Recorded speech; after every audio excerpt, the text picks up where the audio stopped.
Hello, folks, one and all, and what a day we've got today. Not only is it the last day of week 2 for Circuito Desafiante, but NACL starting today as well in just about an hour. So a lot of tier 2 stuff just happening across the board today. That's going to be hype. I'm going to stay focused here on this stream on CD. So yeah, we won't be heading over to NACL or anything to watch those games. You can go and watch that. There's a bunch of co-streamers for that one as well. I think most teams had a co-streamer. But yeah, for this one for CD, that's where our eyes are on. And today's matchups for CD, it's Stella versus Red Academy to kick things off. And it's going to be Rise up against Corinthians. That second one's going to be a clanger of some sort.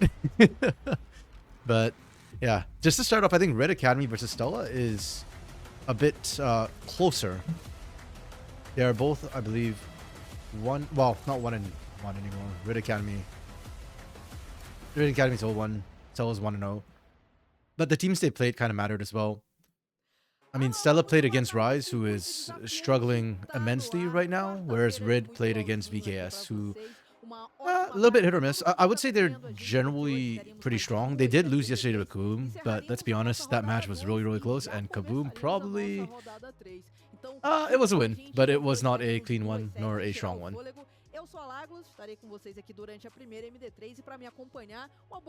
So, first one, gonna be interesting. That will tell us a lot about where these teams actually really stand. Personally, for me, the people I'm kind of watching... Oh, shoot, I just realized that's gonna happen. That's why I use Chrome sometimes. What I'm watching is kind of jungle roles for all of it. Like Red Academy, we already kind of know the big change is Greftar coming in. Greftar good, we know this. Nothing new there. I do expect Greftar to still be able to beat Aithuza, though I don't think Aithuza is going to just kill over and die. The other lanes I think favor Stella a little bit more. I think Zekus has been improving immensely, and last bit already impressed me, has only grown stronger, it feels like. Cello is an AD carry who I think has been very good in tier 2 scene for quite a while, and Cavallo is just rock solid. Yeah, the big question marks for me are the junglers for the most part. Mukio has been fantastic, by the way. I've missed him multiple times. I wasn't a fan of him back in his loud days in CB LoL, but in Academy and CD, he's been looking really good. Like, I see why Loud used him mid-split. To replace, was it Donarts, I think, at the time? Whereas Doom, my eyes are on him not so much because of his recent performance, but much more because of the fact that he might be moving up into LTA South this split. I know Red's management, who has always been very open, and by the way, I love that about a lot of the Brazilian organizations, is that their CEOs, the decision makers are rather accessible and vocal on Twitter, on whatever the social media. Like they actually discuss why they're making the changes they make. And yeah, he was saying that Doom did really well for the team. He likes the dynamic. The coach likes the dynamic that they were seeing in that team, in that roster, when Doom was playing instead of Aegis. Which is interesting to me because Aegis is a big voice, a big shot caller for that team. So maybe there's a case that his voice was too loud and perhaps not making the right calls. Because if we are saying that, hey, we want Doom instead, I think that's a very interesting position for them to be in. Yeah. I need to take a closer look because my initial opinion of him is not particularly stellar. Like, I don't think he's bad. I think he's actually pretty decent for tier 2. But he wasn't like Tatu or Desafiante level for me, which is maybe I'm spoiled what I'm kind of looking for in my junglers who are promoting up right now. And heck, maybe Mukio can even body him. Oh, that's interesting. They flipped jungle and mid's traditional positions. I mean, everything's the same. It's the right pictures. Those are the right people. This roster as a whole, if this was like, I don't know, a year ago, like 2 years ago, I think this team is a top 3 team. 100% in CB LoL Academy. But now it's hard to say. And I love that a team that would have been dominant in the past is now a team that we are unsure of. I think that says a lot about growth in a region that, yeah, conseguir neutralizar só no campo da Getting tougher. estratégia, assim. Vão ter que executar um pouquinho melhor. Eu acho que eles têm bons jogadores. E do outro lado, já que a gente falou um pouquinho da Estela, vamos falar sobre What I really essa actually Red low-key want to Academy, see que vem aí is com Aegis o play Dev, tá with Rafael Greta e o Zend. in CB LoL Academy and actually see how far they can get in Não CD here and see how far they can começou get, vencendo, né? Perdeu because por 2 I do don't time da VKS. A série que eles começaram know. vencendo, There are a lot of legal, teams which I feel like could give them a run for their money, minutos, mas even aí with 2 players acabaram coming down tomando from a virada. O que esse time da Red precisa pra LTA esse South jogo? levels. Sinergia, mas brincadeiras à parte, eu So sinto que that should be interesting. como algumas das peças da Red se mantiveram do ano passado pra cá, e aí a gente teve a adição do Uzente pra The thing I'm really hoping and praying for today is no pauses. mudadas num certo ponto. We had porque a gente crap tá ton of vendo pauses estrelas yesterday, and I Red believe que it alguns was jogadores já são um pouco mais conhecidos por Kaboom ter was as having peças connection de issues, coração, as and it peças de was assinatura. E falando de peças, rapaz, Opa. Valder, I think it was Los. I can't Bem remember now. rapidinho aqui pra gente, já But temos aí yeah, os fingers crossed we bans don't get any praticamente more finalizados, faltando apenas pauses esse coming último through. Então vamos dar uma olhadinha aqui. O time da Estela, Even if I had time yesterday, like especially today when NACL is running, I a would gente like to vai go ter, watch some então, NACL after this. So Andessa, Maokai, Ione, yeah. Lucian, We'll see how it Nani, goes. Lúcia que Again, tomou um focus here banzinho first. nesse último patch. Yone E first pick aqui for do Stella. lado I da Red, actually então a gente really vai like that. ter Jace, Sejuani, I don't think there are good Vitor, answers to EG, Yone right now. É o que é interessante, né? So, Esse Yone for Speed yeah, I foi think just um first picking ponto Yone is né, really, do really time da strong. Red na estreia, na vitória deles. They did exactly aquele that. 2 a 1, né, que vocês já estavam relembrando. Acho que falta um pouquinho de We answered adaptação Sid's pra Chase, which is fine, perfectly okay. Wait, Rumble was banned. Good Rumble ban. I assume there's Gwen's becoming meta right now. We've only seen one game of her actually being played. In jungle, Aurora ban feels a bit much. I wonder if that's like at Greftar. Maybe he's been doing really well on Aurora. I just don't think she's really ban worthy anymore. Like, especially if you're gonna pick a Yone, I really don't understand the Aurora ban, to be honest. You could punish it. But yeah, okay, that's pretty decently meta. We see Jace. We are picking Mbessa into Jace. That is a choice from Zekas. É verdade, eles precisam I actually don't dessa hate it. posição rápida, I know não Jace was são considered like the winning side. I think it was Bipple was posted about it, and everybody kind of jumped on that too. About how like, oh, Jace is really strong in the top lane because he's range. Yeah, I agree, and I think Mbessa will struggle early on. But I think once she has enough damage to actually threaten Jace in an all-in, then it flips. So I'm okay with the Mbessa here. It's not a hard counter to me, but it's a choice you're making for team, I guess, or for late. Then we answer with Ezreal as AD carry. This is a nice safe generic pick, especially when there's a Yone on this side. And then, yeah, R3, we ban Kai'Sa, we ban Jhin. I like those sort of decisions. That's good use of R3 for red.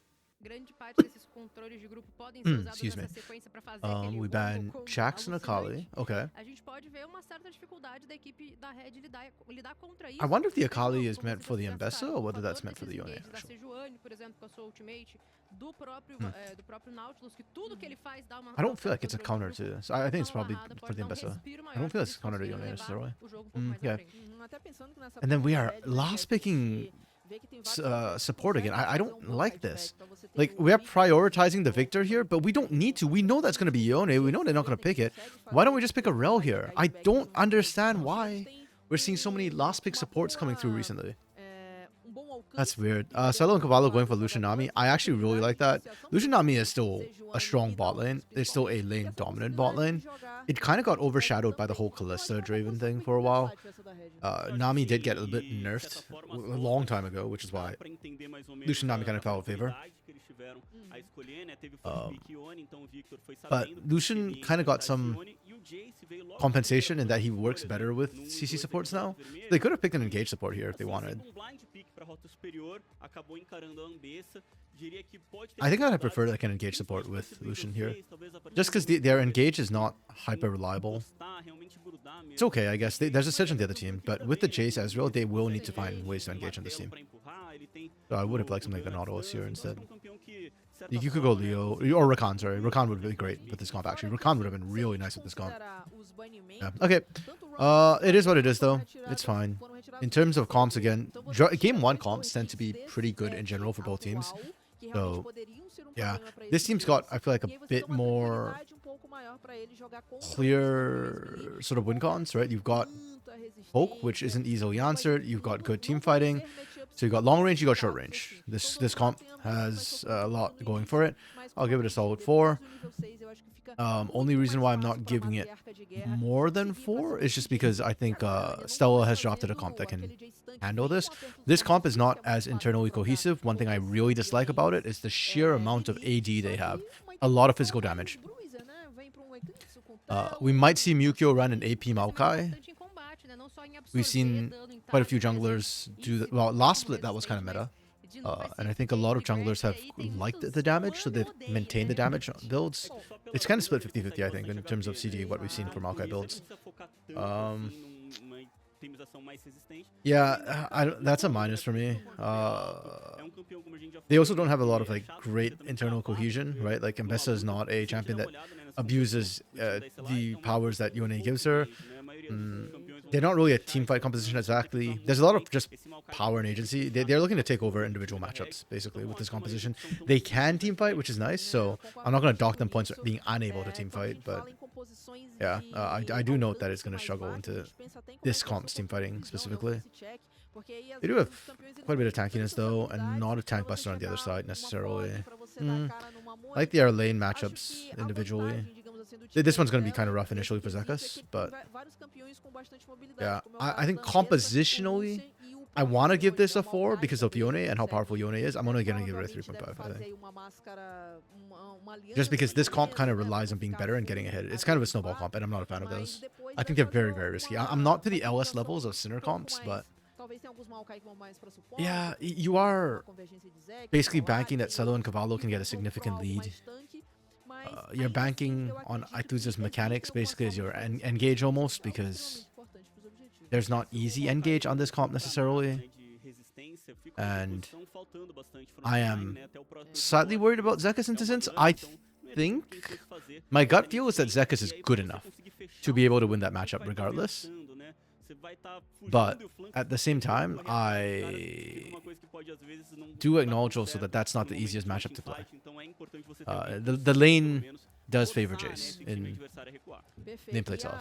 So. Quando a gente começa a olhar também no rota a rota, a questão de pressão inicial pode ditar muito como é que vai ser o jogo na questão de objetivos, principalmente pensando no primeiro. I think that's kind of where I'm at for this one.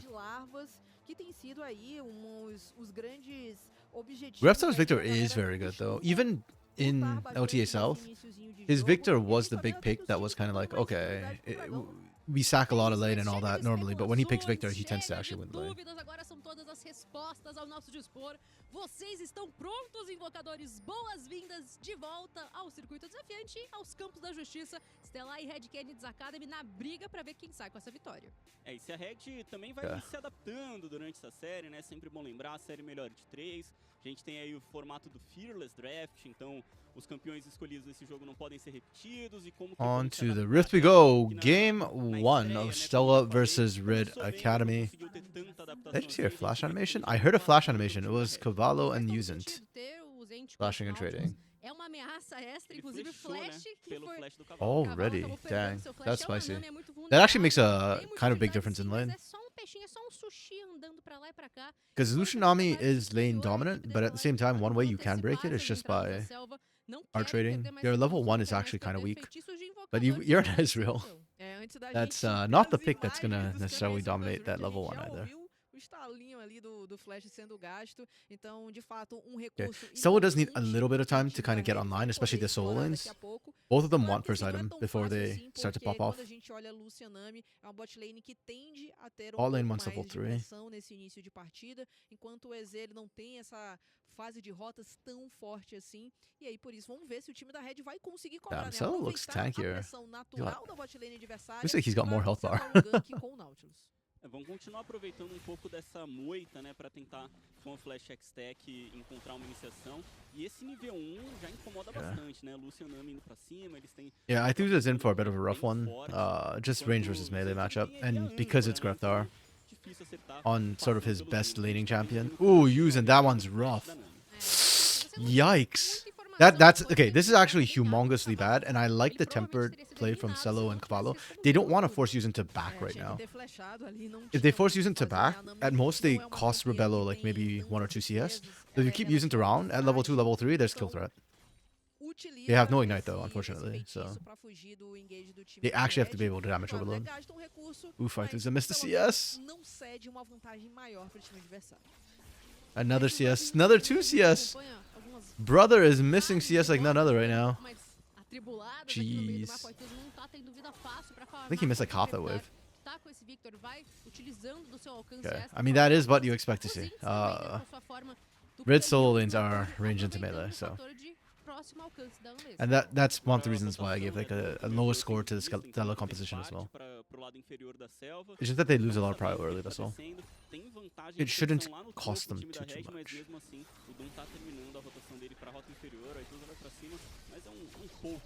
Oof.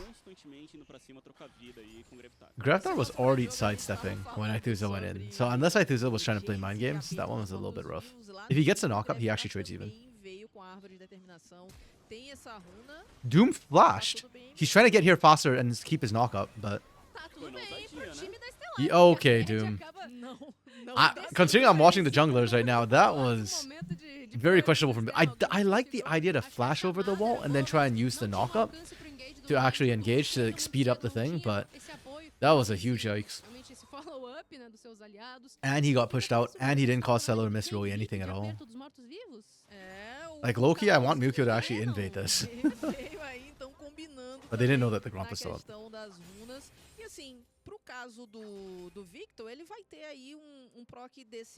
Okay, 7 CS differential top side, 8 CS differential in the mid lane.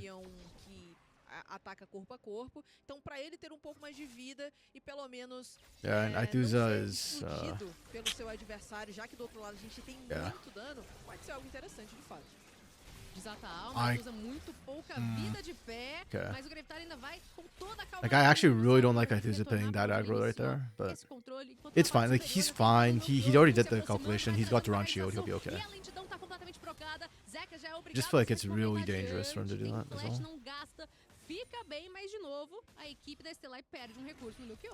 A gente viu o time da Stellai agora fazendo essa defesa, nesse 2v2 aqui na rota superior, o Melchior dando cobertura pro seu top laner, mas nesse ponto do jogo... I kind of like this game from Mukio, partially because he's just going to finish taking Gromp and recall anyways. Or maybe like top clear and then recall anyways. He's not losing out too much by trading his health at that point. So he kind of gets a full heal. And for Doom, it's fine too. Doom's just going to heal for the jungle in time.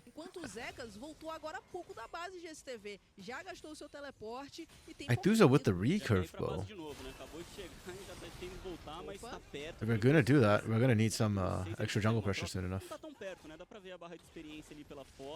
Uns 30%, então vai demorar pra esse nível 6 chegar. O Zinz já tá quase pegando 6 do outro lado, né? Então esse é o grande problema. Aí vai ter ult o Jace, né? É, o Jace vai ter ult. Menina boba, é questão da Zekas didn't shield the shock loss.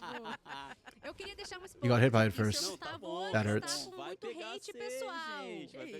Que isso. Depois a gente vai tirar um X1. Ele tá na frente na XP, corretamente, você falou tudo. Olha lá, nível 6, agora ele tem ult. O VAR foi chamado.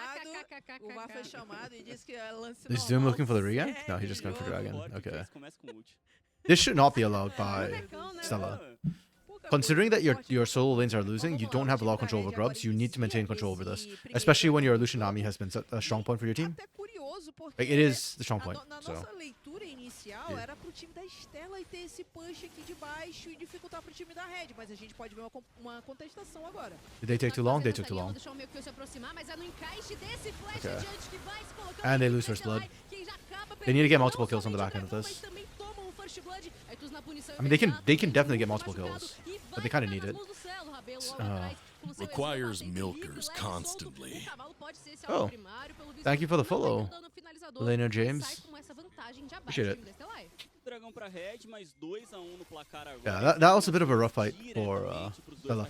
Despite the fact they come out 2-1, the fact that Red got first blood and Dragon actually makes it really worthwhile for them. Also, on a weak side of the map, they're not supposed to get. That was a good call from them. Whoever called for the engage.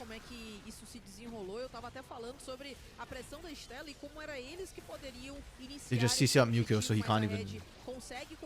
Or not, he can't, but it's very difficult for him to que são look for that essas steal. kills para os carregadores, como o GSTV muito bem falou. O Aituza já tem arco recurvo, tem também ali cetro vampírico, enquanto o Celo voltou de picareta, tem mais 2 espadas longas. O pico de poder a partir dessas 2 kills é bem importante pra Stella.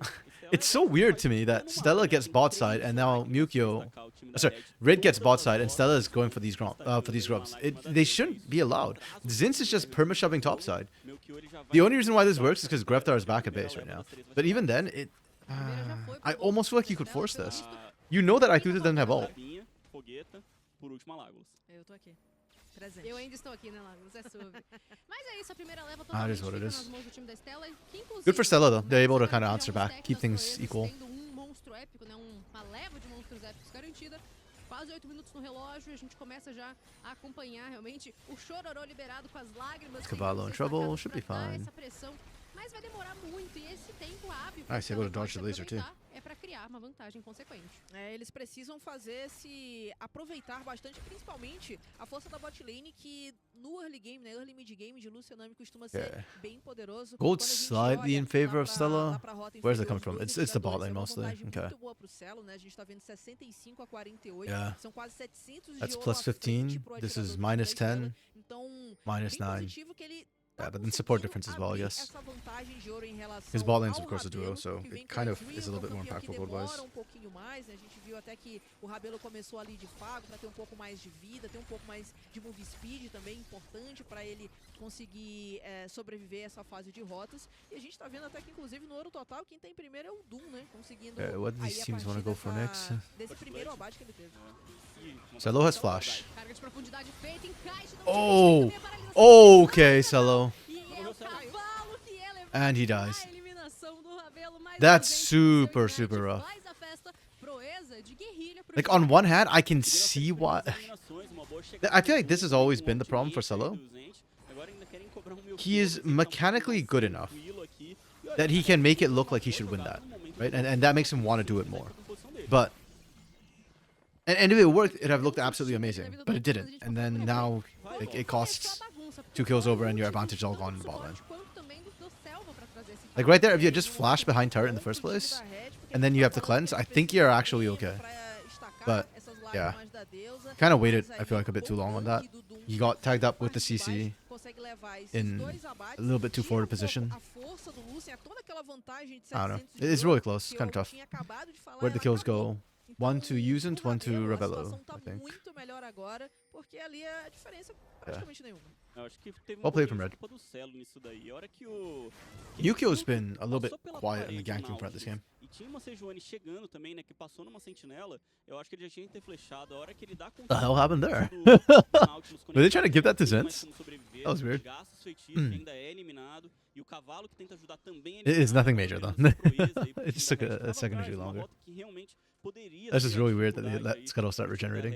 Acaba dando condição. Enfim, seria um flash muito barato perto do que a gente tá vendo agora, né? Que ficou flash, purificar, 2 eliminações. Yeah, but Grubs and Dragon are almost synced because of the way the timings they went down. O time da Red acaba antecipando um pouco esse pico de poder dos seus campeões, né? A gente tem um Victor, que é um campeão que escala bastante. Tem Sending EZ que Aituza precisa de into the pelo 1v2. menos 2 itens para começar a fazer um impacto um pouco maior para o seu time. E só realmente ali na parte de cima do mapa, os Zinz com o Jace, que é um campeão que I don't hate the começa fact a that we jogar saw mais this cedo, lane swap já come tem through uma from vantagem, Stella não é uma vantagem pretty tão early. grande assim, mas a gente Like, it já gives them tem control over um pouco both mais de objectives 15 with de CS, their né, quase duo 2 in the mid lane. waves aí de But vantagem what I pra eles, kind of então don't vai like is aproveitando just that bem, ainda não teve nenhuma Celo participação and em abate, Cavallo had mas to go for pode ser another muito recall, importante pra Red which means pra that they essas lose the pride that próximas they should have had rotiladas mid que with the vêm de 2v1. minutos. Dragão que acaba de nascer, dragão do oceano. And now A Red Red já tem gets o sort of primeiro pick up stack. the sides E tem, and full inclusive, a control. Look at the visão river. do It's like poder da super parte red right superior now. do rio todinha, ao Stella destaque do has lado vermelho. this ward and that's it. Tom tá pela parte And superior that aqui da should tela, get cleared pode right now. You can see, trazer yeah, uma Usant and intenção Doomer in de the area sweeping batalha already. com seus aliados,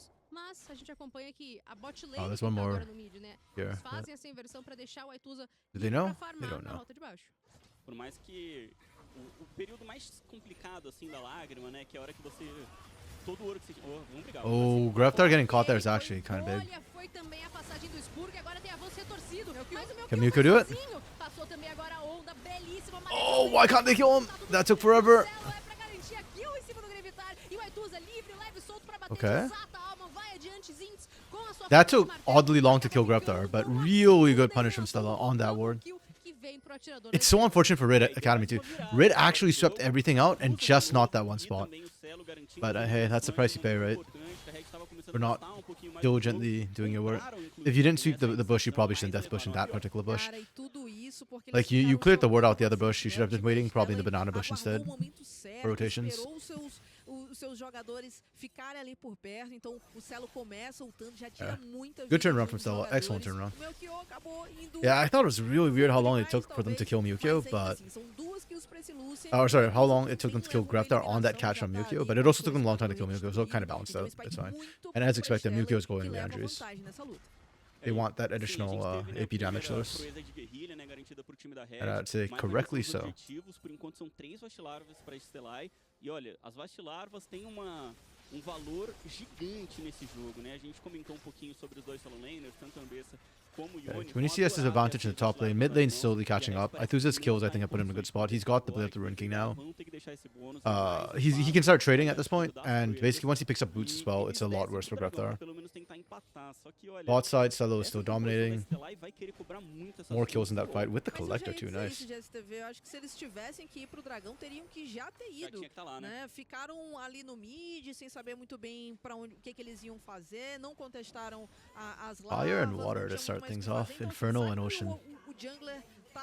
Stella is completely not even trying to contest for this dragon whatsoever. Só agora eles posicionaram algumas sentinelas para controlar a visão. Então ainda existe espaço da Stella querer fazer algum tipo de contestação. Não vai acontecer porque o meu They have TP now, okay. Only Zex has TP, a yeah. Red poderia ter sido muito mais rápida nessa decisão. That's a choice from Stella. They want the tempo play instead. Basically, they're just saying this dragon's not worth the fight. There's no point contesting it. They want to try and make a play somewhere else instead. That's why Celo and Cavallo are now rotating top. Oh, Celo is not rotating top. Just E é algo bem interessante quando a gente pensa numa composição que tem um engage bem poderoso, em outra que quer jogar, que pode jogar muito mais no kiteback. É um mapa interessante pra gente ver como é que vai se desenrolando. E a gente chega nos 14 minutos e meio com uma leve vantagem pra Stella, que eu até acredito, GSTV, que poderia ter sido um pouco maior por conta da força que a equipe mostrou nessa fase de rotas, né, nesse momento inicial. E o time da Red vai se segurando bem, já que é uma vantagem bem pequena e eles... I really thought Stella was like making some sort of play, basically, but the fact that they kind of didn't bother making, like, they didn't take advantage of the fact they sacked the dragon completely, right? Like, they just went for a reset and that was kind of it. Not ideal. I feel like it's a wasted thing. They could have contested if they wanted. Mas ainda pouquinho só uma pressão de rota e segue essa estrutura aí bem natural do 1-3-1, né? A Stellai tentando utilizar o máximo possível desses solo laners fortes e o Yone que por enquanto vai colocando maior pressão, agora ele quer tentar encontrar os Okay. They got onto Mukio again and he dodges the hook! Yo, that's crazy! Oh, and Celo gets the kill too. Oh my goodness. Okay. That's crazy. And they want more. Because why not? They've got all the numbers in the world. Zins can't do squat, man. That is questionable decision making. Okay, this right here is exactly the problem I have with Red Academy from last split. Which is that they make good moves, but they also make bad moves. They look very average because their pluses kind of equal the minuses in the way they play. Like, what was that fight? Why? I want to see the setup to this, right? Because you've got Doom off on this side. You see two members. But, okay, so you know, by the way, it's a 3v3. The moment you saw Mukio, you knew it was a 3v3. That wasn't cracked from Mukio, but my problem is that even if they didn't kill Mukio, even if they land this hook, which he somehow dodges, and they land that. First of all, that's double layered CC. Holds him for 1 second. Look at Mukio's health bar. And look at what happens to Doom on the other side, right? Doom is getting chunked by Celo. Mukio is fine. There's no full up anyways, so while that looked really fancy, it doesn't change the outcome. And Red opts into this. This is the strong point. Yeah, this is the strong half for Stella, because Celo is really, really fed. Then Zins decides to, like, well, okay, Zins, where did he TP onto? Okay, Zinz is behind. Mas ainda assim, a equipe da Yeah, Stellar Zinz is just inting at this point. faz And the reason why I say that's inting is because you knew Ithuza was doing with Zinz down bot. With that TP, Ithuza started moving immediately. You saw him walk off that wave. Like, what do you think you're gonna find on that? That's just nuts. Yeah, it's like, it's just weird decision making from Red sometimes when they were doing so well before that.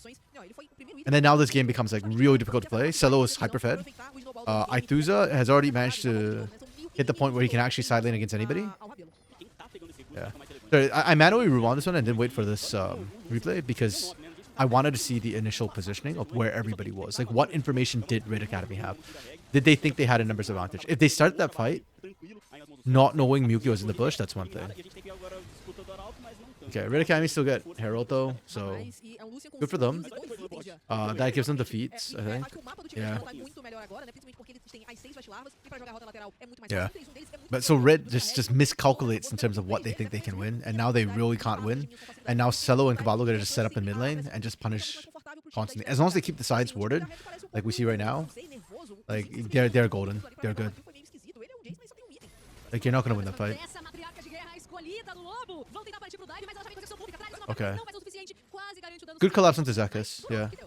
That's the one person they can kind of bully right now, which is why I didn't really like the Mbessa pickup. I had questions about the Mbessa pickup, and it was a choice. They won the bet they made in terms of that top lane. Not that Zekas has managed to beat Zinz or catch up, but more that it's not going to be a huge detriment because Ithuza has managed to catch up and Celo is so strong. So they can afford that sort of 1 weak lane. Yeah. But Red getting Herald off the fight was interesting. It feels like Stella, yeah, they just feel strong and they want to dominate the lane, so they kind of sack the Herald. That's the choice that a strong team gets to make. If you get Herald, you can push faster, but I get the feeling Stella... Okay, I don't know if I'm giving them too much credit, but I also kind of like the choice to not go for Herald there. Taking the turrets is not the prio for Stella. Their skilling is not bad. Lucian doesn't scale incredibly well, but the other two scale great.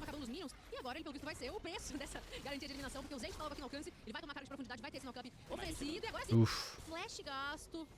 Nice punish onto Ithuza. For a second, I thought Ithuza might be able to get away. Oh no! We get the pauses. Rip. But you see, I thought this might happen. And so, I actually kept some things to look at because I knew there was some news that dropped. So, yeah. So I opened it, but I didn't really read through it. Okay. So wow.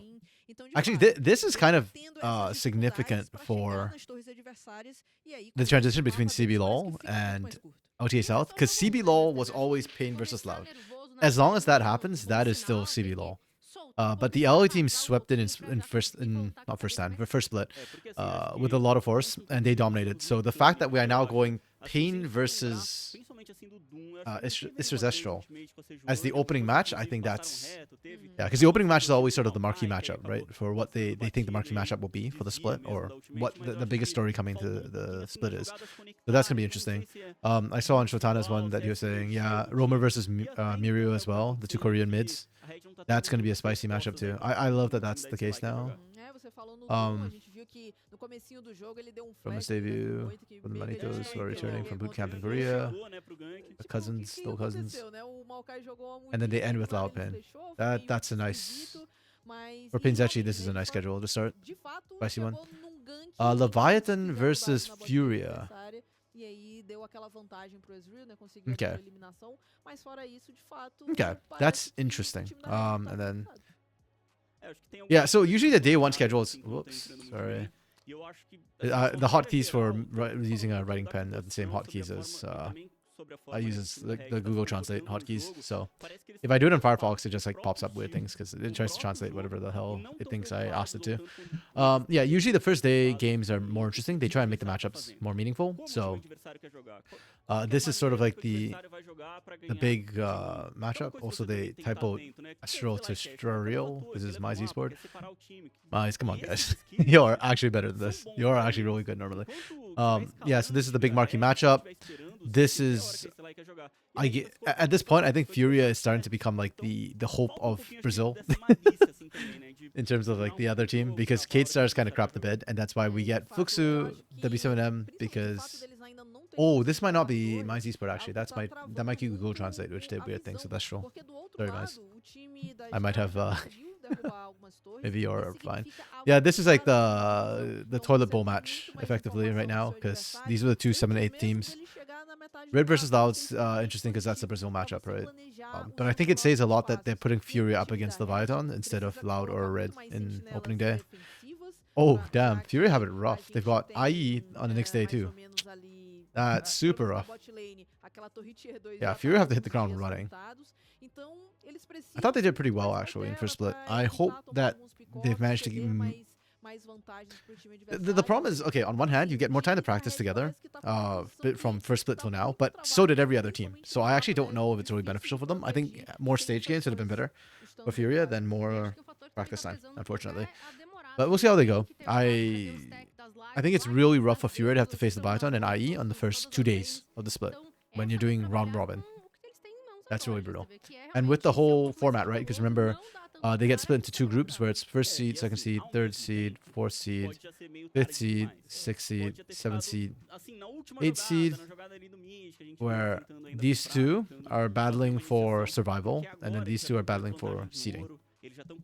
So, Furia facing off early against those 2 pretty much means that they get kind of shafted, and it's really it's kind of tough for them to try and get first 2, depending on how they are off the bat. Like how good are they playing cold? Yeah. Furia fans would definitely wish that nobody wants to be facing Isurus and Leviathan right off the bat. Not when they had such a good split one. Vivo versus Reds. Okay. Up Spain, Fuxu versus Leviathan. This is going to be a nothing burger match. This is going to be really rough. Yeah, I don't think Ganks is the answer for them, so that's kind of yikes. Okay. I'll just look at the first week. I think the first week's going to be quite interesting. This game's probably going to suck. Oogie, is that all the news? Botana, you got anything else for us? Let's check. Yeah, it looks like that's all the news. Let me just take a OTA out and see if they've got... em que o early game ele tem valor muito alto, né? É legal você ter uma policy de seguros, digamos assim, para caso o jogo se estenda, você ter campeão forte que possa te dar uma segurança para jogar o late game, mas você não pode abrir mão de tudo do early game. E eu acho que esse tem sido o problema. This is Jean Mago, grandes vantagens que eles têm. The heralded prodigy. I hope he lives up to the hype. Like I said, we need new mid lane blood right now. There's new junglers coming up, but for mid lane, Diyogen Ithuza didn't quite hack it. I think Fu has done well for himself in a way, but I don't think Fu is there yet. And I want to see more than just Fu, you know?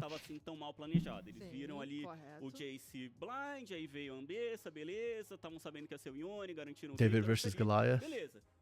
Yeah, this is definitely a David versus Goliath match. I'm sorry, I don't hold up much over Rise. David had God on his side. I don't know if Rise does. Okay. That's unfortunate. I thought there was more news, actually. Guess not. Rest in peace. I know it's on Easter and Father's Day. I know Lunar posted that in the family chat. Oh, not family, the Discord chat, pardon me. Como que eles vão chegar lá? Pelo menos os dragões eles fizeram. LTA South Community Server.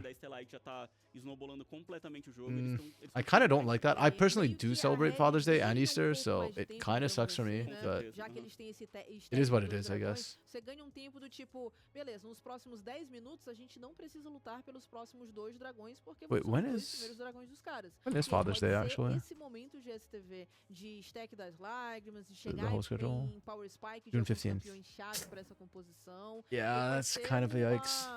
a forma que a Red tenha para voltar pro jogo. Mas eu acho que tá muito complicado pela forma the que same a Stella schedule? tá jogando. Eles não estão buscando essas lutas 5x5. It says June 6th is the end date here, O though. problema porque talvez seja isso que o time da Red Oh no, Bull this is CD. acabou This is CD. Never mind. I'm looking at the wrong thing. Sorry. engaja na gente, só que a Stella disse Right. não, a gente Oh, não TA precisa. South. Vocês têm forma de desengajar, então a gente pode I jogar really no hope 3-1, it's not a the gente same tem schedule. armas, It e a gente is tem a the same possibilidade schedule. de Damn it. simplesmente fugir desse 5 Okay, that really sucks e for me. jogar num 3-1 que é muito mais confortável. Inclusive naquele engage que rolou o double kill pro Celo, né? Com esse, Well, esse it is what it is. Foi uma iniciativa do Nautilus, do Zent, pra cima do Maokai, adversário. Uhum. E o Maokai, ele tem essa durabilidade, mesmo ele tendo iniciado com um item de dano, ele consegue resistir um pouco mais e deixou o Lucian solto pra bater, perdeu os recursos, perdeu tanto a âncora... Well, a última one of my defesa hopes and do dreams has Nautilus, already been você dashed. ter I was o hoping we ataque wouldn't get próximo, né, que vai trazer o stun a crap ton of passivo pauses dele, é again, muito but right efetivo. from the Então, get-go, acho we que have é muito pauses. sobre escolher as So- fases certas, escolher os alvos certos que vão ter que ser focados, vão ter que ser But, controlados, pra não deixar sair totalmente do controle, porque, de novo, esse Sim. Lucian já tá Yeah, enorme. I got nothing to talk about right now. Usa na rota central que The tá match has been conseguindo going. crescer, I mean, we talk about the match as it happened, and it tá wasn't ficando- kind of great tá ficando um pouco mais for difícil pro time da Estelar escolher o que vai fazer agora. Porque maior- eles não têm how it kind of started. Sim, o maior fator pra mim é esse Let's Lucian, open up the né? game. Agora é a Loons. forma com que ele conseguiu Yeah, I was jogar. playing Esports Como Godfather você yesterday falar, during all só these das pauses, but that didn't work out eliminações too well fáceis, because tipo, too many eliminação. Tudo bem, não estaria tão that bem, game needs more mas time. tem You know, like you tanto can't just recurso na mão plug do and play. Lucian, tanta coisa ali pra ele, acho que Bloons on the other contribui hand, muito, you porque é should be able campeão to que plug and ele play. não conseguiria contribuir tanto sem as eliminações. Porque ele ia ser aquele 1-3-1, mas ele não ia dar tanto dano, ele não ia passar tanto pela linha de frente. Lucian normalmente... Again, I actually don't play that many tem games dificuldade em encarar uma linha de normally, frente, como a gente so I've kind of vive nesse forgotten jogo. Só que ele estando à frente do jogo, ele estando mais forte como ele how to tá, play a lot of these aí ele games. vai- I have to reinstall them basically. So Informação importante, gente. Estamos verificando um bug Wait, hold na on. I think I had partida e how to start on. um Yeah, possível bug let's na turn that off. partida, e assim que That way I tudo can just like estiver stop the game vamos whenever. voltar pro Can I jogo, pause the então a game? Yeah, I gente can. pede a compreensão de vocês, Yeah. né? Pedimos desculpas por esse pause, mas estamos fazendo essa investigação e já já a gente traz mais notícias. Enquanto isso, a gente vai batendo mais esse papo aqui, né? Porque o time da Estela tá conseguindo Wait, fazer what? um bom jogo até agora, But he né? suck. Tá conseguindo impor o seu ritmo, fez... Can I eu move acho this que o guy? planejamento da Estela You can't move them, right? pensando Yeah. no draft, tá sendo bem So I just take damage for no executado. reason. Well, Então, okay. eles It is what it fizeram is. essas 6 vacilarvas, Yeah. né? Precisavam desse buff da fome do vazio pra jogar um 3-1. Foi algo Man, que I remember eles playing like conseguiram, Bloons, the original não Bloons ficando game. só It was like a no flash mapa, não game. levando um pouco mais de torres. O split push Oh, deles old tá school. bem forte. O Jace não sentir que conseguiu ter toda essa vantagem Oh, em there's relação a à potential mesa bug. pra que That's interesting. pudesse fazer frente nesse momento So da it's not partida. a connection E issue this agora a time. gente tá vendo alguns I wonder what bug lances they're looking at. do jogo até esse momento, GSTV. Essas lutas que... Essa daqui eu achei meio esquisita. Oh, okay, porque they're not a looking at the Estela bugs, they're just não doing chegou replays. primeiro no dragão, mas chegou pra contestar meio que tarde. Yeah, E aí Mukio, man, his twisted advances have been on point.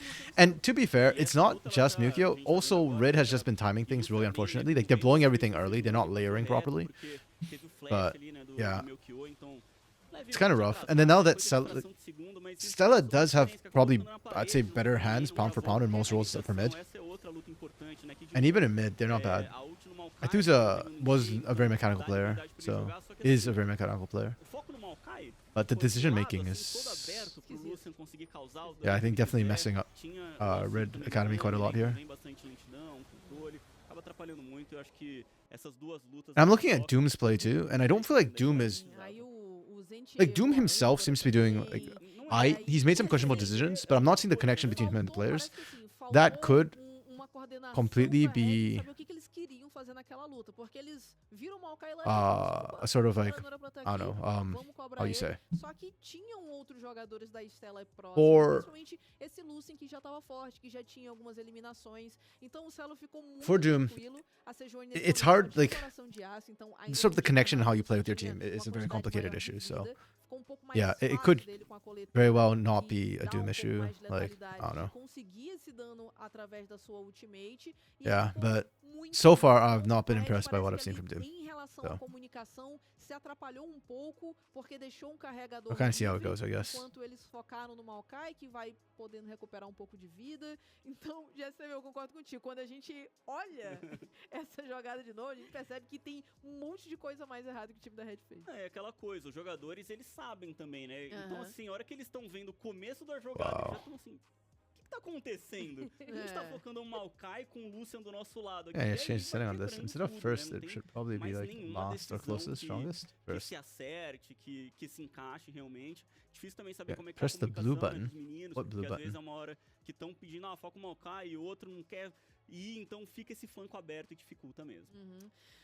Galera, é o seguinte, estamos prosseguindo aqui na tentativa de hold resolver up, os what blue nossos button? problemas técnicos. A gente vai para um breve intervalo e na volta estaremos aqui com o Circuito Desafiante pra gente ter o desenrolar desse primeiro jogo do dia. They say it's obvious. I literally don't see a blue button here. What are they talking about?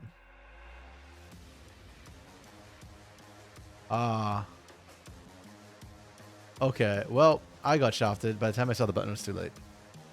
Okay, guys, like we just got a long pause coming up. It is what it is. This kind of really sucks. I also don't have Costream right, so it's not like I can just watch the NAC outside.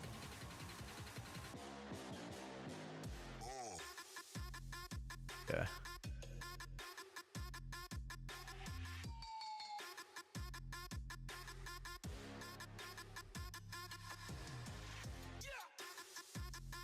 Well, we play blue until we wait. Literally nothing else we can do. I hate, okay, like literally what am I supposed to do with these stupid initial balloons? I guess you gotta play everything else perfectly. Which is a little bit annoying. And by a little, I mean a lot.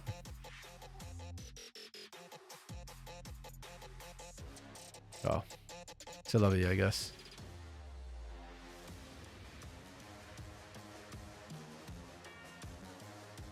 Okay.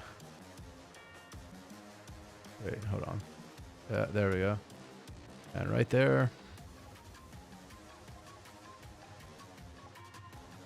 Okay. Gotta time this right to try and take out as many of them as I can. That means waiting for the colorful. There we go.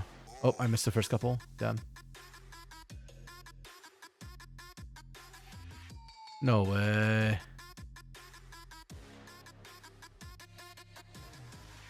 I suck. I somehow missed that. But genuinely, I actually don't understand how to pass this level in a way. Oof, that one was like 9 or 8. Damn.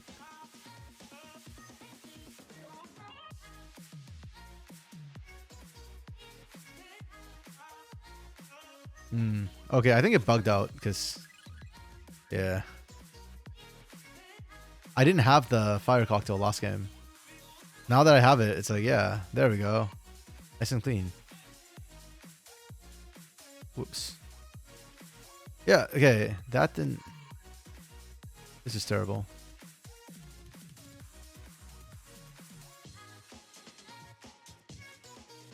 Okay.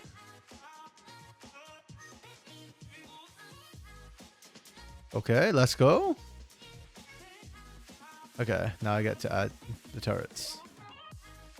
How should I do this? I think here's the best part because everybody circles around there. What's this guy do? What's Wizard Monkey? Okay. This guy? Mortar Monkey?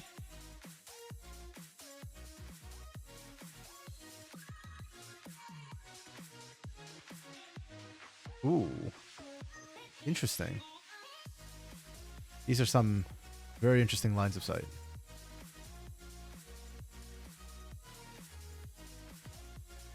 Okay. What's probably the best line of sight here?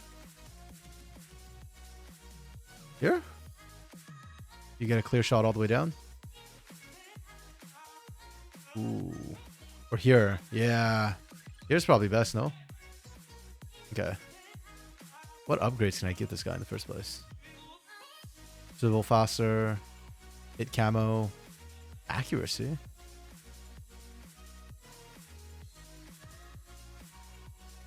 Attack sprayer. Oh, hold up. Nice. Then this guy, faster swivel, powerful darts. Yeah, I don't even know what upgrades. Actually, let's take a look at what upgrades he has in the first place. Popping 1 second after being struck. Increased Gatling. Buckshot. Ooh. Faster. Okay. Try this now. Oh, I have to manually aim these.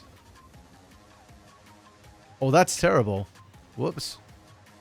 Like, that's actually terrible. Holy. Let me put this here. I think that's much better. Just upgrade these then.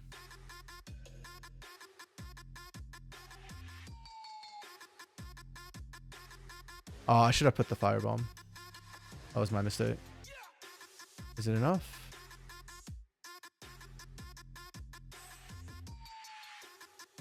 Okay, let me see if I can try and take these out still.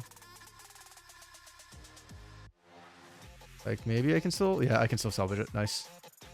Mistake on my part. I didn't... Obviously never used this Gatling guy before. Didn't realize that. You actually had to manually aim him. Kinda don't like playing things that require manual aim.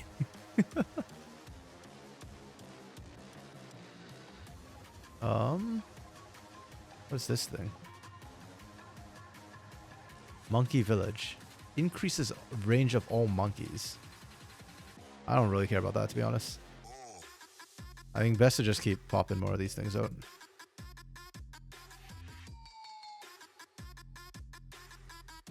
And then... Yeah. Okay, now that I know, I actually have to aim this. First of all, and I can do that. Throw fire.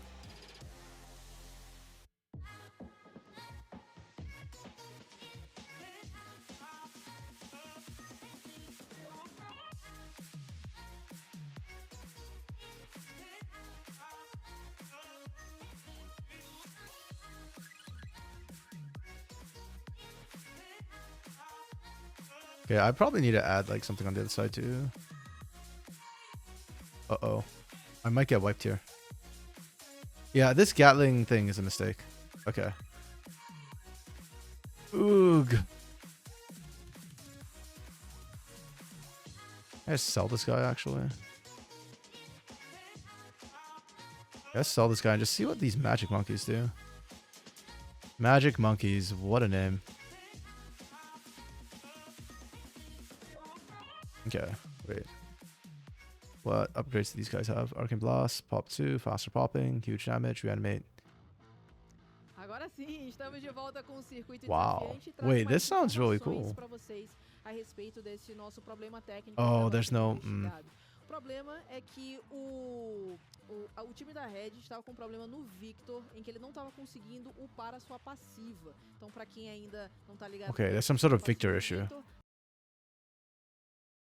À medida que ele vai conseguindo alguns stacks, ele vai podendo melhorar as suas habilidades, né? Então, até conseguir chegar ali em todas as habilidades melhoradas. E aí, por conta disso, foi oferecido translate pro time da Red, que aceitou. E nesse Come on, momento, chat. a gente tá aí durante esse processo de Chrono Break. Então, vamos aguardando até que tudo vá se desenrolando e a gente volte pra... I hope they don't have to chrono break the whole Não é thing. só apertar um botão, né? Não, É não, tão não. simples Infelizmente, assim, não é então. só. Não, e assim, não If you have to chrono break, that's gonna be really, really bad. Só não dava pra upar skill. Era isso, Yeah. a gente ficou aqui, eu e o professor... Looks like it was some sort of jogando, issue with Victor. aconteceu. Só não dava pra upar skill. But, Então, vamos okay. jogar agora, né? On one hand, it's like, I get that whatever the issue is with Victor, like, it's gonna affect the entire game, but on the other hand, it's also like, guys, let's be honest, up to this point, has any of it mattered? No. So, just kind of go, right? I don't know. Ele tá aqui sem stack nenhum, o raio passa só uma vez. Is what it is, I quando guess. ela tá upada, o raio passa e dá mais um foguinho assim. Então é muito mais fácil pra limpar minions, dá muito mais dano. Então tudo isso acaba contribuindo pro kit do campeão ficar roubado. E é isso que faz dele tão roubado, principalmente no late game. Né? Não existe Victor sem a gloriosa evolução, gente. Simplesmente isso. Se você não assistiu Arcane, o problema é seu. Mas você tem que estar melhorando. Okay, yeah, this level is not finishable, unfortunately. Minúcias do League of Legends. Um, Concorda, meu querido Não, Jester? tudo bem, eu assisti, mas eu não sabia que That's era uma fine. gloriosa evolução. Now we know. Então acho que as minúcias eu Oh, fiquei this guy. devendo. Como não? 45 anos de League of Legends, não sabe essa? Não, É, Ah. muito nome, né? não, É, a pera aí. passiva, pô. Won't increase range, fires even faster, fires more arrows. So they are chrono breaking. Yeah. Ah, tá, o nome da passiva? É, Ah, tá, o o nome nome da da passiva. I mean, having a chrono break is kind of... Chrono breaks are really rough. Okay, wait, let me see if somebody listed the exact issue. Because I know that they were talking a lot. I just can't understand, so... This is what happens instead. I have to run Google Translate and pray that chat, somebody said.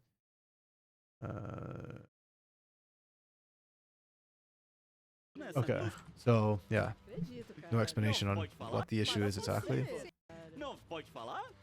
Pode, tá Okay, so we just have to wait for Chrono Break. Okay, so from what I understand about Chrono Break, the big problem and the reason why it takes forever and a day to do Chrono Breaks Não é briga, não é briga, né? Não é briga, não, Não tá é bom. briga, na verdade. is that unfortunately for a lot of the Chrono Breaks, like they have to go back, like they don't just reverse the game. They actually like kind of have to restart the game from the beginning all the way to the point where it was at, trying to match as much as they can.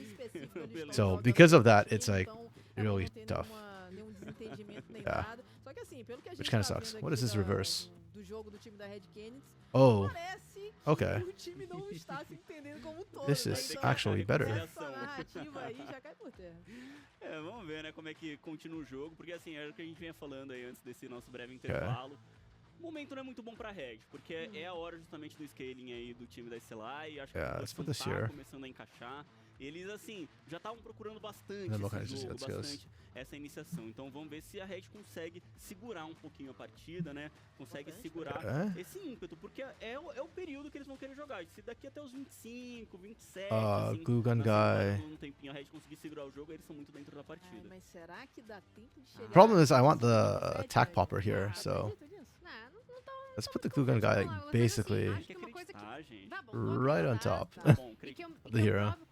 Mas enfim, acho que o grande ponto é a gente vai ter o Atlas Yeah, that nascendo goes. muito em breve também, antes da gente ter toda essa importância do Barão. E dependendo da forma que for, se for Vorazes, se for Devastador, a gente pode talvez ser contemplado pelo fator. A Red já tem dois dragões, dois stacks elementais. Se é Devastador e eles garantem, eles têm esses 25% Hey, there we go. There's my attack popper. Nos mimos, né, que você tem de garantir um objetivo épico.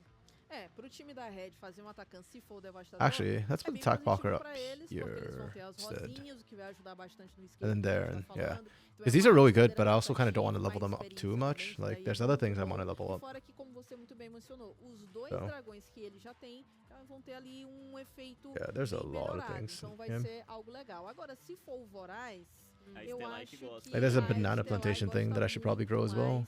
Porque aí eles podem forçar essas lutas que a gente tá falando bastante, né? Que a Red não quer essa luta. Yeah, like I think the sniper is pretty strong, so that's something I want to grow. Uma fight. É isso, e assim, já esteve pensando um pouquinho nesses fatores do Ata, que eu tô lembrando de uma coisa, a gente tem as rosas também, né, espalhadas pelo mapa, que a Alcos acabou de citar, e a gente tem ali essa obtenção. The sniper is useful too because of the ability to find camo stuff. Chaminhas e as florzinhas.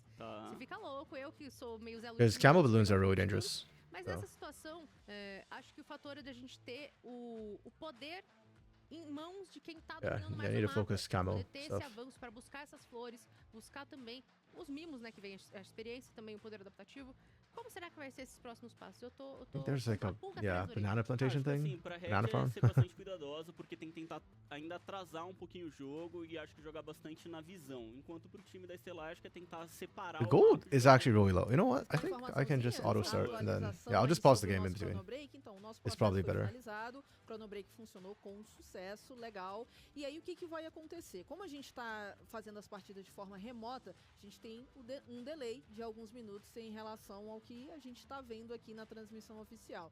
Então agora, como a gente não vai poder mostrar o que aconteceu nesses últimos minutos, a produção vai lançar. I should have a wizard monkey too. Why not? Então a gente pode fazer I actually don't know what they do, so I'm kind of curious what these guys do. Hold on, is this the bug? Was this the bug that they kind of broke on? Okay, he dropped the gravity field on himself. If that's the bug, I really don't think it's worth pausing for. Oh no, these are just replays. Okay. Yeah, because like the gravity field on himself didn't even feel like a mistake, right? You're just stopping Yone from getting onto you. I don't know. Again, weird situation. invocação We're just da Voz do waiting. Vale, que a gente viu a Red garantindo. This E season vai ser of a cabeçada Circuito nessa Desafiante, T2. Desafiante. Pra tentar cobrar legal TD essa is torre tier 2 plagued with aqui problems. pra Like perder. CB LoL Academy never had all these problems. I don't know what's going on. Batendo já lá But that's Riot for you. Não sei, eles vão ainda tentar Actually, no, that's not fair. I don't know if these like já outra movimentação. part of it's like spaghetti code, right? The bigger your game gets, the harder it is. And unfortunately, because League is so big, we joke a lot about spaghetti code, but and trying to like, rebuild from ground up, but it's not really a viable thing right now. There's too many things. I don't remember this fight at all, actually. What is this fight? I don't remember this. Jogou legal aí pra essa luta, tá? Pô, foi Ronaldinho Oh. aqui, né?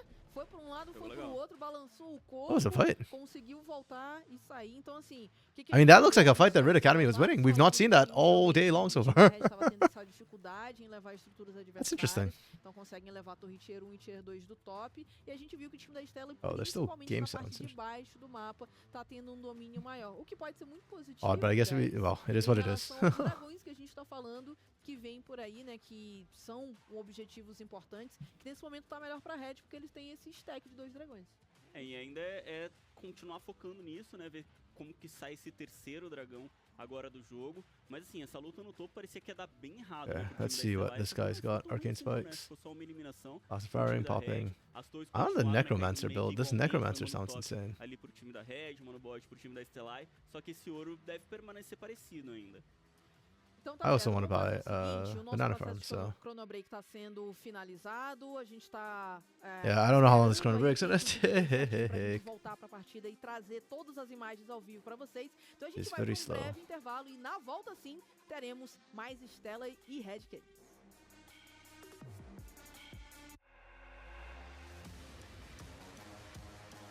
Yeah, I'm on the verge of upgrading one of these. Okay, there we go. I can finally get banana farm. Yeah, banana farms basically just give you additional gold, so.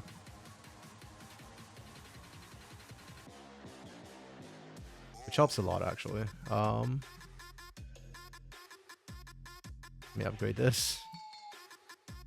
Is that should be like my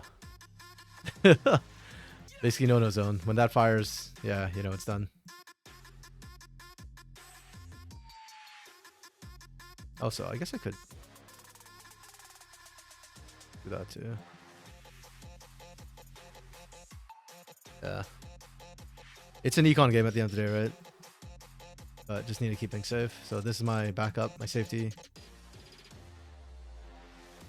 2009. Oh, actually, I can upgrade the shrapnel shot. I think that's fair. Since he's upgrading on his own.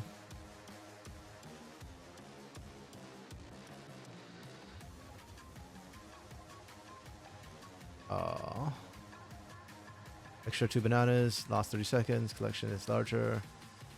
Uncollectible auto collect. As a bank. Every round worth 300. Gives merchantmen plus 10. There is money each round. Uncollected auto collect. Okay.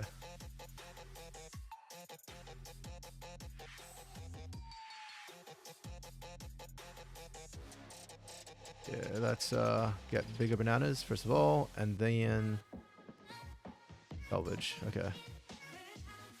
Excellent. Then that lets me upgrade monkey sense, shimmer. So this is basically, I don't know how I feel about that. Monkey village increases range. Spike factory.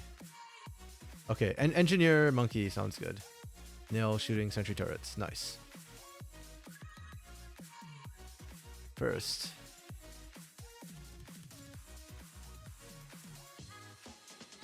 I gotta unlock that first. Okay.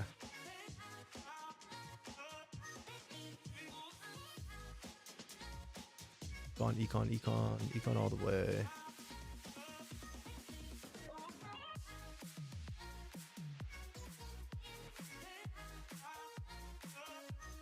Oh, these guys are just sniping throughout. Greater production. Salvage. And then, okay, that still needs more XP. Ooh. We're getting a little bit dicey here. Let's trusty no-gun this. Gotta slow this things down. I think things are getting a little bit too fast for me right now. 2009, 2002. Okay, 2009 gets semi-automatic. Let's go. Full auto. Elite defender. With that sort of range, I should be able to speed it up again. Yeah, it's popping much faster now. Nice. I guess I should put like a freeze monkey here. Larger radius, refreeze, permafrost. Okay. Are we restarting the game? Is the game ready to roll? Então a gente tá só aguardando aí os minutinhos de delay. Daqui a mais ou menos um minutinho e meio a gente já tá de volta com a imagem diretamente de Summoner's Rift. Enquanto isso, vamos aqui, né? You hate to see it when it takes forever in a day. Dessa partida. O placar tá Like I said, plagued with issues, pauses, chrono breaks, whatever, you name it.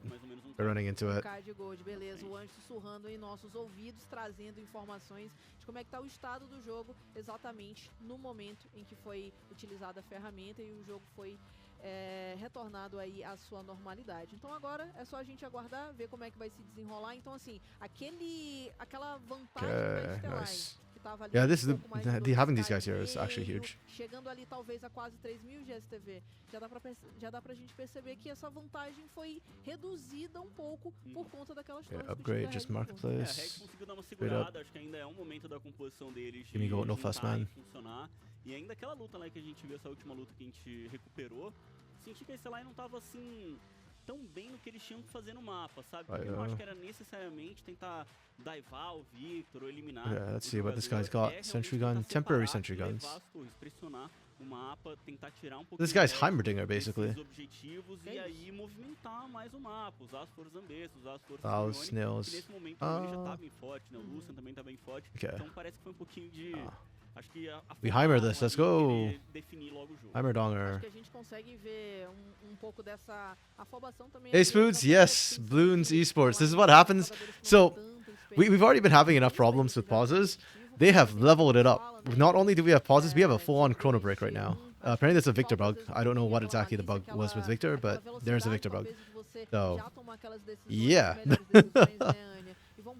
Now we are waiting for the chrono break to actually finish. So, in the meantime, Esports Godfather requires a bit too much time and focus, so this is what I did instead. And we're back in! Perfect timing, Spoods! You know what? You've missed a lot of good games, but you've also missed the chrono break, so it kind of evens out. Holy crap, we're back in. Okay. I don't know what the Victor bug was. I don't know if it's replicable. I don't know if we'll see it again. Fingers crossed we don't. But we are in, and Stella is winning just by being better. Stello is fed. Aithusa is getting strong. Zekas is still in a ditch somewhere trying to climb his way out, but that's not his fault. I think there was another fight, because 9-7 feels higher kill score than I remembered before the chrono break. But what's important is we're back into this now. Okay. Oh, that's the bug where the turret looks like it's still standing when it's gone. Mid is actually still up. 3 to 4. Yeah, Rid has actually kept it surprisingly close after a couple of screw-ups, but Stella is getting Asakan right now. Rid suspect it, but I don't think they, yeah. They've got 3 far sides. Oh, they're going to use True Shot instead. Interesting. Yeah, it's really tough for Rid to approach this when they're being set up already. Like, Maokai is always just one of the hardest champions to try and play into. His kit is what it is, and as long as there are items that skill off other people, like Leandries, it's always going to be an issue. It's always going to be a relevant champion.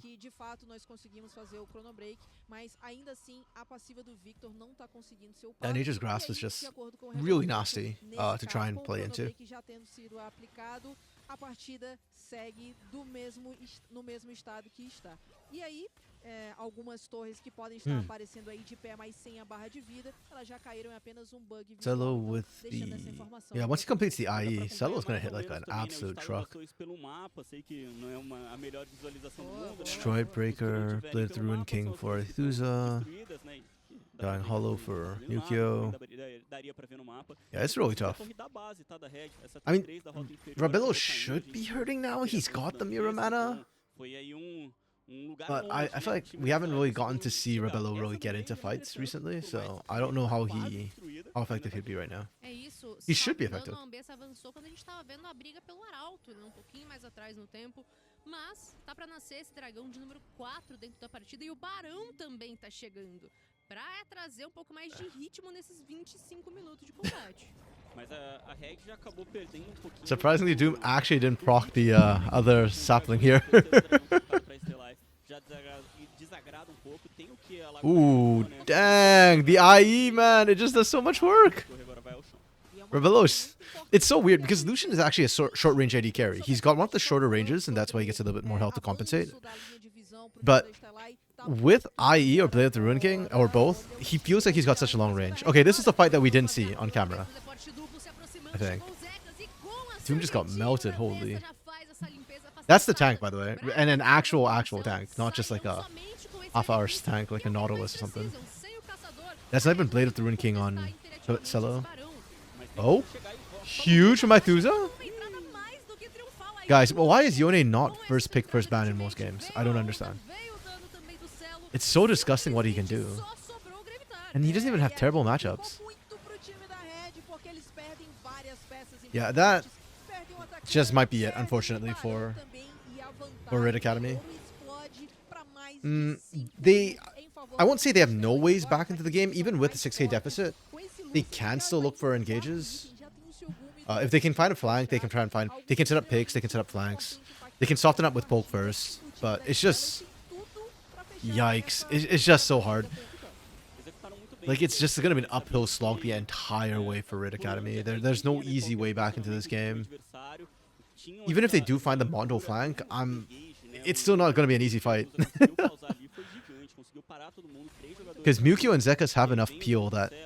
And I don't think Rid has enough damage that they can one-shot both Aethusa and Celo. Maybe if they're like right next to each other and they eat like all the AoE damage. Oh, it's just a double tap from Celo. Okay. I mean, good pick, but Aethusa can still turn this. Aethusa's looking to turn this. Oh. Even 5v4 they can take this. 30 seconds on Celo. Dragon is up, but it's only second Drake for Stella and Soul Point for Red. It's not the end of the world. Nice play from Red. That's the catches I'm talking about. Like from Red that they can still find. That they found out Celo was amazing. And they're lucky Aethusa wasn't in the area. Once Zekas is actually strong enough to start split pushing on his own, that's when Red is like really pretty much shut out at that point. But despite the pick for Red, I still feel like it didn't change the situation. You know, they're still in a really tough odd spot. Oh, and one thing I forgot, Baron was running, so actually getting that pick kind of stalls out Baron quite well. Purificar e flash pra trás, sai daí do meio. Mas não, continuou lá com a Card, esperando o resto da iniciação, o resto do controle, usou Purificar e morreu. Yeah, if they didn't get that pick, I think Aethusa might have actually taken the air. Ooh, that's a really thick pen. Might actually have taken the air inhibitor. Pra eles a partida, né, então agora estão no ponto de alma e as suas continuam sendo danificadas pelo Barão. Zekas is getting there though. I mean, right now it's with the Baron buff that makes it so hard, but yeah. Zekas is only going to keep scaling. Oh. It was a really good Chaos Storm from Grefter to disengage so that they didn't get completely wiped, but they still lost.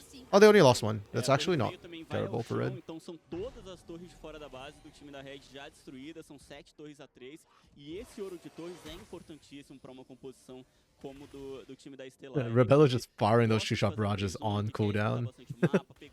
Just to wave clear mid.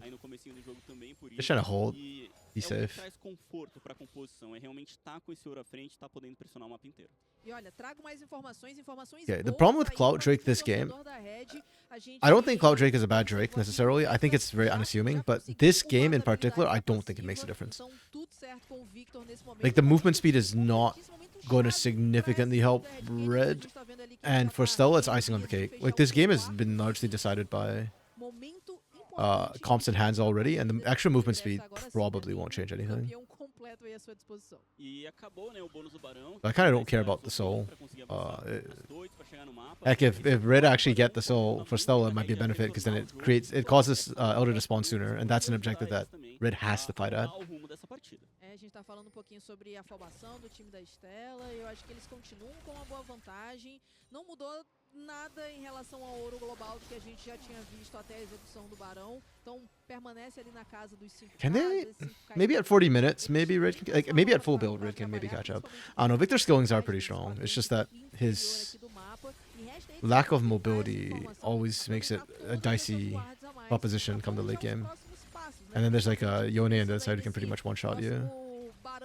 Acontecer lá na parte de cima, que a gente tá vendo que tá tudo escuro em relação de visão, mas principalmente o próximo dragão, que pode ser a alma dos canídeos. Oh, Zekka's with the GA third item. Let's go.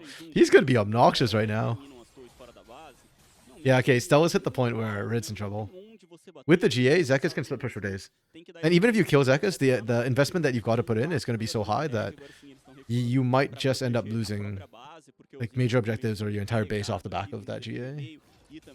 Of the amount of pressure it takes to kill Zekka's.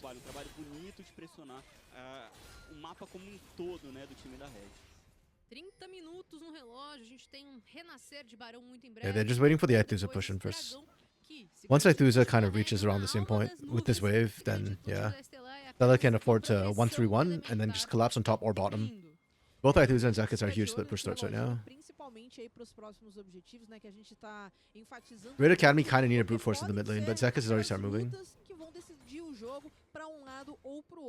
Especialmente agora que a gente já passou dos 30 minutos de partida, que o tempo de morte agora acaba sendo bem elevado. O time da Stella Leandre's burn. Tinha sua vantagem no ouro global, agora chega na casa dos 6.000, tem um inibidor exposto ali na rota inferior. E vamos ver se eles vão conseguir utilizar, principalmente, né, que já que seus dois solo laners têm the waves are finally syncing up, sabe abrir a base do time da Red. O que complica, né, a Red é que eles não têm muito espaço de mapa pra sair. Então, nota como o topo tá bem avançado. Okay, it doesn't hit quite as bad as the other one. I don't think he crit on this one. Earlier we saw him like take 40% of Rebello's health with just one quick double tap. Muito melhor nesse quesito, já inclusive começa esse barão, tem o teleporte do Aethusa pra chegar rápido na luta. Yeah.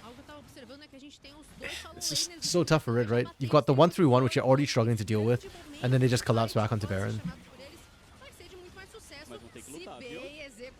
Yeah, Maokai out just comes across, right? And then what are you going to do? Zekka's doing a wonderful job just keeping Doom out of everything. Where's Aethusa? Okay, there we go. There's the scoop. There's the finish off. Oh, man. Yone's so busted. And then Celo's just wrecking Gref down the back line. Ah, it's just like a huge yikes. Okay, that's game. You end game off this, right? Maybe? They might have to reset. I don't know, Mewkio's kind of low.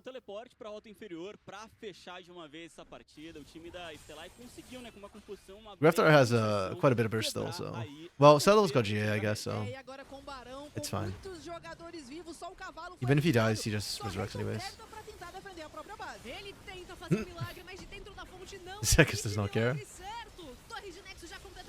He's not the tankiest, but he just doesn't have to care. Yeah, you saw that GA for Zekka's come in handy. Weird game. Low-key kinda. I was hoping this game this series in particular would be more competitive. It's a little bit less competitive than I'd like to see. And considering that I think Red Academy actually had a good solid draft. Here, let me pull it up for you because you weren't here when the draft happened. There you go, Scoots. Here's the draft. Yeah, I thought Red's draft was actually solid. Like, yeah, sure, they didn't get Yone, but it's not like this was unplayable. I think I gave them a 4 and a 3.5 for the composition scores. Like, I think Red had a couple more options. You had Poke. Sorry, wait, wrong. You had Poke with Chase Ezreal. You had Engage with Sejuani Victor. It's not a bad comp. And Victor is like Greftar's like big carry champion. And you can see from the damage too, Greftar still put up those numbers. If anything, I'm surprised Aethusa's numbers are as low as they were, because I thought he was on point. He was nasty with it, with the ultimates. So. Yeah, true. I don't know. That's why I think like Yone should be first pick. I feel like this is. I want to say this is the first time this split we've seen Yone first picked, but he's just so strong. Like what's the worst matchup you can give a Yone? And even whatever that matchup is, like I still think he's going to come out no worse than 20 CS down, and he's still going to have more relevance than any other champion. He's just busted. It's so disgusting. So frustrating. Yeah. Ridge has made some, I think, bad calls in the beginning, and Stella just didn't give them away. And against things like a Yone, like maybe like a kill, stuff like that, like it just feels like you don't have the leeway to make mistakes. Any sort of mistake puts you so far behind at the point that, yeah, it's just really tough to come back in. Yeah. And huge props to Aethusa. He played the Yone really well. You can see that's why I'm surprised he didn't do as much damage as even the Maokai. Mukio did really well too. Mukio had some really nice dodges with the twisted advance. Like right here, he dodges the hook with that. That's sexy. He does it again up top near the Herald Grubs. I think it was Herald at the time. Yeah, he has some really nice twisted advances. But this fight, like this was the one I'm talking about where I'm like, I don't know what Rid is doing. Like why you TP'd in a bad position, I know, but you could have just walked back down. Why go in? You just died there. Yeah. The Maokai with Yone was really good combo into a comp that wants to play into you. So, rough for Red. I think this is just GG go next angle. Forget about it, and we'll see how the draft goes. This game looks bad for Red, but I don't think they were actually that far behind. I think it's just a couple of choice mistakes, plus the fact that Stella snowballed incredibly well. So going to game 2, I think if they actually had a decent start to it, Doom was doing quite well initially. Yeah, so maybe, you know, just reset your mental a little bit. If they can play a bit cleaner, then yeah, I think it's still a bit of a hard fight, but not unplayable by any means. Okay, with that said, I need to use the washroom quickly, so I will quickly go to the washroom and be right back. Participando muito bem, e a Nami acho que não é tão simples assim de você jogar contra tanto dano que tinha também no time adversário, mas de uma maneira geral a Stellar fez um bom conjunto, né? Teve um bom conjunto, não era uma composição fácil e executaram bem. E o time da Red escolhe o lado vermelho para esse nosso segundo jogo, então a gente vai para um breve intervalo e na volta, segunda partida dessa MD3. Será que teremos empate ou será que a Stella fecha em 2-0? Não sai daí, a gente volta já já.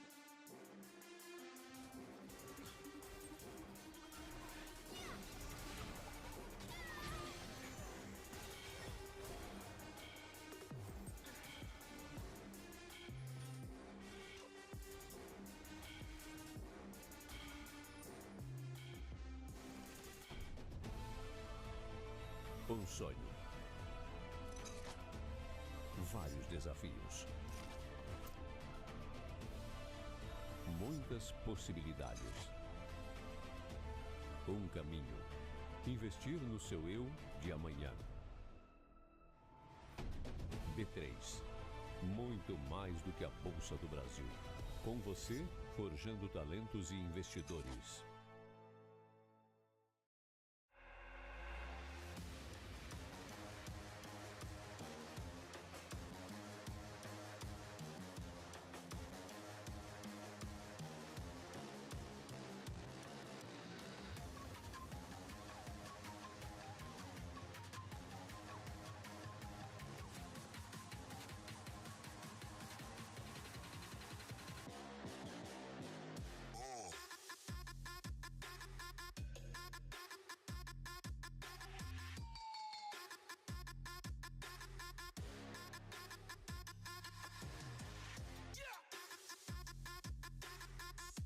Okay, I'm back. Super random ad. What ad? What did I miss?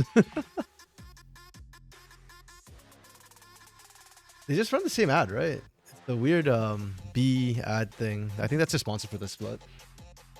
Unless Twitch threw an ad in. I have no control over the Twitch ads, but I don't think so. Brazilian Stock Exchange ad? Okay, yeah, that's the... Hey man, I am... better than gambling ads, I guess.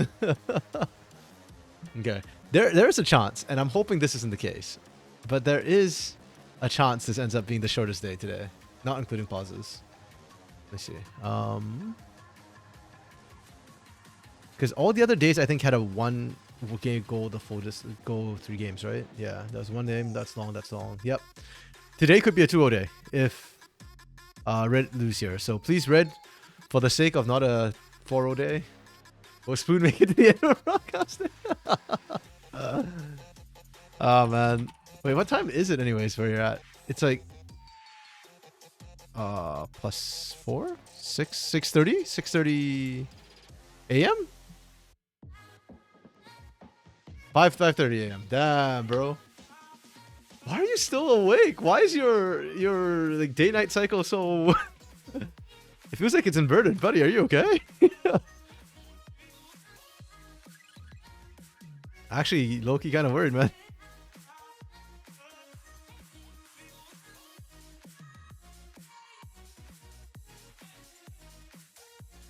Is it because of League that your sleep schedule is so messed up?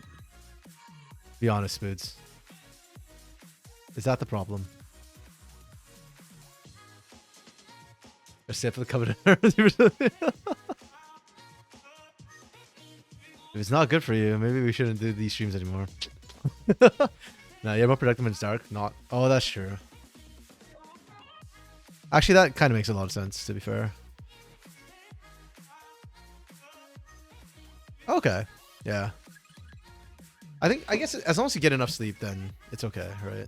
Everything else is like negotiable, kind of.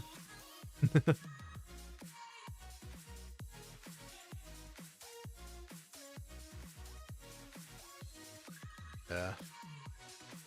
Okay. That does, I guess, depending on what like you do for a living, it might make a lot more sense to just actually flip it and just work at night. I do completely agree. It's a lot more productive to work at night than it is during the day. Unfortunately, my job requires me to talk to people, so I can't just... I wish I could just ignore people, but alas. I actually have to deal with them. That means I don't get to just sleep or, you know, like just work at night and be more productive.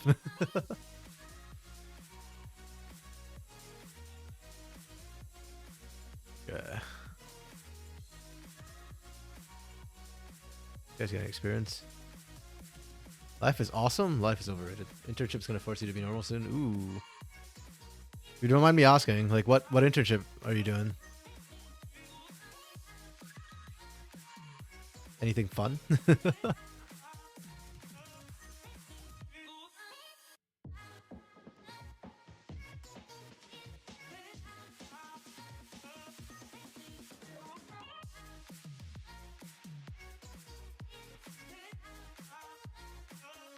Bachelor's in IT. Oh, you haven't found one yet. Okay, unless you get remote. Do they do internships remotely? I actually have no clue about that. It feels kind of weird to think about like a remote internship, but I guess after COVID, anything's possible.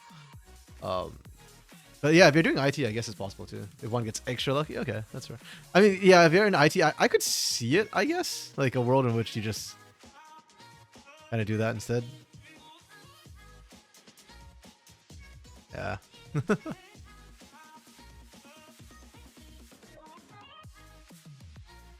I know, like, there are some people who actually prefer working in person. Like, they say they're more productive, but you just want to be a code monkey. Aren't code monkeys in high demand? I feel like... Actually, that's not true, I guess. Because you can code monkey remotely, right? So I guess a lot of people code monkey remotely. Actually, job market is crap. Boo.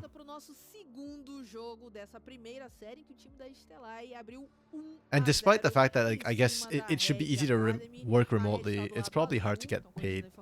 Like, for pay reasons, it's probably complicated for you to work like other countries and stuff as a code monkey. Unless can you be like a contractor and just do it?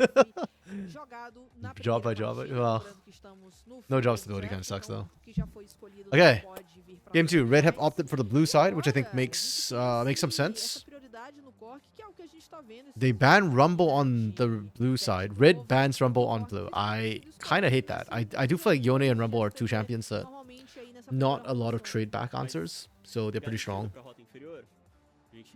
And it's interesting that Stella banned Aurora game 1 on blue side, and then now they are picking it on red side. Obviously, they still feel it's really strong. I don't know if I agree with that. CPF, what are those? Wait, actually, people might not know what CPF is. Basically, it's like the pension fund that you pay into. So. Yeah, Xin Zhao with Leona does not feel good. I am kind of curious what they're opting for with these two picks together, you know? Like, if you're gonna pick the Xin Zhao, I feel like you're better off with Nautilus most of the time, or who already got played, or Rakan, or Alistar, but not Leona or Rel. Leona and Rel don't really like Xin Zhao. And again, Rel, by the way, is open, and we are not picking her. Why? I do not know. Yeah. The Pantheon Prio 2 is not something I like. I don't feel like Pantheon is that strong. It reminds me a lot of Elise, kind of. But it's like he's really good at picks. And I can see him working in some comps. I just don't think it's like the end all be all. A lot of AD carries. Yeah, they're listing all the AD carries are taken out right now. What else would you want to run into Corki? It's weird to me that they banned the Jhin, actually. Because I feel like Jhin is one of the things you could run into Corki. You could just outrange with the Jinx too, potentially. But you don't want to play a Jinx into a Xin Zhao. Xin Zhao is actually one of the counters. Hey, Lunar. I don't know. I actually did talk a little bit about it. I'm not happy with it either. I celebrate both Easter and Father's Day normally, so having on those days really sucks. And I really want to cast the finals. I'm actually going to talk to Root about that, who's scheduling. So if it's on Father's Day though, it kind of really sucks. Okay, I think Zeri's a better option than Jinx here. A little bit more mobility. Jinx trying to play into Xin Zhao is already kind of hard, and then Leona is going to also wreck her, so Zeri at least has the mobility to kind of run away while Kristen Guard is up. Oh, I forgot about Kaisa actually. Yeah. The LTA just doesn't care about all these events, right? Like I mean, Father's Day and Easter is more of a Western thing in the first place, so you can really tell that they've kind of flexed away from the Western world. Gnar. Okay, we keep seeing this combo. That's fine. This is a decent combo. I like it that they have Leona this time, so it's not just like on the Gnar to try and get something crazy. But I don't like Talia into... I have mixed feelings about Talia into Zeri. Like, it's not a terrible pick. I just feel like more often than not, the Weavers will actually benefit Zeri. But, yeah. I mean, that's not like backed up by any data or anything. That's just personal pref. Who cares? China takes 2 weeks for New Year's. Oh, wait, what? No, New Year's is much earlier. The LTA schedule doesn't affect China's schedule or Korea's schedule. Oh. Oh, okay. Yeah, I don't know. I have no clue. We are going Jax. Oh, wait, let me screenshot this before I forget. I don't want to see the bar there. There we go. Screenshot. Where's my paint?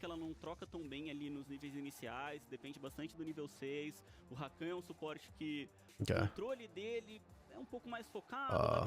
Yeah, it'd be nice if they started this week. But an ACL starting this week. Actually, that maybe they want to overlap. I don't know. It's definitely a bit of an odd situation. Frankly, I don't think it makes a big difference, but okay. Draft-wise, a lot of just...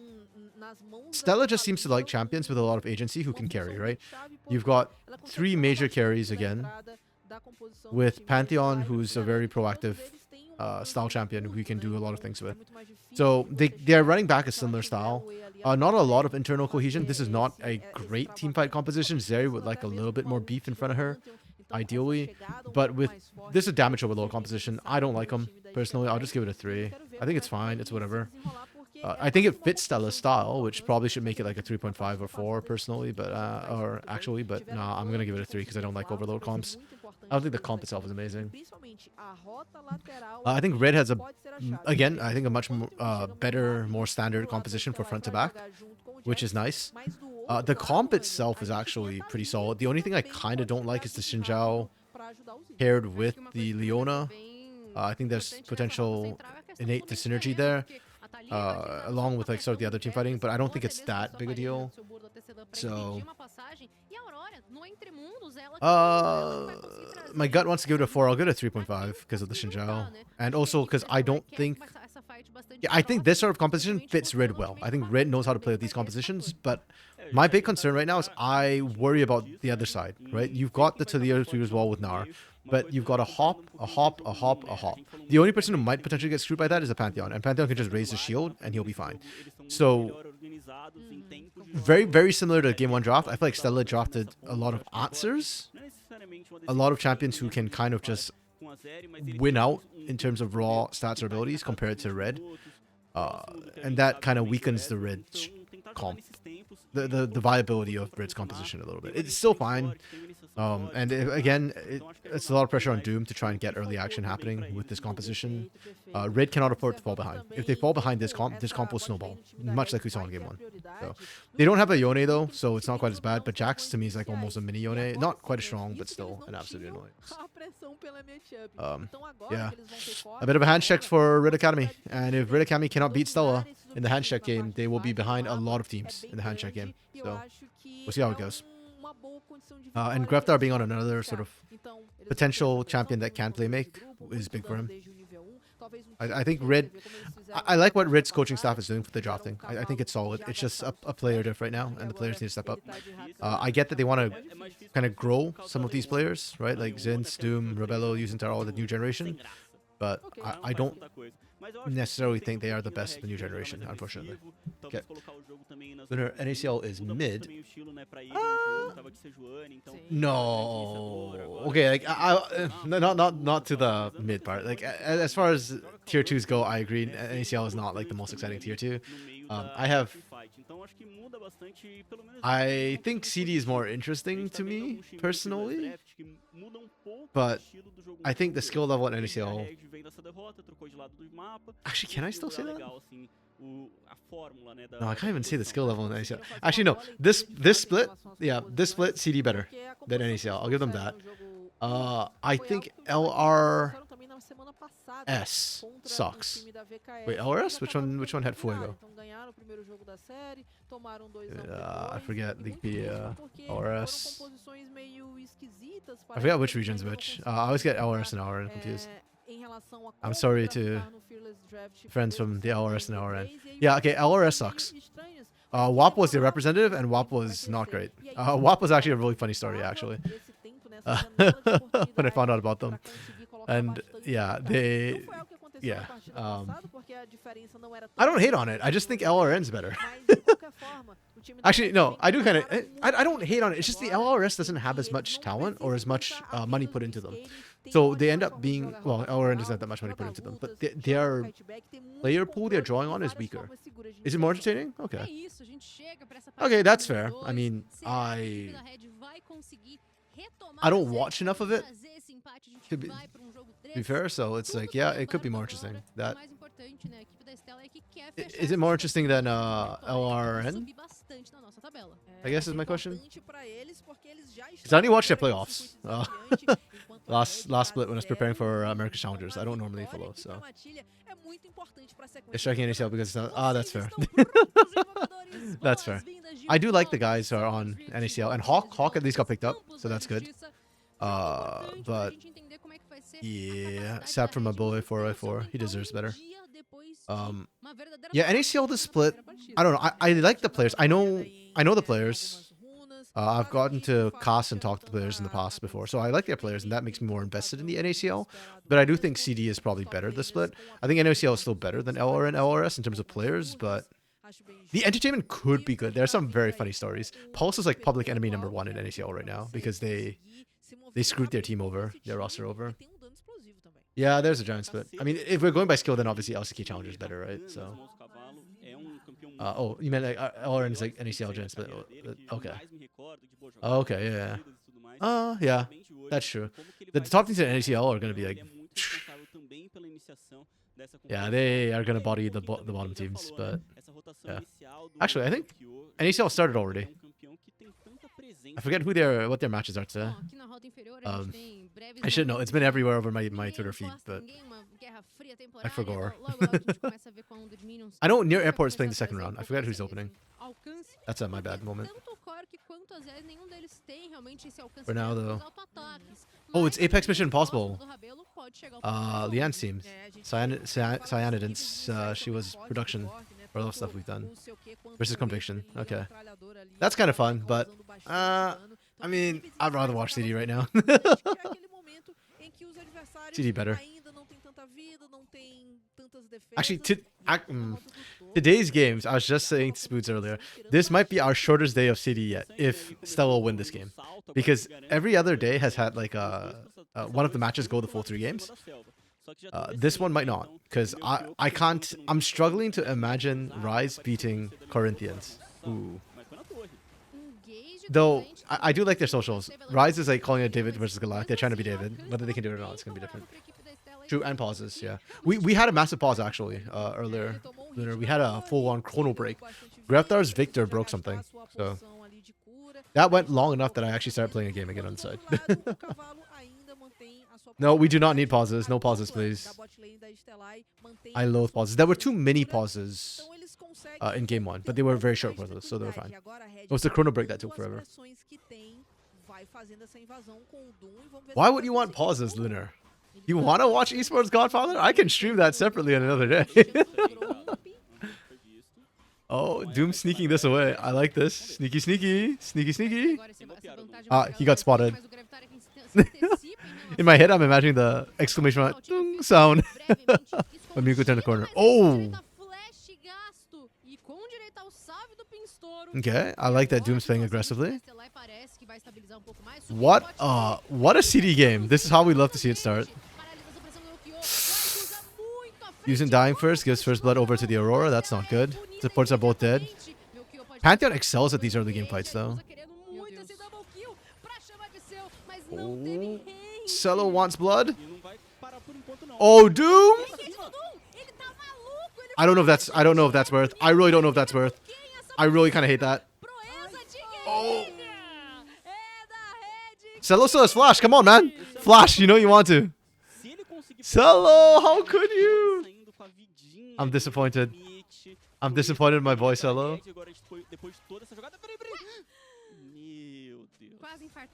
No guts, Cello. The old Cello would have flashed for that. The old Cello would have flashed for that. Hashtag not my Cello. Spoon telling this a pause need to be before it turns from tactical pause to strategic pause. 10 seconds. If you can mess a play up with a pause, it's already strategic. I actually don't know. I know that if a pause takes like more than 5 minutes, I'm already kind of getting antsy. If it's more than 10, it starts inting me. As a caster, not as a player. Ooh, Rabello is stuck under turret. I don't think they can... I don't know if they can dive this into Leona. Kind of risky.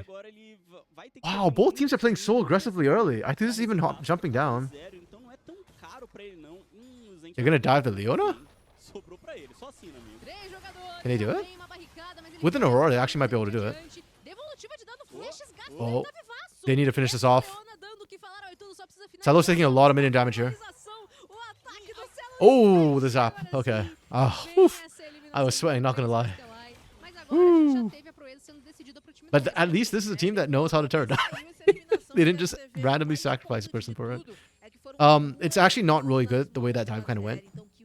Salo missed a whole bunch of minions for that. Ituza wasted a lot of time to make this happen. Yeah, not ideal. They get the kill, but you can see the gold is not going to significantly reflect that, unfortunately. And they did get first blood as well, so evening up the gold. Yeah. Spoods Ash G2, they tried it and failed. How does G2 get a tactical pause when they're playing in person, or a strategic pause when they're playing in person? Okay, Spoods, have a good one, buddy. Unfortunately, today will not be that day. He might actually be back this time. Okay, I'll hold you to it, Spoods. Let's try and get you through an entire day. Okay, talk to you later, buddy. Okay, Doom on Grubs for now. Yeah, Mukio didn't get shafted by the bot side dive, so yeah, it's just Estella once again opting for the dragon. I said it before, I prefer first drag personally, so I'm quite okay with this trade. Though, to be fair for Stella, I actually think they benefit more from Grubs. I think they've got the better split push comp later, so. They're 80k didn't know how Callista E worked despite it being. What was he expecting? He's the Ren, right? Like, what did he think the Ren was gonna do? Okay, just a bit of pull. Cello, honestly, so far on this, Zeri has looked a little bit uncomfortable on the champion. Like, he's missing a lot of his Qs. The range of it, that is. It's not been a very meta champion for a while, so maybe he just hasn't had played enough to like, feel, to just know that range. Have that instinctive grasp of it.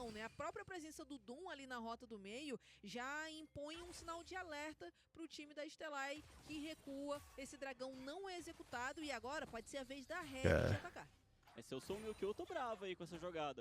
There's so many wards on here. There's 2 control wards.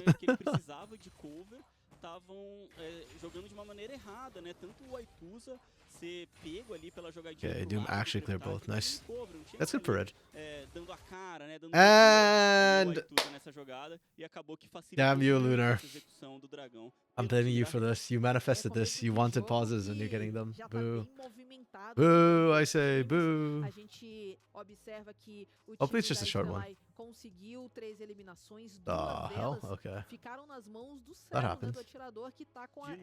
Oh. I didn't even finish playing that game, but okay. That apparently happened. Mas você acha que assim, porque o Lucian, ele tem essa força bem maior no early game, é diferente porque ele tem essa capacidade de snowball. A Zeri acelera o desenvolvimento dela. Rendered when 2 people at Saxon, then one was the other was still alive. The one status would have died. Ela começar a ser o ponto, assim, so he thought that what the one in stasis should have died, even though they were in stasis. Like was that, or just that he didn't see enough damage come through and thought he didn't do damage? Oh, okay, but he just paused it. That's so stupid. That's actually so stupid.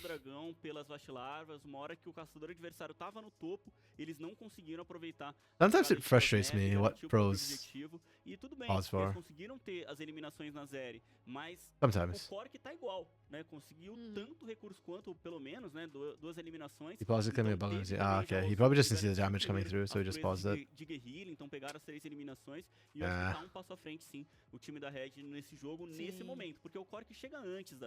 Concordo contigo, e especialmente já que a gente tá falando nas proezas de força. Oh, crap. Além das 3 eliminações, eles ficaram com a primeira leva de Vastilavas, então já conta com o objetivo. E tem a I forgot this is military mode only, so I only get military monkeys. Porque a gente tá falando, Yeah. esse é o turno Had to look da to basically Red 2 nessa fights. carta. Oh my goodness. Fizeram uma He shouldn't get, like, if you didn't catch it fast enough, you shouldn't get to like, go back and do that, you know? I feel like they need to do like sports where if you like if you call for a pause and nothing is wrong with it, you should get a penalty for it. Like make sure that people are calling for proper pauses. 35 minutes, hot damn. Yeah. I mean, the chrono break also, every time the chrono breaks, it takes about half an hour too. So like the Graftar chrono break also took forever in a day, unfortunately. Só bota a cara, eles têm que sair, porque já não tem mais tanta vida no mid.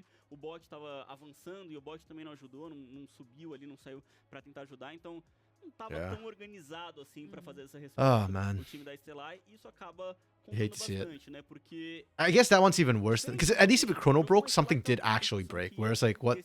agora a Red tá com um pouquinho Yeah. mais dessa chance de snowball. Então, That's pode Callista, deixar right? You're talking about? pegando todos. No, your G2's E 80k, yeah. pouquinho Whereas like, no yeah, there's not even like a problem with it, then it catálogo just feels really, really bad.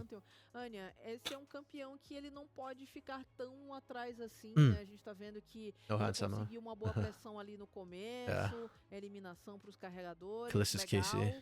mas I don't know why when you say Callista, I always think of Callista because it's kind of similar to his name, right? podem tá colocando o meu Even though I numa know situação it's not, complicada, I shouldn't porque se be, o but Pantheon, ele ficar muito yeah. atrás, ele não vai ter o mesmo impacto do Shinzal. Exatamente, ele não vai conseguir colocar a constelação That is a pra dentro Miyasu. pra jogo, chegar, surpreender alguém, Midaf. poder auxiliar mesmo numa iniciativa de fight. E fora Oh, isso, are we back in a gente game? retoma agora Let's a partida go. num momento em que os 8 minutos estão Don't know what the pause was about, but whatever. At least it wasn't too long. We're back into it. Where were we? 3-3. First feat of war goes to Red Canids. Rebello is... I was going to say kind of fed, but technically Cello is too, so it's kind of matched up pretty evenly. Okay. Again, the way this game kind of works out with the comps is it's not so much about like power spikes and whatnot, it's more just about how you execute, because Stella is weaker at team fighting, but they have more agency and can side lane push, can skirmish better. Red's better at team fighting, so both sides have playmaking tools as well. Is this... Oh. Wait, I thought Stella started up the dragon earlier. Did Muko get chased off? I don't remember anymore. Okay, that's fine. Yeah, right back to it anyways. They'll take this one nice and easy. Yeah, Dragon and Grubs are now very desynced, which I personally prefer to see. Because when they're synced, you might see teams traded again. Ooh. Yuzin's Leona is a little bit scary. He keeps getting dragged into compromising positions with the Zenith blade. He's not respecting it. You agree, nerf for him. We need to see more Ornn before he gets nerfed. You should... If you want Ornn to be nerfed, Lunar, you need to be wishing and hoping that we see more Ornn play. Because as he stands right now, he's not going to get nerfed if he doesn't get played.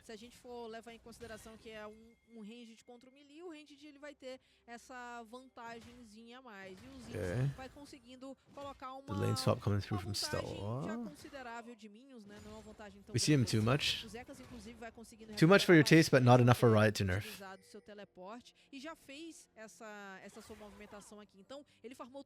Okay. Both teams have lane swap, but where they sent their duos is interesting. Cello and Cavallo top, whereas you've got Rebello and Yuzen mid. I would love to see Zekis actually just roam towards mid and try and get a collapse in with Athuza and Mukyo. The globals could be fun. Greftar would be able to match though. Oh, interesting. Greftar has no Weaver's Ball at level 8.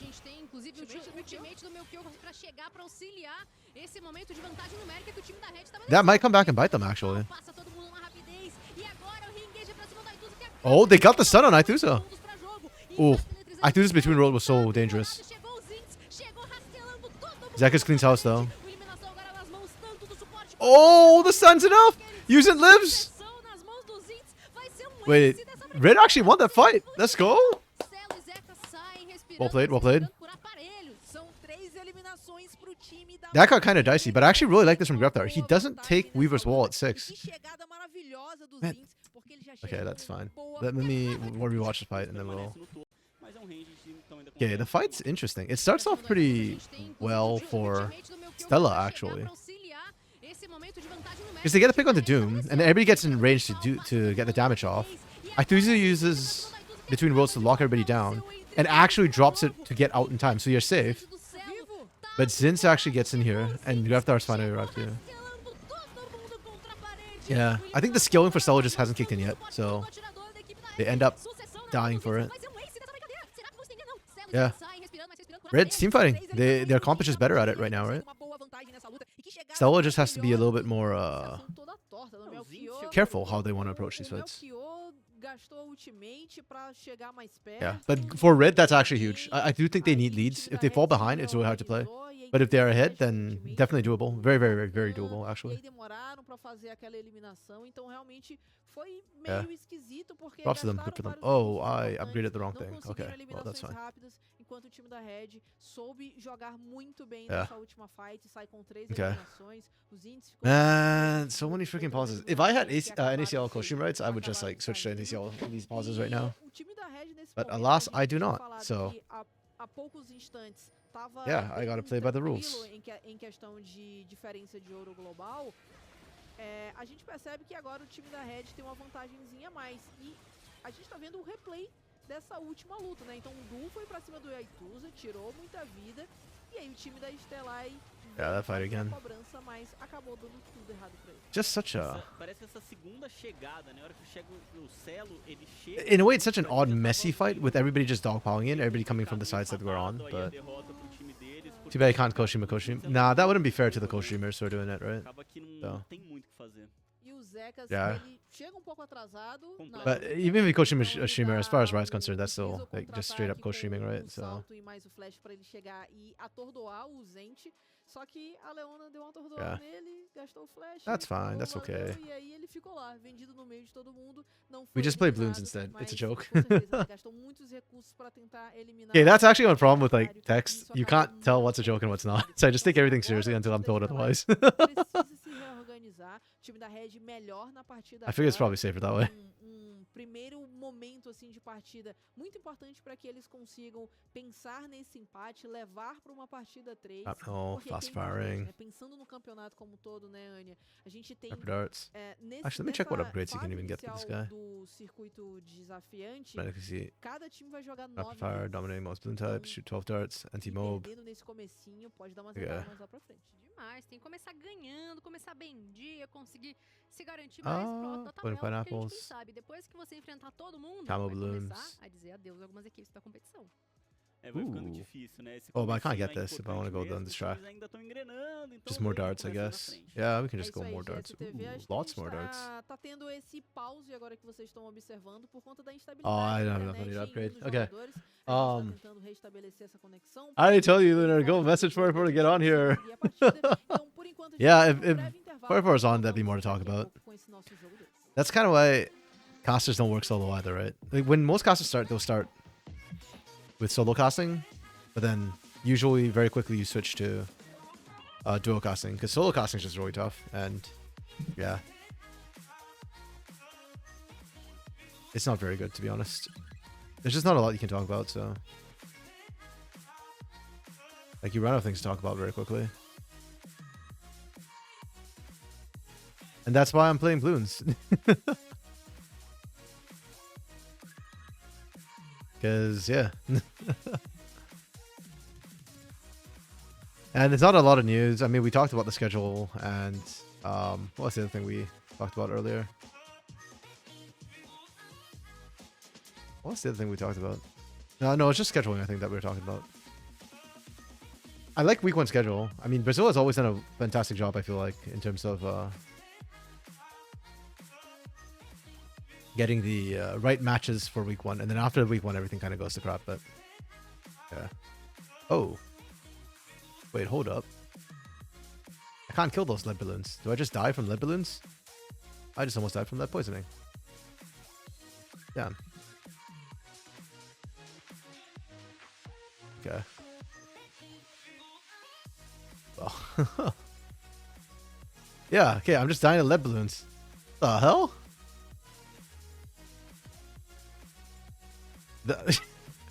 Now I know, I guess. I need something to kill lead balloons. Hold on, let me swap out the heroes. I think this arrow guy can't actually kill them. Can this guy kill lead balloons? Flammable, fire. Here's actually all black balloons, vulnerable to explosions, concussive. I think. Let me try this guy. I don't know what this guy does. Yeah. Doom. We talked about Doom yesterday, right? The fact that he's coming in.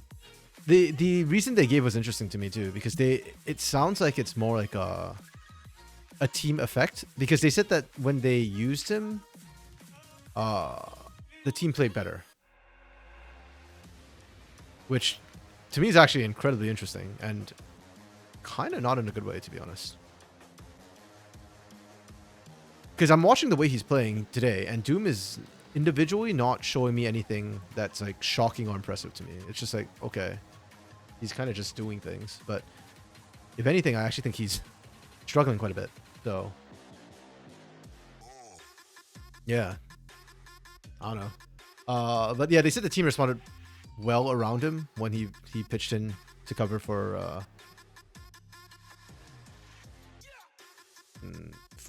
Aegis that one time. So, yeah. We'll see how he does. The team is certainly not, his academy team is certainly not doing well around him. So. Okay. We are back into game. I paused. Yeah, I paused. Let's go.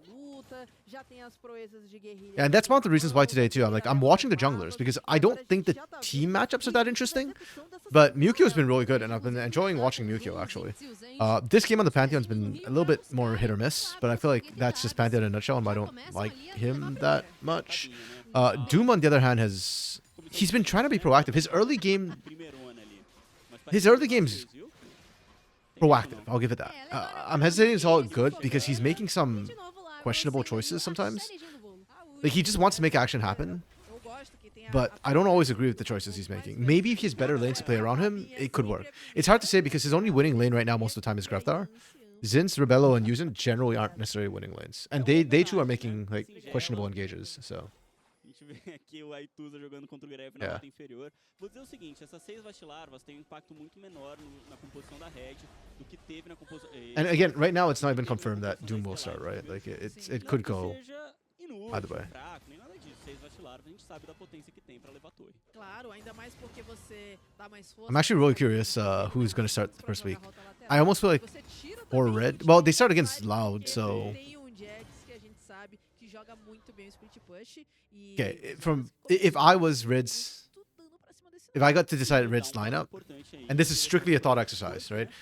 I would probably start with Aegis, just because that's what we know, and then swap in Doom when we're playing against teams like Fluxu W7M, or depending on how Kate Stars look, maybe Kate Stars. But against like the must-win matches, or heck, I might even play him against Istra Zestral, for example, just to kind of give him that experience in what is technically a low-stakes game. Whereas, like, I think the Loud matchup is really important for Red, so yeah, I mean, he's got 2 weeks to practice with them. I don't know. Like, there are reasons to do both. I don't think it's a wrong choice necessarily. That's how they want to try and test out Doom in a Tier 1 LTA South setting.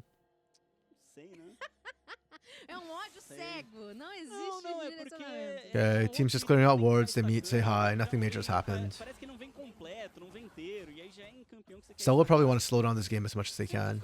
And maybe that's a bad thing that they gave up the grubs for Dragon early. Because now for the next Dragon, Red can contest, they have nothing to distract them, and they've got better split push right now. Zekas hasn't scaled up to the point where he can really threaten the Nari yet. This next fight's kind of important. If Stella opt to take this fight at Dragon, it's huge. I would like to see, like, that's a good ward here. I like that ward. I would like to see another one or two. And then look for a Zekas Mondo flank with the TP. I think that's how you win this fight. It's Zinz with the first move TP. Okay. If Zinz TPs, then I think for Stella, you just take your time and yeah, just kind of annoy them, but don't commit and let Zekas split push instead and pick up farm.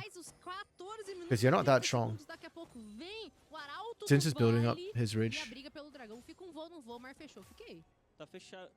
Aituza spotted on a ward. Oh, Mukyo shield? Oh, he doesn't even have to shield. Actually, that's pretty good. You trade flash for flash and junglers? That's fine. Mukyo still has ult to get in there. If they want to commit. But yeah, no, good call from Stella. They're just taking their time. They're dragging people apart, and they're buying time for Zekas to farm up top. That's precisely the right call. Really nice call. This is what impresses me about Stella. They don't play like the other tier 2 teams are playing right now, like the other old CBLOL Academy teams. They play like I would expect Kaboom to play, you know? Or... Oh, okay, Aituza kind of screwed up a little bit there. Not gonna lie, but that's fine. Cello needs to get in this fight. This fight's a losing fight till he gets in. Oh, never mind, I lied. How did they win that fight? What the hell? I thought it was a losing fight if Cello couldn't get in there, but never mind. Hold on. I want to watch a replay. I'm sure they'll show a replay for that. Yeah, that TP from Zekas did a crap ton of work. Aituza got a little bit overconfident, I think, sticking around there. And he had flash up, so he... Yeah, he probably could have flashed. But it ended up baiting all of Red in, so it's still a net win for her. It's a big win, actually. A bigger win for Stella. A sensação é que a Red quis jogar 2 turnos seguidos, né? Eles escolheram o dragão e ao invés de voltar com as proezas e defender. Yeah, speaking of Stella, like, yeah, as the point I was making, with Stella, I feel like they are playing the way I expect, like, Los Grandes to play. The way I expect Kaboom to play. Which means, like, I actually think their macro is better than those teams right now. Not quite Corinthians level, but, yeah. Because Kaboom and Los are a little bit underperforming for me. Yeah, I think Flamengo and Corinthians are still better than Stella. The big question for me is Stella's hands, whether they can quite match up to the former CBLOL players like House and whatnot. They might be able to. I think Zekas has been doing really well. Wait, hold up. Bonk. Dang. Yo, that's rough to watch, Graftar. Brother Graftar. Brother Grev. Okay, Zekas is now fully online. He went from like a losing lane to actually being a split push monster. He got both the turrets too. Solo gold. That's a massive yikes from Griftar. Ficou bem complicado mesmo agora jogar contra esse Jax, né? Porque ele já levou mais uma torre, são 2 torres aí que ele sozinho. I think there's still a little bit not. I don't think Athusa can split push yet. He does have some nice burst damage though. Chegando nas lutas ele também vai ser grande. O Athusa agora não sei se consegue sair não, hein? Vai tentar pular para trás. Colocou entre mundos para já dar aquele drible. Oh, good flash from Athusa. Flash para evitar o contato imediato do Doom. He avoids wind becomes lightning. Athusa becomes dead. Até que foi bom, conseguiu sobreviver, vai agora voltar para base, então a Stellar não vai ter condição de brigar por esse arauto. Não sei se estava num bom posicionamento ali não o Athusa, viu? Ele que Yeah, Cell is not in position to contest this Herald. They're a little bit. They're very late on the rotate. Foi meio esquisito mesmo, e aí com isso o time da Red ganha prioridade aqui no Rio, vão fazer esse... Stella's macro isn't perfect. I feel like I need to say that because I was like just praising them for how they're playing in CD. they're probably closer to Brazilian tier 1, but... Oh no! That flash from Zekas? No!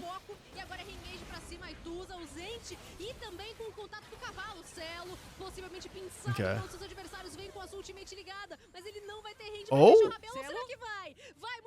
Celo with the 1v1? Loses the 1v1 to Rebello! Oh my goodness, Stella! This is so bad. Holy crap, what the hell? Like, what? Welcome back, Spoots! Perfect timing again. Yeah, you got it today. Perfect timing today. You dodge out the chrono break, and you get to come back just in time for a random Fiesta moment. And it makes the game really even again. The game was starting to slip away from Red a little bit. They had a fantastic, phenomenal early game. They got a massive team fight, which got them to a lead. And set Zekas behind. But Zekas managed to catch back up, and it looked for a second like Zekas was going to become Thanos. And then that Fiesta in the mid lane happened. Yeah, that was a choice and a half. Like, okay, Ithusa getting caught there, Ithusa's dead. Like, this is a really nice play from Red Academy. The collapse and wraparound was great, but Celo didn't have to die. I need to see what happens to Celo. He's got to have missed his skill shots or something. Okay, he missed 1 Q. Okay, yep, he just missed 2 Qs and died. Yep, that's yikes and a half. Essa falta de flash ult oh, man. Foi muito relevante, ele não ter nenhum do, né, não ter a ult, não ter o feitiço também. Tinha acabado de gastar e I think Zekas could take him. Agora o Zekas contra o Doom, tem TP do Athusa. Yeah, they blew Crescent Guard. Zekas did not use his ult. Grandmaster's Might is still available.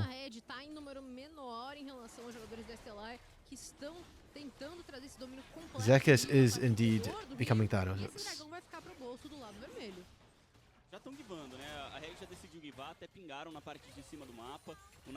Okay, this is kind of interesting because Red, I don't know how comfortable they feel in the team fight. If they don't team fight in the next, I'd say like what, 5 minutes, at that point I get very concerned for Red. And not only do they need to team fight, they need to win the team fight. Tier 1 aqui Theoretically, their comp's better for it, but aqui no jogo. Então, importante I'm getting kind of scared, not gonna lie. Zekis is really scary. He's becoming a monster.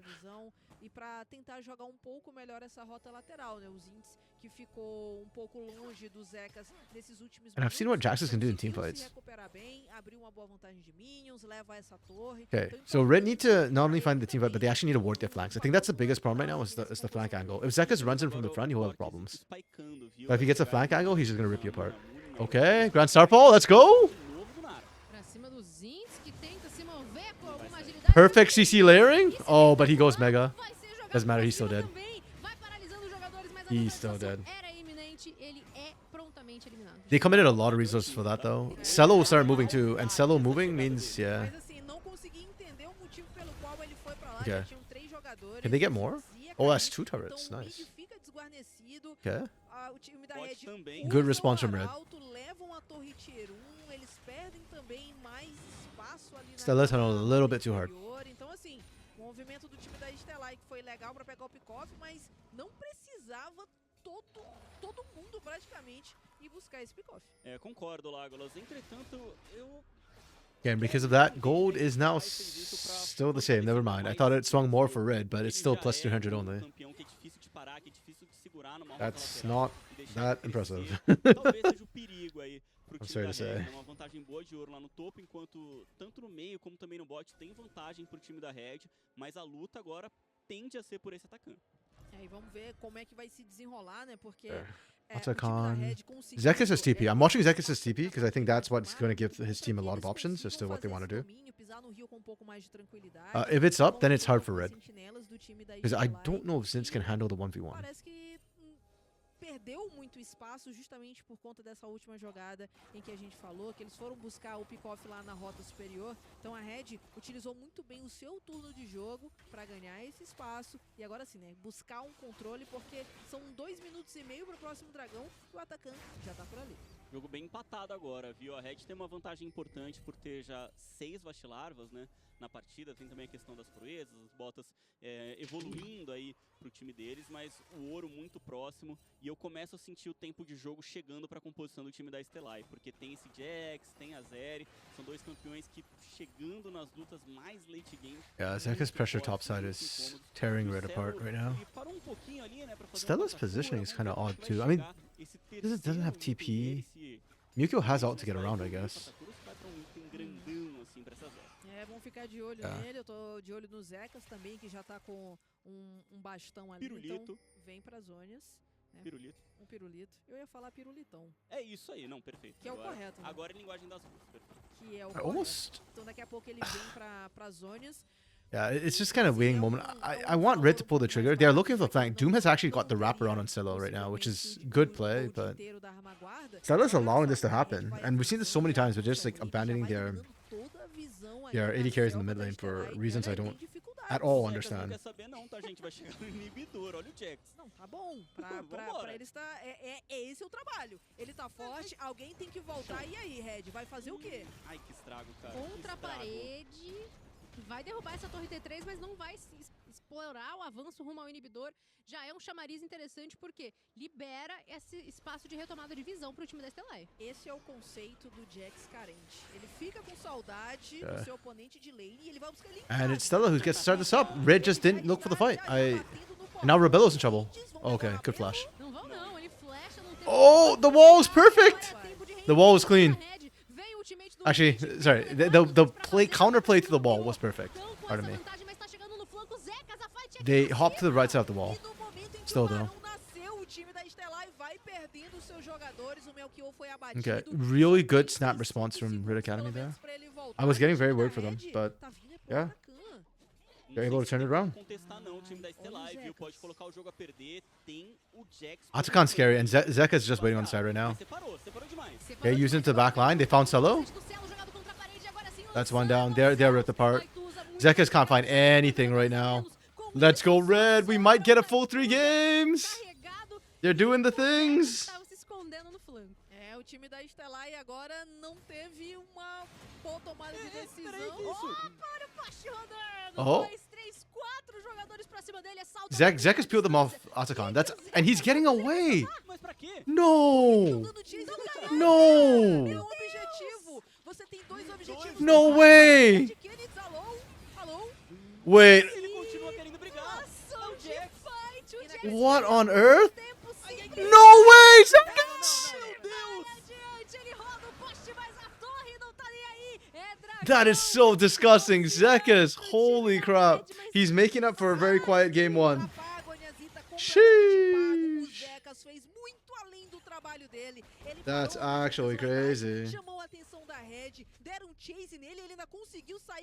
Oh my goodness, Zekas. Man is reformed. He's looking like a good top laner. Holy crap. Not okay, so not only did he get the solo kill, the 1-for-1 trade is hyper worth it, and he stopped the Atakan. I think that's a bigger one. Like, from what should have been a wipe into objective, he manages to stall it out. Stella is still slowly falling behind, though. Slowly falling apart, behind. Ele é o boss. É o grande chefe que o time da Red precisa passar para conseguir mais vantagens, para conseguir, quem sabe, a vitória e empatar a série. A gente tá lá e respeita isso. Entende que é o momento dele Brandon spawn, Atakan's on the opposite side of the map. Stella might just have to kind of handshake and trade objectives here. If you're behind against a teamfight comp, it is a little bit tough. And so far, Red's been doing a fantastic job not getting split up. Yeah, do we just see Stella? I think Stella should just focus on Atakan. I think they can hold out against the Baron long enough to make the Atakan permanent buff worth it. Importante aí pro time da Red para ainda tentar jogar, para ainda ir para cima. A Stellai vai colocando a cara. Acho que ainda não conseguiram executar muito bem esses 4 jogadores juntos aqui, né? Porque o Zekas tá fazendo o split, tá dando certo. Agora vamos para cima do Mewkio. Oh, Mewkio is getting caught again. Mewkio has been having a really bad game of it so far. Again, no shield. He's just gonna go down without shielding. I think if you're gonna get flicked anyways, you might as well just shield right there. Yeah, you're still gonna take a lot of damage. You're still gonna get surrounded, but at least you can block some of the damage that comes in. This Pantheon is not it. I had concerns about the Pantheon pick. I didn't think it was going to perform quite this poorly. This is a whole different level. There's no smite steal option. Mewkio's dead. The Baron's just melting right now. Okay. They've kind of peeled. Cavallo and Cello have enough mobility that they can afford to do crap like that. Where is Zeka? Zeka's just been pushing. Okay, I like this go from Stella. Actually. They're not committing to a steal or anything. They're literally trying to slow them down. Aithuza? Please don't die here. Aithuza's gonna die here. He's gonna get caught. Okay. Okay? Is it enough? It is not enough. Even with the Zonias. Yeah, huge from Zen's there. Oh, Mewkio's rejoined the fight. Actually, they might turn this. I'm losing my mind, Stella! Stella, why are you making me like you so much? This is crazy.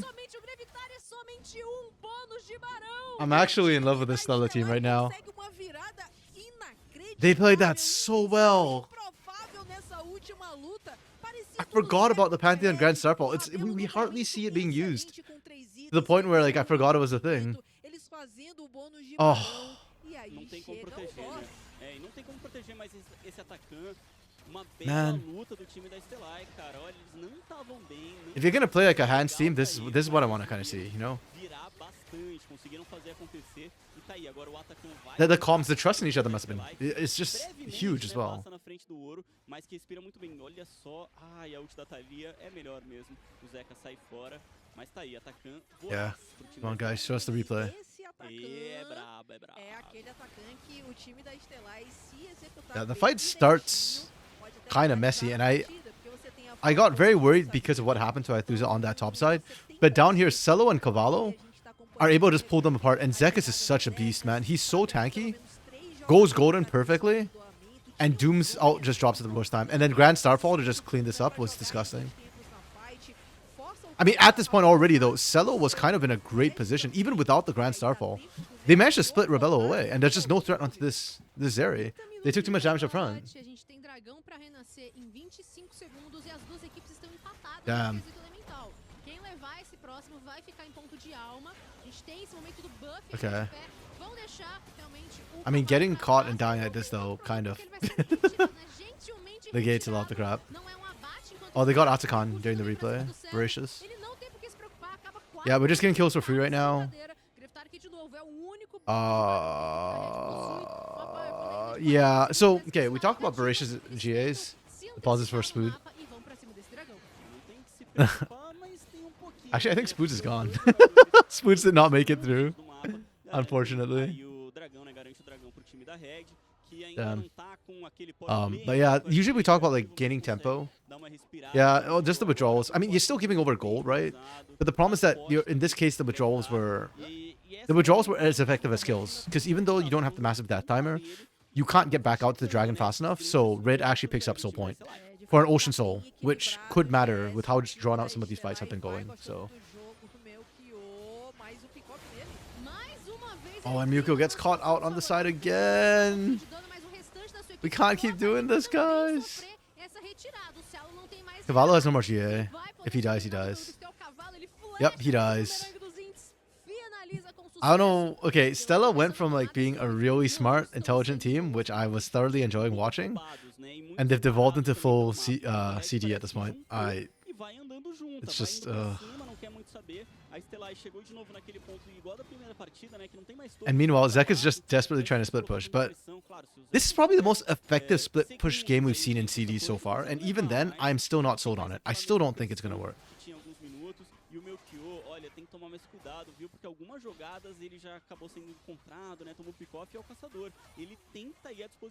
Yeah, I'm very mixed right now. On one hand, I want Red to win because, you know, yeah, I think they deserve it after a game like this. On the other hand, I also kind of want a 4-0 day so I can go watch NECL. Very mixed feelings. Okay. I mean, it's not game over yet. Stella's still up gold. It's just that the last couple fights have all gone Red's way. Boo. You know what? I can't talk about. Yeah. If I so much as talk about wanting the game to end, it just, yeah, does this, I guess. Esse jogo tá dando o que falar. Essa série como um todo, sendo bastante tumultuada de idas e vindas. Yet another pause. Why are we getting so many pauses? Like, at this point. E tem que ganhar se quiser You should limit the amount of pauses. That's what we need. Eles conseguiram chegar ainda num bom momento da composição deles. I know there's like a cap on how much total pause time you can have, but yeah, no, we need like a straight up just only 3 pauses a game or something like that. I don't know. Just not this. This is just killing me. My personal biggest problem with this is kill my interest to watch this right now. The sheer amount of pauses. I think we've had more pause time than actual game time, which is crazy. Oh, there we go. Perfect. Short pause. Okay, I can live with that. Not happy, but we can live with that.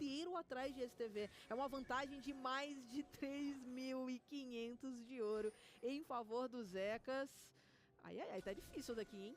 Tá bem difícil isso aqui, Okay. não vou mentir. Yeah, it feels like momentum is starting to swing Red's way a little bit. With how all these fights have been going, they've actually been executing the team fight well, and still has not been able to really punish the skirmishes or whatnot. And I'm putting a lot of this at Mukyo's feet, whether it's the Pantheon pick itself or... I don't know, man. Maybe people are getting more altered. It feels about the same amount of time. But Brazil is no longer Huehuelan. Big Sag. I actually miss the old Huehue memes. Yeah. I don't know what's going on. It's like every single match, it feels like in CD right now is having pauses for some odd reason. I pray that NACL is having a better time of it than CD is. Dos dois lados pode dar fim a essa partida, talvez com empate da Red ou até mesmo com 2-0 da Stellai, porque yeah, Stella is still slowly eking out small leads right now because during the downtime Zek is just split pushing like a madman. But that can only do so much, and Mukyo needs to stop getting caught. Like I don't know if it's Mukyo as a player or Pantheon the champion. I'm not super happy. I'm not a big fan of Pantheon in general. erro aqui pode ser fatal. They can pro play. Apontar também a itemização dessa Zeri, But cara. he's not terrible. But then in this game, he's been caught multiple times. It feels like most of the plays that Red's making is off a Mukio catch. Farma, chega a 4 itens e aí tenta ganhar uma luta pra fechar o jogo. Ok, achei. Zekas is almost full build too, so. Ilustrativa e a sua progressão de poder que a Zeri pode ter em game. Bom, 35 minutos de partida já se I love how Grefthar went from like a rough laning phase to being 3k up against Aithuza as well. This is why. I'm just saying, Aurora, not first pick worthy.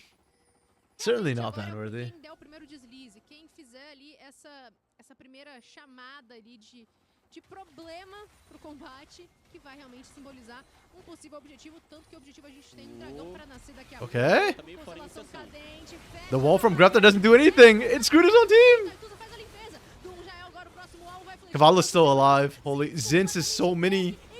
He's so mini. He can't get big fast enough. Show não faz sucesso. Doom e Gravitar sobre Wow, wait, hold on. What was the setup to that fight? It felt like it came out of nowhere. Só que um pouquinho mais com corta-cura pra talvez apagar um pouco o potencial que tanto o Doom quanto os Zinx podem oferecer. Realmente agora é o Yeah, like they were all just chilling. We're all like, we're just waiting for Dragon. de problema pro combate, que vai realmente simbolizar Cavallo and Cello are just mid. Oh, this is beautiful, actually. Like, everybody is primed for this, dude. Look at all the globals coming across simultaneously. The TPs, the double TP. Wow. Okay. That was really, really good. It literally came down to like seconds. Microseconds. Cello just pulled the trigger faster. These walls from Grefthar have been pretty good, but Stella's been playing around it even better. Like, Stella's been playing on the perfect side of the wall every single time. That's crazy. Okay, Doom's running over. Nah, he can't. It's just slow. He waited. He hesitated. Okay. Stella took back control of the game. Oh, man. Again, such mixed feelings about it. Like, Red deserve a win. They really do. Like, they've been playing the fights really, really, really well, but yeah, Stella just better. Just one fight and suddenly the game's completely swung over. Olha, eles tentaram ali pick-off pra cima da Stellai, mas o cavalo tava atento. Oh my goodness. Que dano foi esse? Tirou mais The hell? do Doom. E agora o time da Stellai Doom has no magic resist. bônus do barão, That, conseguiu seu terceiro dragão. wow, Vai that's avançando disgusting. pra That is cima do obscene. Tempestade, né? Então derreteu a vida do Doom, que teve que voltar à base, perde um pouco desse timing apropriado pra segurar as waves. Waves que agora tem essa mão do barão pra auxiliar nessa possibilidade de push. A rota do topo tem a T3 no chão, mas as demais rotas... they're leaving Mukio to split push because he's got Grand Starfall. Um passinho falso aqui no meio da selva que pode iniciar uma fight mais uma vez. Tá chegando mais uma nova onda de minions. E por aqui... Ah, brother, those Raptors were not losing half the wave. novo. Nesse momento o time When you're the one split pushing, or you're the one walking the other wave in, you need to walk them in properly. That Baron buff did nothing in the mid wave. Stella didn't get the pressure. conseguiu tirar mais Crying. da metade da vida do caçador do time da Red. Crying. Por outro lado, a gente viu que o W do Celo também foi bem impactante em relação ao Doom, que precisou já fazer mais um recuo. E é uma vantagem de ouro que agora sim, né, bem acentuada para esse momento do jogo. E o mapa da Stellai again. aí, né? Mais uma vez o Aituza Damn. bombando pra cima do I think he's hitting like a truck. Olha, o Aituza tá This reminds me of Zoe in the past. Or just like out of nowhere, Zoe suddenly hits you late game for like half your health, and there's nothing you can do. Porque ele tava sozinho, né? O Aituza tava sozinho no mapa, então não tinha muita pressão pro Doom ter que sair, ter que voltar pra base pra se curar, mas vai incomodando e vai demonstrando todo o dano que tem essa Aurora. Agora é o Melchior que vai dar de cara aqui com o Shinzal do Doom. Só que como não tem objetivo no mapa, né? Parece que a Stellai anda, se desloca, mas não tá encontrando muito ainda o que fazer. Oh man, 40 minutes. We're approaching the 40-minute mark. O próximo objetivo só vem aí. This game has been going back and forth. Tem tempinho ainda para trabalhar o mapa. Really, really, really close game. Quanto pro outro. I think next fight decides it actually. No. If Red win the next fight, they might not be able to end. I'm not 100% sure. E eles vêm pra cima dessa Aurora. Ela já tá então se movimentando no meio da selva. Oh, nice stun. I think Aithusa made a mistake by not using the ultimate. But they get the Corki. That's half the fight won. And Celo's free firing. Ollie, Oxen free! Mukio's just hunting Grefthar on the backline.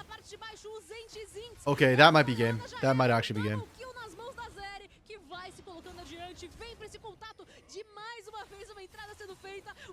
Can they get the rip buff ticking? Oh, they got the stun even better. They did it. It took forever and a day. 40 minutes to close this one out. This is actually a way better game than I was expecting from this.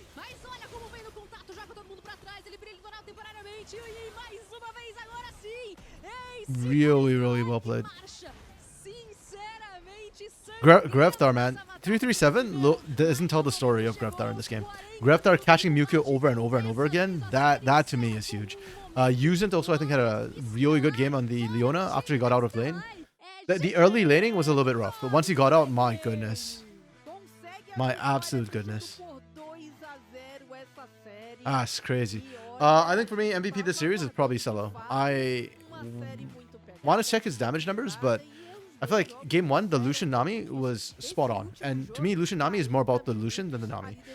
And this game 2, his Zeri, him and Cavallo. This bot lane was really good this game. Like, Zekis was cracked, don't get me wrong, but his game 1 was a little bit quiet. So, whereas I think Cello performed both games wonderfully well. Ituza did a really good game 1. His game 2, though, a little bit rockier. And he was laning against Greftar, so understandable. Mewtwo disappointed me this game. The Pantheon pick was not it. He's got other champions, though, so we'll see if he comes back to this Pantheon or not. But yeah, oh. I mean, he did use more Grand Starfalls to more effect than a lot of other Pantheons we've seen so far. I mean, we've only seen like 2 or 3 other Pantheons, so it's not saying a lot. But he's probably had the best ults, but his use of the shield and just how he plays his basic abilities was not great. I mean, you could argue that his positioning was bad, but I do feel like that's why one of the benefits of playing the Pantheon is that you can misposition like that, and it's just bait, but then he needs to use the shield. Yeah, actually, yeah. I agree with you, Luna. Originally, like, I was kind of split on whether I wanted to go game 3 or not, but after that game 2 was good. After game 1, I kind of wanted it to be a 2-0. But after game 2, Red came back so well in game 2. The way they played was so clutch. I think for the side of Red Academy, I was like, yeah, I was quite impressed with Zinz and Yuzint specifically. Doom did not impress me. I'm sorry, guys. Like, Doom was just... Doom's Xinjiao was aight this game. I mean, compared to Carioca, it's good, but it's just average Xinjiao. Greftar did well, but Greftar is also a LTA South player, so who's been there for a while, made his reputation there. I expect him to win. Rebello was aight. He had some good moments, but yeah. I feel like without the team frontlining for him, Rebello's ability to impact the game was severely hampered. Whereas on the on the Zeri it's a little bit easier, I guess. Your range is longer, but I think Cello did a lot more. So, yeah. Really, really well played from Red, though. I'm very impressed with them. For me, I think Red is a solidly middle of the pack team, but considering the mechanics they've been showing, that they're middle of the pack, I think already is that they're doing quite well for themselves. Stella, on the other hand, feels like a CD team on the cusp of getting into Tier 1. Like, they have hands, but their brain sometimes... Their brain is good. When their brain is on, it looks really good. Oh, they get to Zekis, really? Okay. His game 2 deserved it. The game 2 Jax was really, really strong. Yeah, best of game 1 was really meh, though. He was the one losing lane they had. Yeah. Yeah, no, I think Stella... The problem for Stella in CD this split is just going to be the fact that there are so many other good teams with better hands than them. But I like where their head's at. I really like where their head's at. I think they've shown me more brains right now than Los or Kaboom. And if not for the way game 2 ended a little bit, or their mid to late game in game 2, I would actually have compared them to like Flamengo in terms of brains right now. But that still makes them a top 3 team in terms of macro in CD. It's not quite where I like to see in LTA South, but LTA South was also kind of brainless in split 1, not gonna lie. Like, Loud and Pain were giving me aneurysms. Red would probably give me an aneurysm if I expected any sort of macro from Red in LTA South, but yeah. Yeah, this is my Furia. This is my... Oh, sorry. This is my CD Furia right now, where I think they have so much potential. and they actually don't have like a ton of tier 1 experience, I'm cheering for them, man. I think Stella is a team that, yeah, can definitely pop off and be exciting. Okay, I have run out of water. I need to go get water. Should be a quick break. I'm just literally running up to grab tea. I can't type. Nope, I can't. Okay, right back. Muitas possibilidades. Caminho. Investir no seu eu de amanhã. D3. Muito mais do que a Bolsa do Brasil. Com você, forjando talentos e investidores.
Okay, I'm back. Grabbed my water. Yeah, talking through all those pauses is just tiring. And hurts my throat. But we've got Rise versus Corinthians coming up next. This one, not gonna lie, is gonna be set up to be a slaughter. That said, I like a good underdog story. So, as much as I support Corinthians, I think they've been showing some of the best League of Legends in CD. I am probably actually gonna cheer for Rise this game because, yeah, I'm cheering for the underdog. And I love a good underdog story. I love it when they somehow are able to turn things around. When David beats Goliath, those are always fun.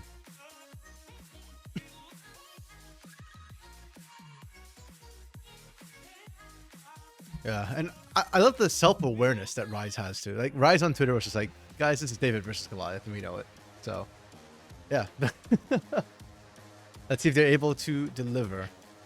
I think a lot of it will come down to the in-game ability to actually play the game, because unfortunately for Rise so far, they've just not looked very awake or alert in-game. They've just kind of looked a little bit lackadaisical, a little bit, sitting back letting the game happen to them. It's not a hands check issue, though that is another issue against Corinthians specifically, but yeah, they just feel like they're not playing up what they need to. So, yeah, if you get hands checked and lose because of that, I'm actually okay with that.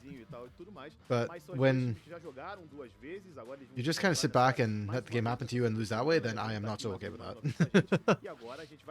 And that's unfortunately what I've been seeing from Rise. So, come on, Rise, wake up, guys. Go on better than this. Genuinely, you're better than this. We saw more from the last split, I feel like, than what we've kind of seen this split so far.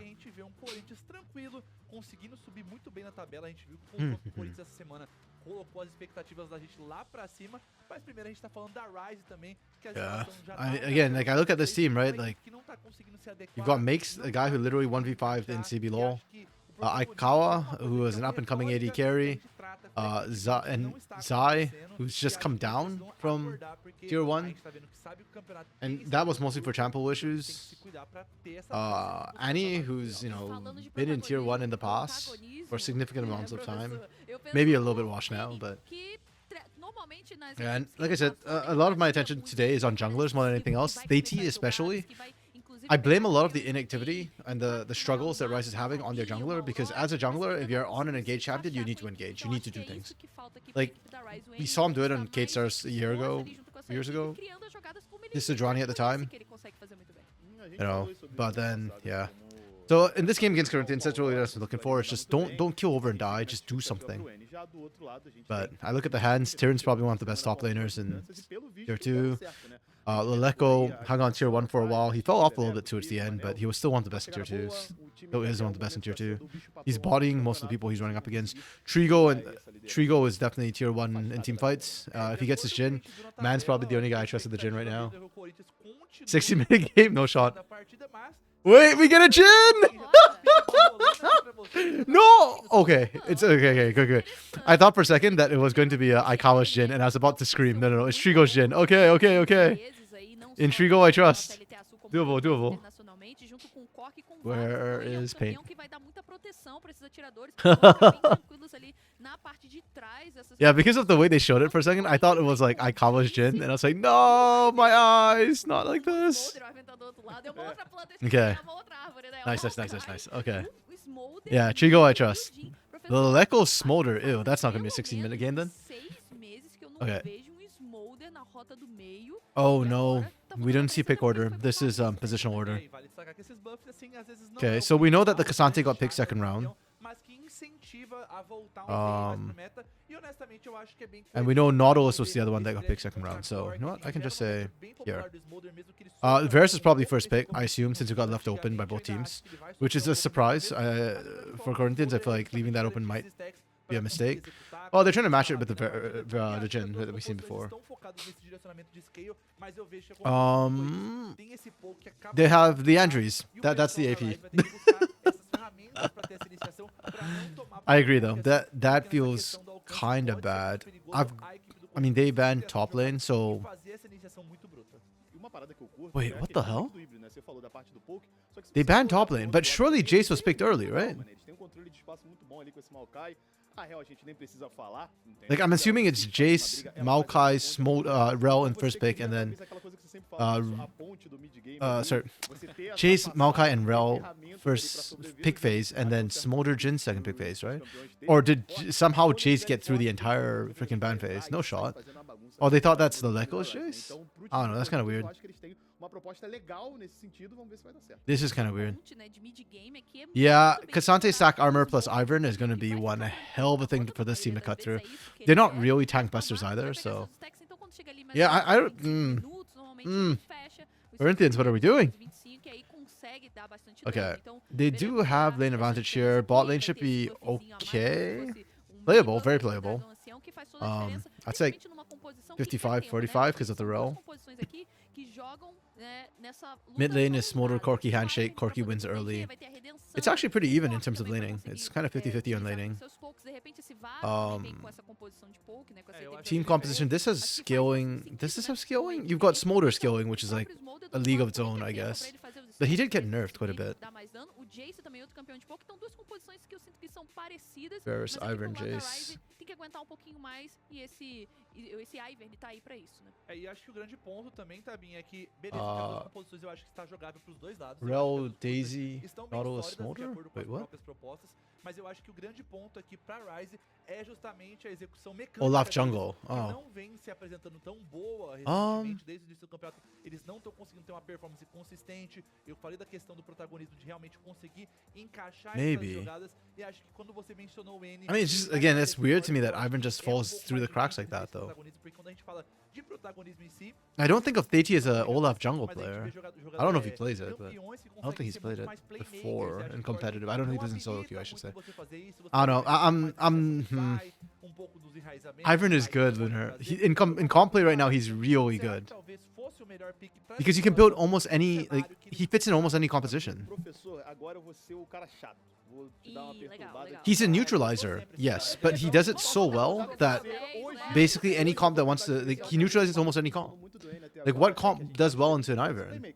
The only one I can vaguely think of that would still do decently well is like poke comp, and even then, poke comp into Iron Shield is really frustrating. Like you can still do it, it's just frustrating. Okay, I do favor Ryze's composition because yeah, as you pointed out, this is like Ivern Cassante into like all AD. The question is how much do I favor it? I think this comp gives a really good front line. Yeah, getting Varus, Corki, Ivern to me is disgusting. Like this is just busted. Give them 4.5. Corinthians comp is actually not terrible. I think it's actually fine. It's scaling. It's great. I'd normally give this like a 3.5. You know, I'm just gonna. I'll give it a 2.5. I don't think it's terrible. If there wasn't like a tank plus enchanter on the other side, this is not bad. With tank enchanter, it's hard. Like, you can still do it. Damage scales harder than resistances, so you can still do it. It just feels kind of bad. What do you mean? Both comps are terrible? No. No, I think blue comp's fine. It's not a Thanos comp, sure. But it's a good, solid composition. And then I think it gets boosted by the fact that Corinthians kind of screwed their draft. But if they don't have, again, if they don't have like a tank plus, if they just have only one tank, I actually think the Corinthians comp will still be fine. It's more that there's a enchanter plus tank that makes it really, really hard because the resistances apply to shields. So yeah, that's why enchanters specifically are so busted with the tanks against mono damage type composition. A equipe do Corinthians já sabe que tá por ali aquele Ivern. Aqui, se a gente dá uma olhada nas runas, o professor apenas confirmando, né, a nossa suspeita ali que o Aikawa vai realmente para esse Varus mais de poke, traz o Cometa, então focando mais nesse dano à distância. Okay. Looks like Ryze wants to invade. I don't know about that one, Chief. Assim, né, como ele fez tempo atrás, aí principalmente se a gente olhar no começo do Level 1 invade Nautilus into Rel is kind of dicey. Oh, what the hell happened up here? Essa cura mais curta, em trocas curtas, inclusive teve uma troca aqui, né? Deu pra ver que o Make saiu bem machucado. O Tyrion também tomou certo dano por ali, né? Aquela troca de carícias. I assume Jay started Q. E falando em troca, Oof, whiff. pegando, procurando acertar a flecha ali em alguém. Mas não vai acertar, vai ficar por isso mesmo. A gente vê que as bot lanes estão querendo priorizar justamente jogar em torno dessa onda de minions aqui, porque você ter a Despite the early sort of invade posture from Ryze, nothing really happens. Da forma mais tranquila possível. Mas a gente tá vendo as trocas rolando já, e a gente vê como o pessoal do Corinthians já tá se beneficiando. Yikes. Estão trocando num time. That's a lot of damage coming from Trigo. Oh, Aikawa is running Poke Varus. Okay. How do I feel about that? I mean, squishy tank. 2 tanks, 3 damage threats. That's one way to get past the front line, I guess. But then, I guess you're trusting Annie to be the tank shredder in their team. Okay. Okay, I can see it. It's viable. It's viable. Not probably my first choice, but yeah, it's not terrible. Mas essa sentinela agora matou para a equipe do Corinthians. Eles sabem que eles podem ficar um pouco mais avançados. O Ivern foi visto na parte superior do mapa. Claro que ele ainda pode voltar rapidamente, que agora ele vai fazendo a limpeza, né? Everyone's abusing the matchup. Love to see it. De cada dos campos, então eles ainda têm tempinho.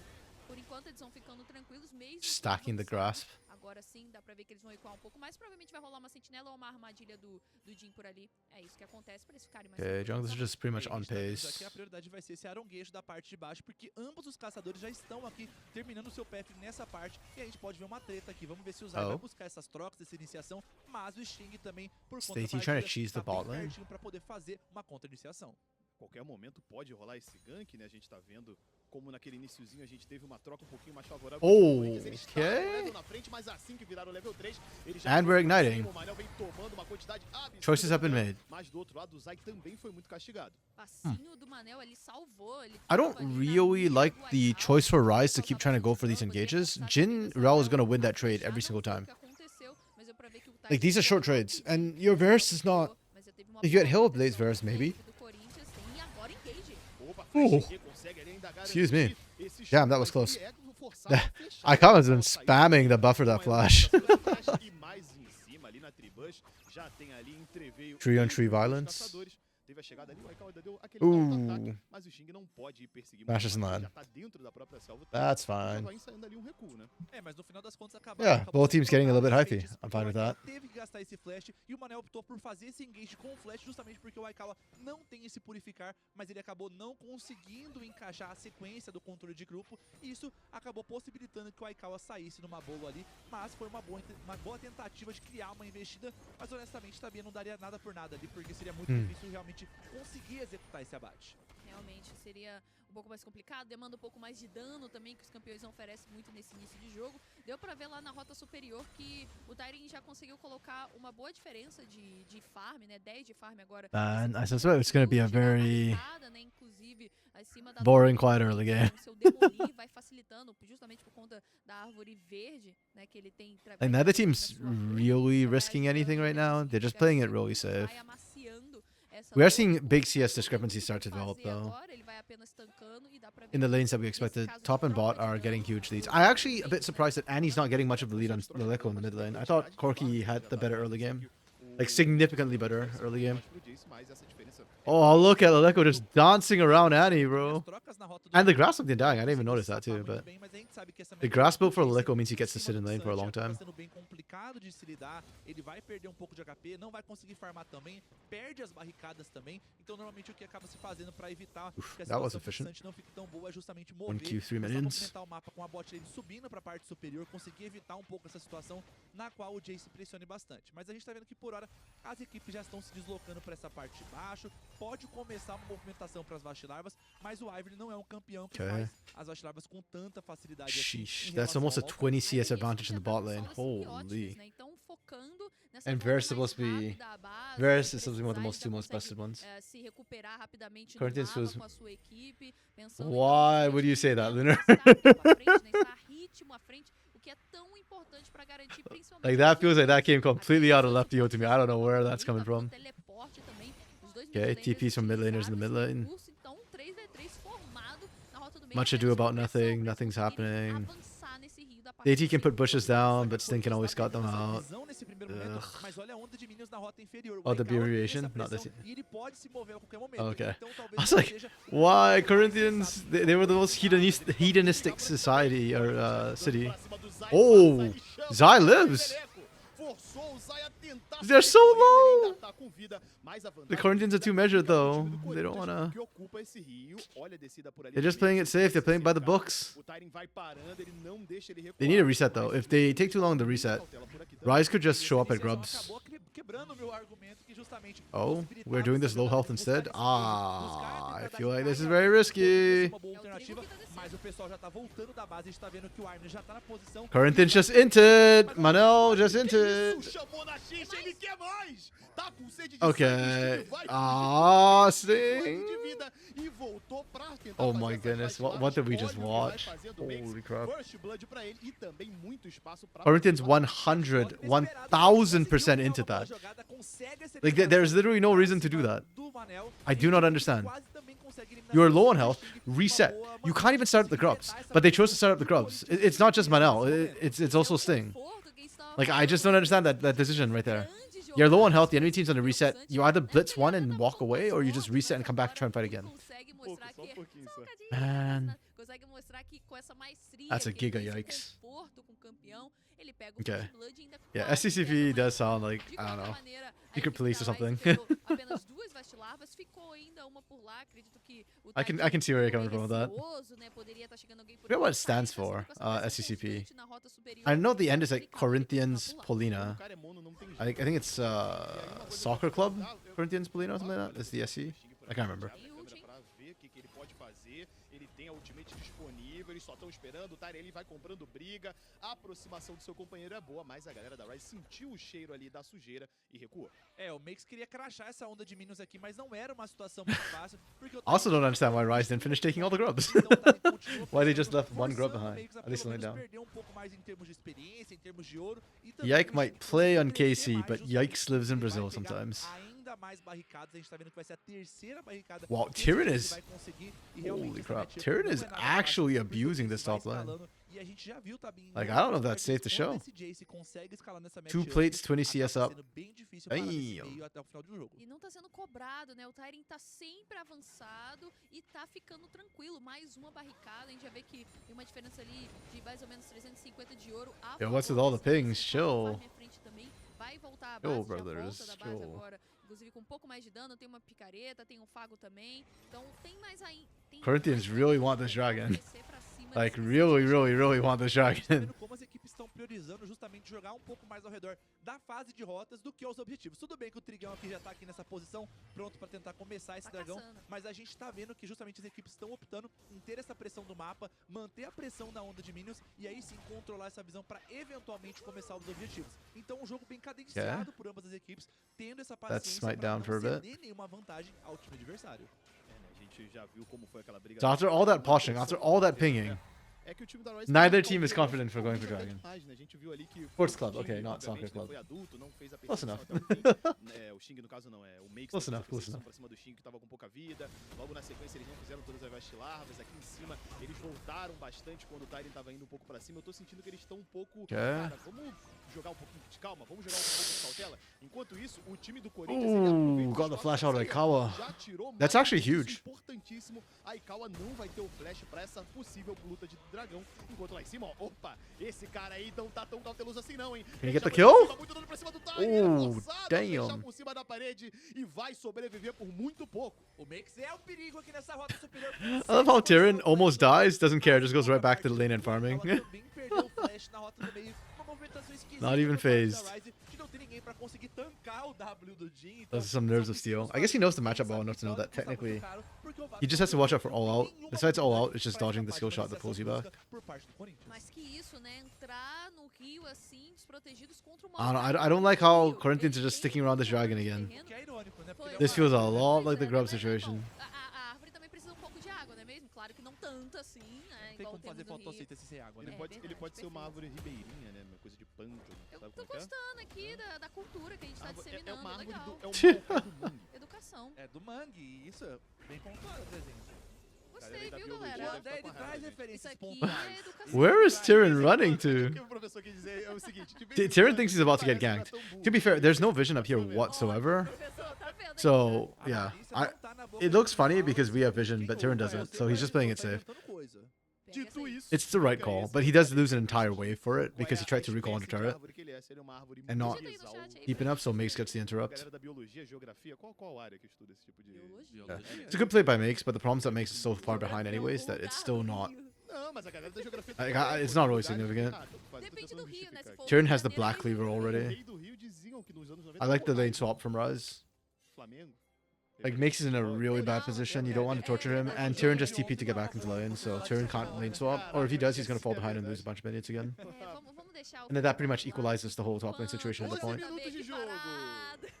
O jogo tá equilibrado, o Tight agora já fecha a sua redenção. É um ponto interessante, né? Um spike bem poderoso, um pico de poder aí que o Ivan ele pode trazer Okay. pras lutas. Do the Corinthians pra aguentar want um pouco this mais, a gente grub? Tá falando, né, que o Ivan ele faz essa proteção. They're not in position for it. É pra ele ter ainda mais essa condição, mas ainda não tem, a gente não tá tendo essas grandes lutas. A equipe do Corinthians procurou agora. Oh! Opa, chamou, já era, é exatamente o que vai acontecendo. O Aikawa, ele não tem flash pra se reposicionar. Oh, the snipe! Sobrevive durante um tempo, o Tyrion chega por aqui, finaliza. Okay, mas Makes chegou is ele. in. O final boss. Daisy's down. Makes já se 1 for 1. aparecendo por Who went ali, down? mas It's a eliminação Aikawa for fica nas Sting. mãos do seu Jungler down for suporte, Corinthians. They can't fight this Herald or this Grub. Foi uma troca justa aqui, porque na situação o Corinthians acabou catching forçando, Aikawa is e pretty como o good. Aikawa não You tinha take o seu those. flash, ele era um alvo suscetível, mas teve a And he has the barreira, Yoma's Ghostblade over escudo Trigo as que o well, Ivan so vem com essa proteção really toda nice for que o Corinthians to be able to campeão remove him. pode That's actually a oferecer. power Então, point for foi uma them. movimentação e honestamente uma boa luta, mas a gente viu como as equipes estão dispostas a lutar. E falando em disposição, I was looking at why does Aikawa already have a completed item and Trigo doesn't? Like, Yoma's Ghostblade cost got adjusted, so. And he had to buy tier 2. But Trigo had to buy boots first, so. Yeah, Corinthians kinda don't want to fight this if they don't have to. It's a little bit iffy. Oh. Lá por baixo, o Zaya viciado em startar fight. That's E really logo well na sequência played. tem o Makes, já chega no Makes meio da galera, frontlining is puxa doing so bastante much work right dano, now. olha o Sting. You contrast that to the fact that Tyrant's just not in that fight. Yeah, well played from Rise. They find the pick. Yo, Rise is doing the things. They're being proactive. They're being a team. You know what? My casters, like, this is what I need to do. I need to complain about it a day before it happens so that when it happens, like, I caster curse it and it's actually good games.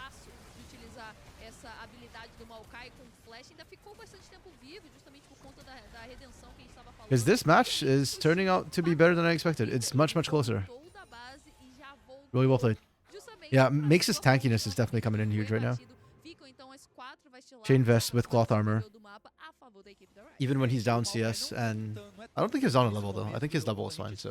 Porque ele vai justamente nessa eliminação de Liandre como primeiro item, então ele vai ter pouco mais de dano, mas até ele ter esse crescimento esporádico e ser essa frontline que a gente espera no decorrer da partida. Has to be positive, true. We haven't had a pause this game yet, so.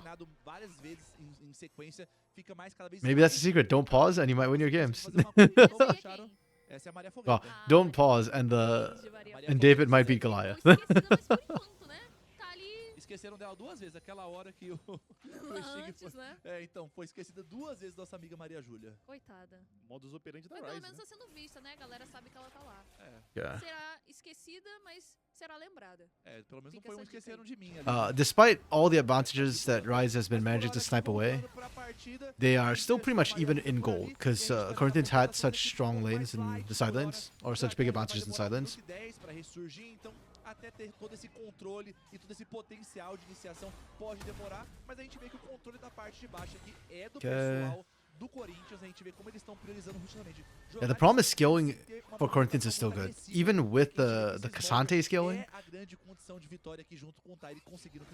it's still fine for Corinthians. The damage still scales better than armor or resistances. A partida Rise não tá tendo essa proatividade, né? Talvez faltasse ali o protagonismo, como o professor trouxe muito bem, e eles não estão conseguindo buscar essas jogadas, o que é natural para uma equipe que muda, né? Uma equipe much better matchup for Rise. Sending Annie up here. Why is Tyrion just getting chased away that far though? Oh, Zai. I feel like Tyrion's playing really scared. He's got a Farsight trinket now instead of the regular wards, I guess, so probably can't see what's coming. But for me, it's like if Tyrion has to play this scared right now in top lane, then there needs to be other plays happening from Corinthians right now. Like, they're not doing anything with this pressure that Tyrion is supposedly drawing. Or realistically drawing in this case, because Zai was there. Esse lane assignment de uma forma mais coerente para que o Jace continue escalando, e acho que não é isso que está acontecendo nesse momento aqui, mesmo com os dois jogadores com teleporte. Né, a gente já viu aquela briga ali em cima, dessa vez, né, se for rolar uma briga de Dragon Waikawa, já vai ter o seu feitiço de invocador, vamos ver se ele vai conseguir ter esse flash aí para se salvar um pouquinho, a gente viu como fez falta nas brigas anteriores, e vocês estavam falando sobre essa diferença do Tari e do Mixa, e até certo momento, no iniciozinho a gente olhou e falou assim, opa, tá realmente gigantesco o Tari, mas eu vi o Mix talvez até mais proativo no mapa, a gente viu que ele fez pouquinho mais de diferença, pegando mais abaixo. I don't want another 40-minute game. It's just shaping up to be at 4 kills in 17 minutes. CDLCK. Or CDLCK Challenger. And we're watching an Ivern try and solo Herald. And this later.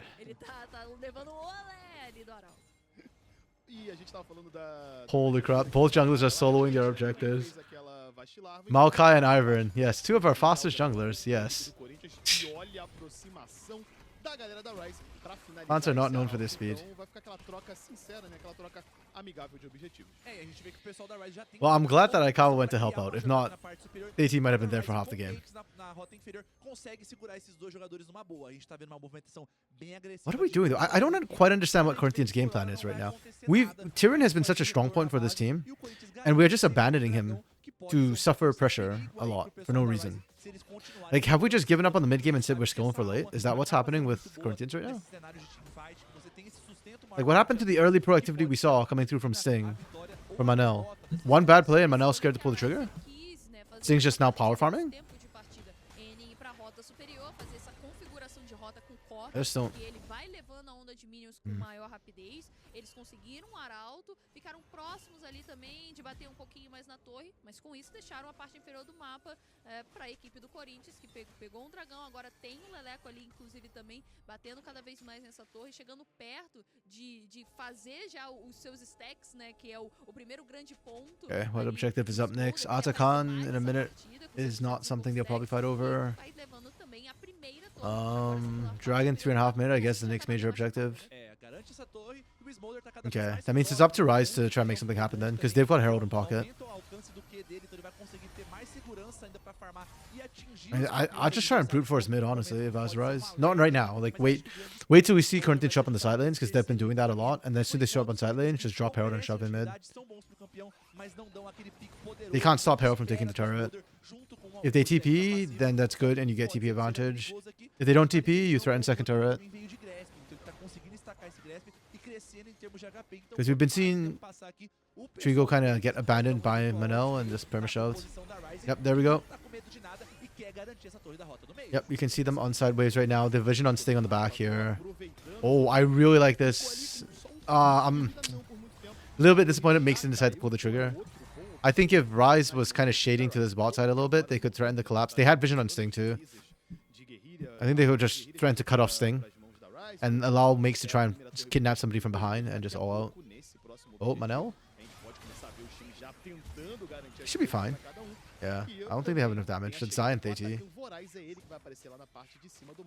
Aqui na parte de baixo tem até, olha, a leve tretinha, né? Alguns jogadores da Rise vêm ocupando essa selva do time do Corinthians, mas eles vão se segurar bem demais ali na parte. They adjusted the AT's recall. E por hora aqui a gente vê que as equipes It's minor, but it's annoying. Estão esperando esse objetivo, mas olha o Tyree indo pra Oh. cima do Aikawa. Okay. E Aikawa não tá fácil pra você. Okay. Oh, beautiful. Yeah, that's what we want to see. That right there is what we want to see. That's what I was kind of like, what, has Corinthians just given up in the mid game? Like, they've got tools to make plays. Again, you've got a Jhin. You got to make plays.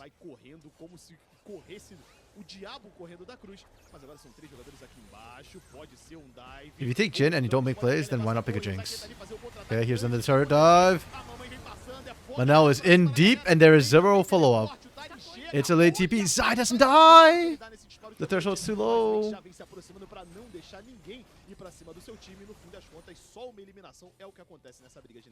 Apesar da Rise conseguir se defender do dive no começo da jogada, ainda assim o Corinthians Okay. vai garantir essa torre da rota. Okay, Corinthians brute forced it, but I feel bad for Manel on that one. That one wasn't Manel's fault. The first one was his fault. The second one wasn't. It looks like he got traded topside, so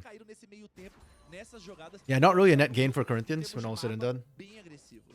No momento ali que o Aikawa No, foi no, eliminado, Lunar, we os do not smokes want pause caíram, tech. o Smoke Never pegou pause seus tech. stacks, então já começou a dar dano verdadeiro ali, tá daquele dano de execução nos seus adversários e realmente o Aikawa deu esse mole, ficando tempo demais na rota do meio, avançando demais e não tinha ninguém ali por perto. E acabou que foi prontamente cobrado, foi onde a equipe do Corinthians abriu um pouco mais desse espaço de mapa, mas tá tudo equilibrado, né? O ouro, a vantagem de ouro não existe pra nenhum dos dois lados e as equipes estão buscando agora essas proezas ainda que ainda não foram completas. Apesar do Corinthians ter garantido todas essas coisas, a gente vê que a Rise tá numa posição muito boa, porque o Aikawa tem a sua ultimate, beleza, não tem os feitiços, mas uma ultimate vindo com a âncora do Zai pode ser fatal nesse momento, então o Corinthians já começa a se movimentar pra parte de cima do mapa, porque eles não têm condições hábeis de conseguir contestar esse Corinthians, dragão. both teams are pretty much even, so it's not like one team is in control. Corinthians just feel like they're in control right now because they're moving together.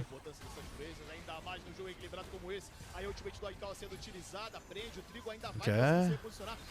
Space has been created. They've sniped out the bot lane a little bit, but Sting is taking a beating on the side. He's got no TP. Oh, flash, I mean. Yeah, Daisy's doing work. These choke points are not doing Corinthians favors. They're so low, but you can't finish them off. Your front line's all gone. The front line for Corinthians collapsed really weirdly.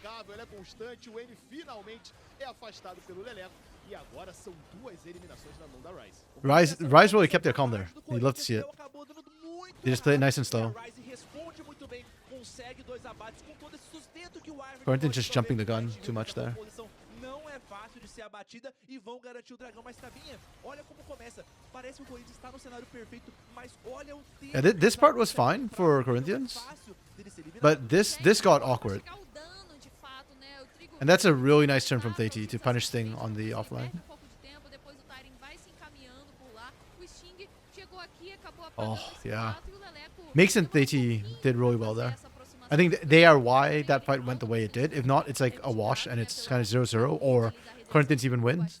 But because Theiti managed to punish Sting while Sting was trying to approach the team, and Sting's not that tanky. He's only sitting on the Leandries right now, so he doesn't have enough armor to survive that. And the Mix kidnap was, yeah, onto Manel was good. Good call. I mean, ideally, he could have picked he would have wanted a carry, but the carries were in position. Manel was, so you just take who you can get, and Manel's not that tanky because he doesn't have enough gold, so. Really nice play. I like it. Unfortunately, I don't think they got Dragon off of it, I think. Yeah, minute left, yeah. So that's where they rotated to. That's even better. You take those. If you can force stack that Ocean Drake, man, Makes will be actually unkillable. The healing plus the shielding plus the straight up armor. That's like the unholy trinity of never dying. Pessoal da Rise manter essa visão, manter esse controle e forçar a equipe do Corinthians a entrar nessas situações que não são favoráveis e crescer ainda mais. Mas, Tabinha, vale lembrar, esse também é o grande déficit da equipe da Rise, que eles não conseguem fechar essas partidas quando eles têm essas vantagens. Então, acho que aqui é um grande ponto para a gente ficar de olho para ver se o pessoal da Rise consegue fechar com essa vantagem que eles têm. Realmente é a hora do vamos ver, principalmente contra o time do Corinthians, um time que já se mostrou experiente. Do outro lado, it's kind of funny because on one hand, I think if Aikawa didn't go lethality this game, Rise probably would not be in the position that they're in right now. I think they might have fallen behind a little bit if they were trying to like force team fights. But because he's gone lethality and not team fight, it's a bit harder for Rise to actually push the advantage they have. Because they basically need to get some poke down with Aikawa first rather than just brute force trying to fight. So even if they have to lead, they still have to play it slow. But if you play it slow, you're giving the Leko time to scale back into the game, right? 269 stacks already and counting. Like the execute threshold is online. We already saw it, and it's just gonna get bigger and thicker. Very early LDR for Trigo as well. Second item already picked up, completed.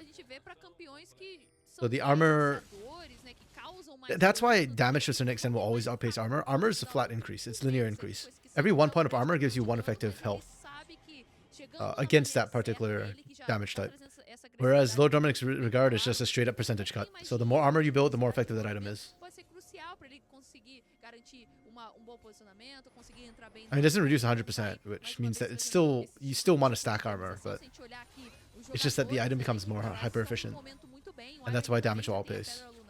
O Aikawa fechou sua banchizinha ali, né, de letalidade, vai garantindo com o véu da noite, vai garantindo. Not to mention, like, armor just increases your effective health linearly, but your damage when you build like attack damage, it's not just like 180 is not 1 damage, right?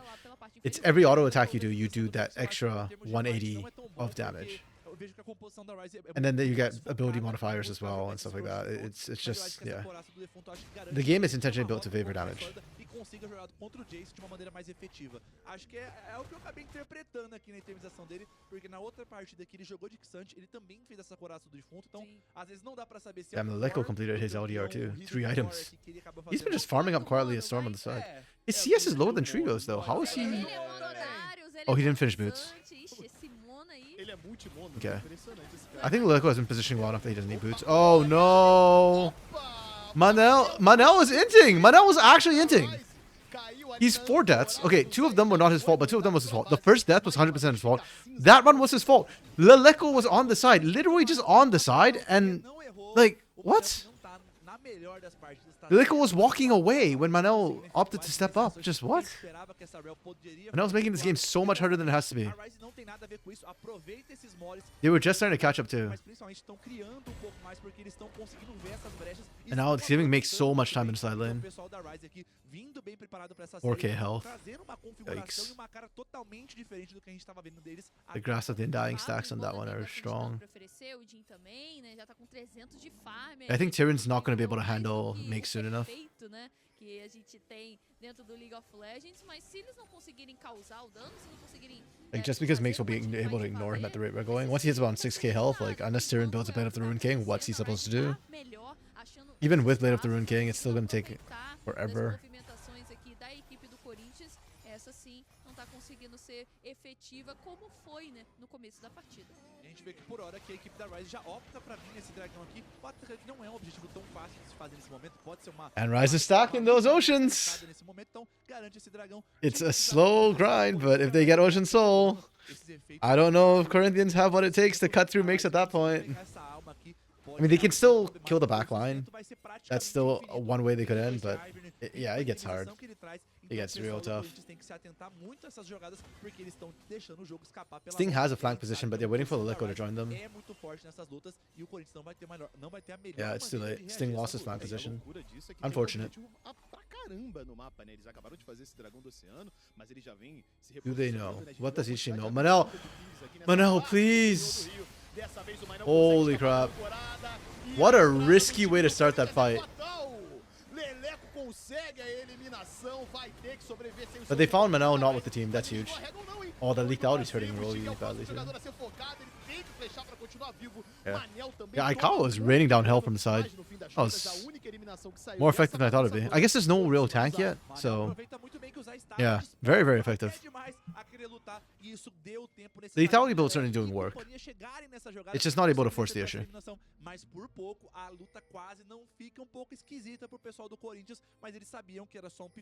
Yeah. Corinthians get the pick, but they can't find anything else on the back end of it. The area is still littered with blue vision, and for Corinthians to clear this out is still kind of risky. Guy has respawn too, so yeah. We are still face checking into Fog of War right now. Ivern que utilizar essas habilidades nos seus carries, até mesmo na linha de frente, então o Jhin vai ser pouco mais impactante com esse dano, né, quando o alvo tiver Makes does not care. Should he care? I think he's fine. Yeah. I wonder how much of that damage is actually just from Leandri's burn. Porém, agora a gente viu que a equipe do Corinthians foi pouco mais agressiva, estão tentando buscar o posicionamento melhor nesse rio, né? Tem várias sentinelas vermelhas, além do Barão, que já está vivo faz um tempo, tem um atacante também de ouro. Nossa, esses suportes odeiam. Yeah, Manel just melts again. Like, on one hand, there's no tank for Corinthians, but on the other hand, also just like, why are we... Like, I just hate how Manel is stepping up and trying to soak these plays. You're not tanky enough to do it.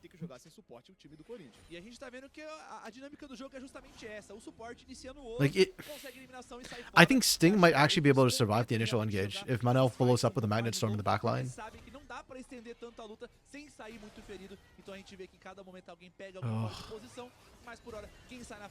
So hard to watch. Yeah. Rise is just finding pick after pick. It's so free for them right now. Manel respawns, Sting dies. And that Sting has the smite too, so that's doubly rough.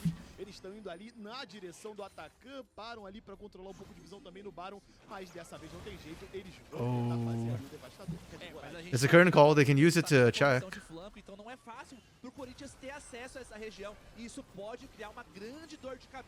Oh, they're just out of range.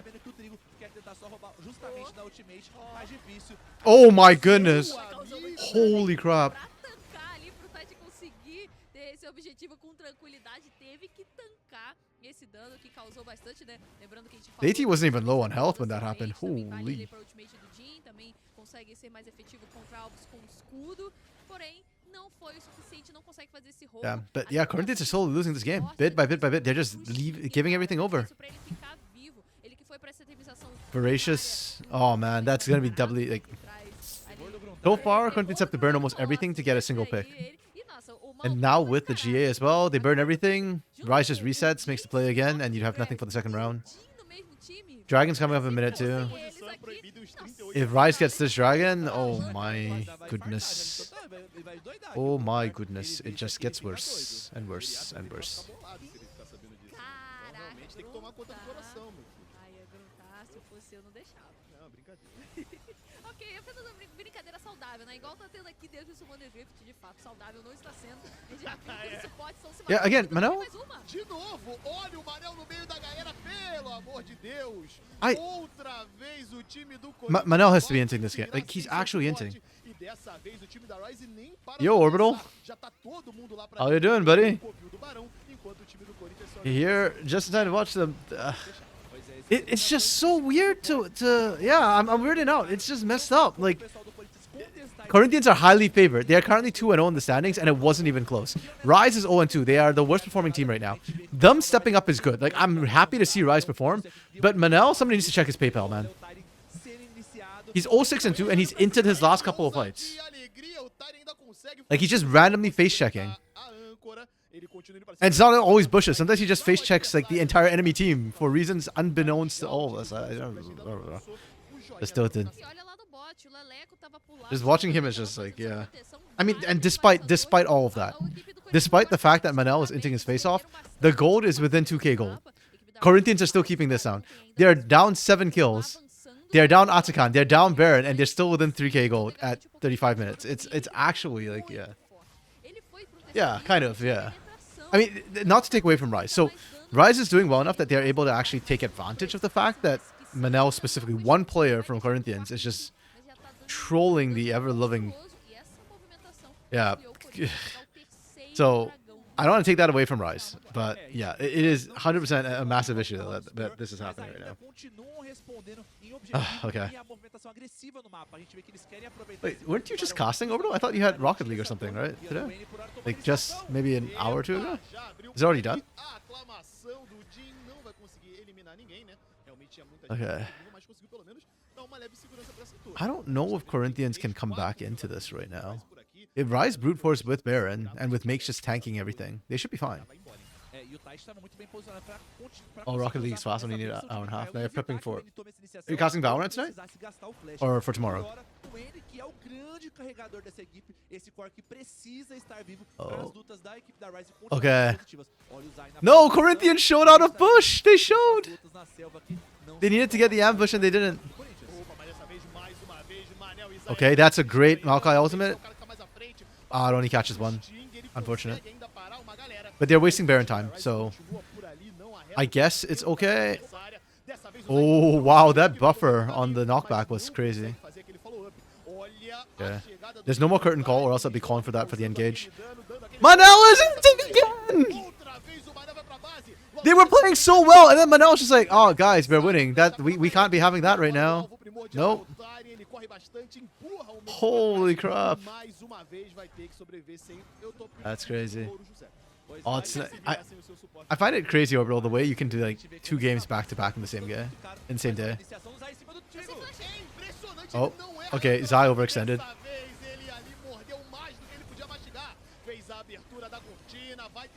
Ooh, that chunk! Oh. If Makes is not there, they're struggling to tank Trigo right now. Serpent's Fang, interesting. Okay. Oh, the turret lives! 5 health! Nice. A stiff breeze would knock that one over. The busy time was all the early weeks. Tomorrow is free. So you got free time to get all your new stuff set up. Nice. What new stuff do you have? You can play support better than, yeah. Basically, at this point, just don't walk into the enemy team and you can play better than Manel is playing currently. I don't know what's going on. He's not actually a bad support normally. This is the worst I've ever seen him perform, like ever. I just wonder what the comms are. Like, surely his team must be screaming at him like, don't engage right now. Oh, the camera. Standing desks have gotten so much cheaper over the years. I remember when I bought mine, it was around 300 bucks, and that was like considered a pretty good price. I saw one for about 100 on Boxing Day last year. So yeah, these are like the mechanized ones that you can set to go up or down. So yeah, it's a great investment. Would 10 out of 10 recommend. Ooh, it does make the camera angle sometimes a little bit screwy though. Like the height I sit at is not the same height I stand at. So okay, peace out, overall. Have fun prepping the costume later, buddy.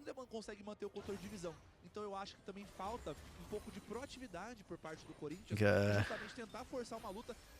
The Corinthians are alive until they did. Oh, I didn't even mention earlier, but like they snuck the dragon away as well, their drag, which is absolutely massive. This game is gonna go super hyper long. Rise is struggling to close it out, and Corinthians are scaling still. They've got, because of the smolder, they technically infinitely scale. It's so disgusting that this is how this game is going.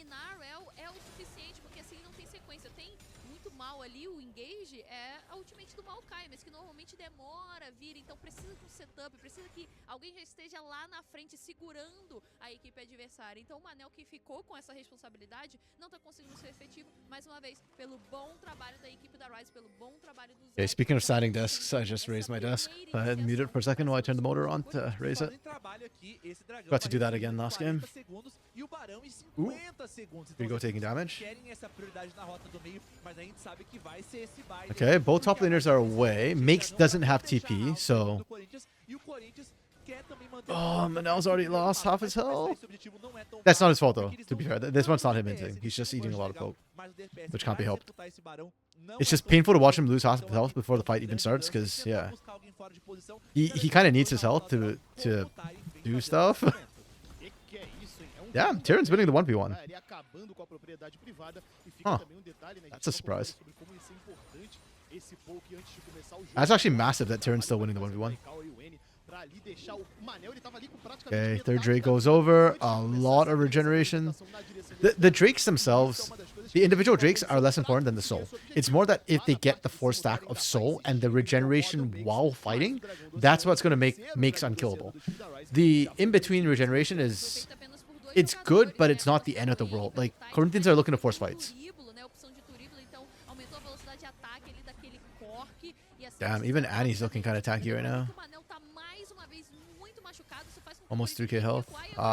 Tower goes down. Okay. Corinthians. Oh man, it's feeling so tense, so tough. Okay, Daisy's down. That's a window they've got to watch and keep an eye on.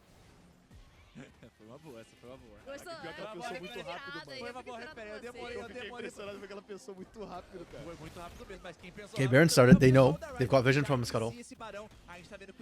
They gotta go. Just go. Pull the trigger. They can just throw an out across. Oh, wow. Without vision. Right. Okay. Well, curtain call, I guess, was what they traded for that. The problem with this game is our top laners, for some odd reason, are hyper accelerated. So, Rise feels very strong because they have a real incredible tank. Whereas Corinthians feel very bad because their tanks are broke right now. Okay, Varus out traded for Maokai ultimate. Manal has not died yet. That's huge. That's huge. Manal needs to reset though. I don't think there are honey fruits. Ooh, Manal! Holy crap!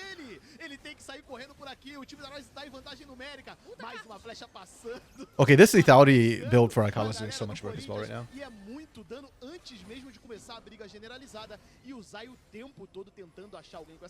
Like, this scoreline doesn't reflect... His damage numbers are going to be huge at the end of this game.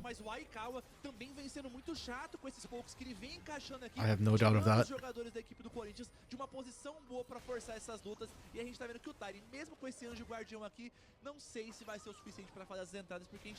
This game is stalling out so long. Yeah, Corinthians just need time for their tanks to actually build their items. Like, Manel is finally getting components for a second item. As I say that, he gets caught again. He didn't even have a second item yet.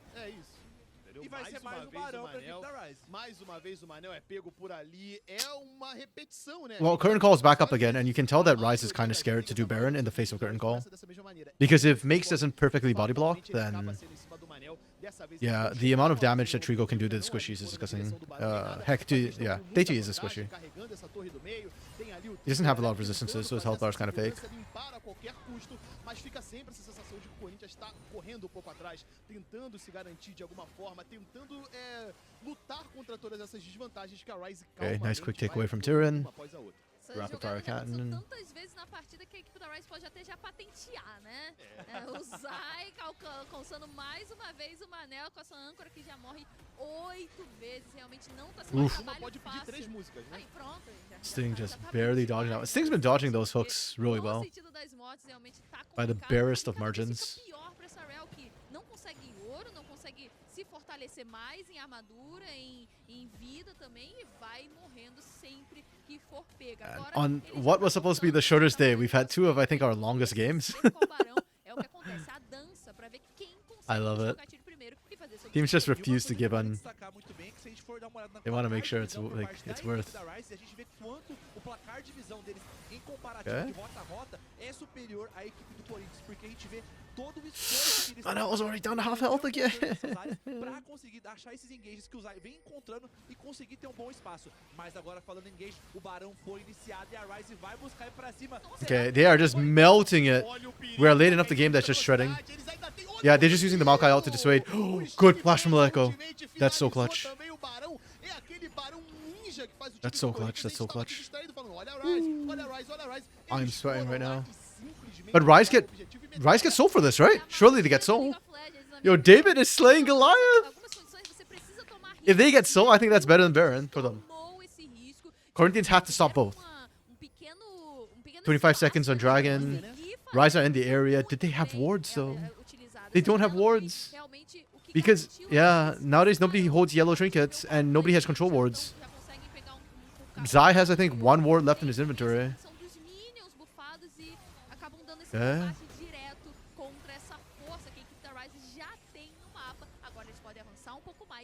The problem is Dragon melts so incredibly quickly. I don't think Corinthians can contest this. Yeah, it's already gone. Like, we saw Ryze blitz down a Baron. A Dragon's even squishier. Well, the Corinthians gonna... Oh, shit. Okay, TPs. Makes us TP. That's a TP to watch right there. If he gets a flank position on this team, they are so screwed. Oh, they caught Manel. We blow Maokai out? Okay. This is still so scary. I'm so terrified of the makes TP or flank for Corinthians. Yeah, I say terrified, but I'm actually excited. Like, Ryze can actually win this. Again, Soul. 4 Ocean Drakes. Do they have healing cut? There's no healing cut. Up to this point, Corinthians didn't need healing cut. Okay, Trigo picked up a Bloodthirster. Oh, not Bloodthirster. Immortal Shield Bolt from... What did he swap out for it? Oh, he didn't. Whoops. Right. Okay, I meant to go to live. Okay, so he's full build and there's no heal cut here. There's just no healing cut. There's only a Thorn Mill from Sting. That's it. I don't know how effective that's going to be. I feel like Sting's going to get melted right off the bat. Okay. Okay. Tyrion's still split pushing. There's no aggressive wards for Corinthians to use. Oh. Okay, Manel's actually getting tanky enough that he's kind of surviving. That's high-key huge. And Tyrion's got Baron, so...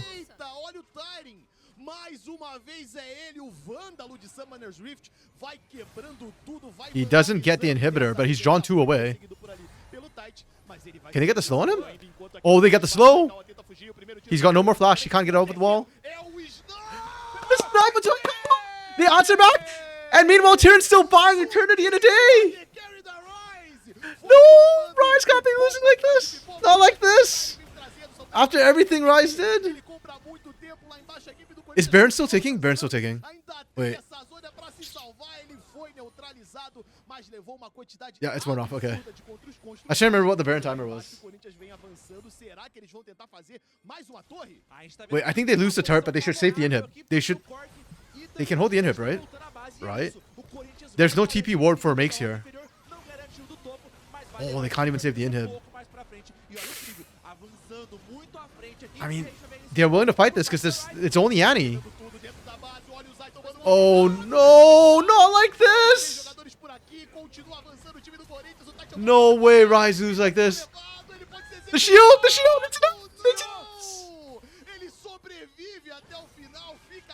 I'm losing my mind. This is crazy. It was a torturous early 20 minutes of the game. We had what? 4 kills at 17 minutes? But this ending, man, it just does not want to end. This is the longest game already. The longest game prior to this, I looked it up while this game was happening, was Corinthians versus IDL. Versus Kaboom, pardon me.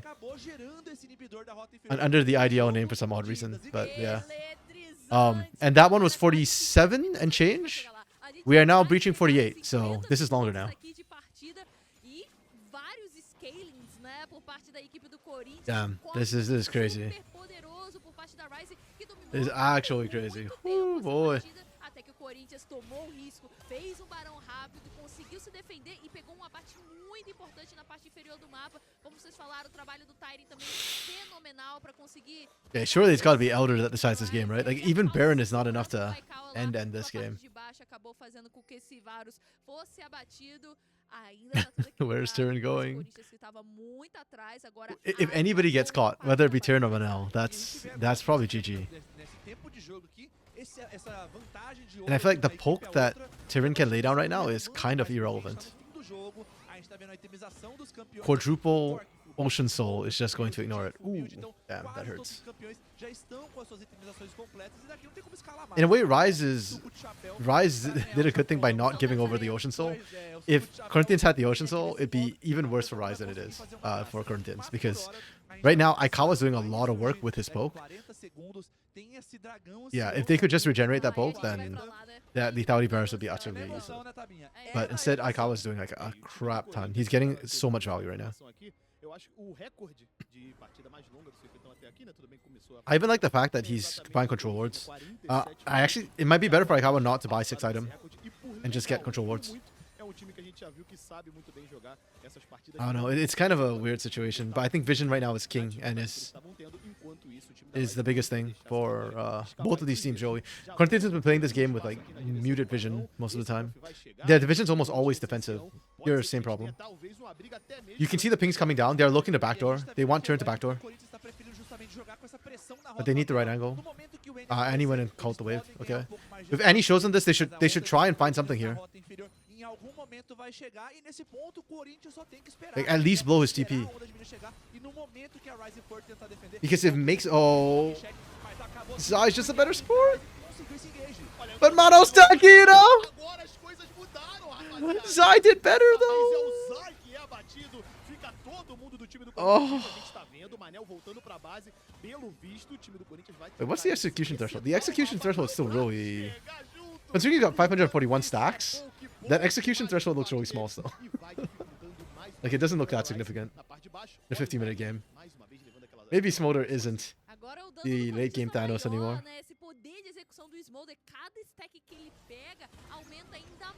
Oh, hell no.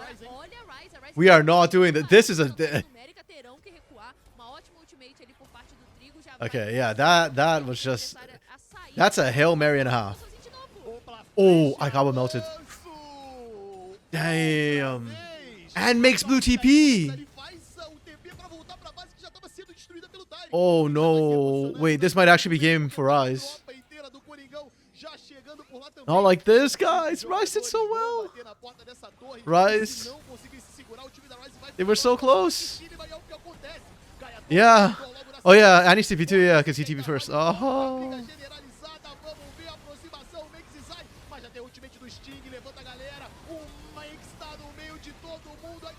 Yeah, all the tank in the world is not enough. And Zai is not tanky. Oh. I mean, this is the expected outcome, but I'm just like a salute to Rise. This is the best game Rise has played all split so far. This is their 3rd game. Corinthians and Rise are a little bit ahead of the schedule, so this is their 3rd game compared to everybody else's 2nd game. And this is without a doubt Rise's best game yet. Like, they played this so well. Against any other team, I think they take this. Genuinely, against any other team. But Man, Corinthians, they have nerves of steel. Like Corinthians played this really slow. They managed to drag their way back into a game that they kind of threw in the early game. Man. Yeah, look at Aikawa's damage, man. He did so much work this game.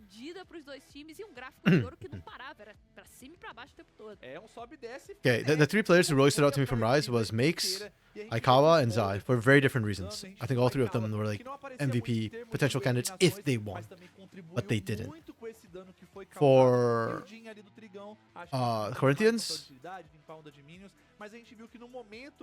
it's for me either Tyrion or Leleko right now. I'm kind of leaning towards Tyrion because I think Tyrion was like the best performing player when everything was going to crap in the early game. Tyrion was like their bright shining spot. His backdoor kept them in the game. His pressure was insane. Leleko more for his scaling and what he was able to do later on, but yeah, I think I'm giving it to Tyrion. Like, yeah, just Tyrion did so much work this game. It's crazy. If they show damage to turrets, I think Tyrion would just be like off the charts compared to everybody else. Man was just ripping them apart. And Manel, I don't know what happened to Manel in the early mid game. He cleaned up his game towards the end, but like in the first place, we should not have been 0-7 for no reason, Manel. This was like one of the 2 deaths that were not his fault. Everything else was like pretty much his own fault for positioning. Jeez. Okay. Going to game 2, I think Corinthians will learn their lesson and not draft the mono damage source or mono damage type composition. Like watching all 80 into this, if they did not draft the Smolder, they probably would not have won this game. Like this game was literally just sit back and skill until relevance again. But yeah, man, yikes, oof, ouch. But also bloody amazing game. I went like, yeah, I went from 0 expectations to watching one of the funnest games this split. Is it the best? No. Is it the cleanest? No. It was Rise's best game, yes, and one of Rise's cleanest games. I don't think they really made too bad a mistake. Like the double TP was rough, but at the same time it doesn't matter because they ended up losing the game before the TPs became relevant again. So really, really well played to Rise. Incredible game. I hope they can keep it up for game 2. If they keep this up in game 2, we might get a game 3. But it's just going to be so mentally taxing. A 50+ minute game for these teams. Both teams are probably going to be very worn out after this. Yeah. Eles sempre recuavam tentavam ser um pouquinho mais adultos. Talvez, sendo adultos demais, eles não conseguiram Super hyper impressed. Eles tiveram oportunidade, conseguiam muito pick-off ali pra cima do Manel, que a gente falou várias vezes e tal. Só que parecia que o tempo todo eles estavam naquele receio de tentar capitalizar em cima disso. What time is it now? O Corinthians não tava nesse receio. 4:30. It's been about 3 hours, 40 minutes ali dando bobeira. Vamos fazer. So far of games. E depois o jogo foi acabando. Então eu acho que foi um pouco disso, né? A gente cobra tanto proatividade da galera. Às vezes a gente precisa de proatividade até quando você tá um pouquinho na frente. I'm gonna take a quick bio break. Be right back. Na pegada, a gente já falou como a situação psicológica do time da Rise pode pegar um pouco, então fica esse alerta aí pra galera da Rise, que eles realmente estavam num momento muito bom, mas chegou uma hora, deixaram passar. É isso, mas é uma série MD3, né? Ainda tem mais uma partida pela frente, pelo menos, porque a equipe da Rise se mantém do lado azul. Eles foram derrotados, tem a escolha de lado, vão continuar por ali. E é o bonde do Coringão, não é do Mengão, igual o professor falou, não. Eles conseguem essa vitória. Veremos o que será, então, na próxima partida. Então não sai daí, não, que o Circuito Desafiante volta já já.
Okay.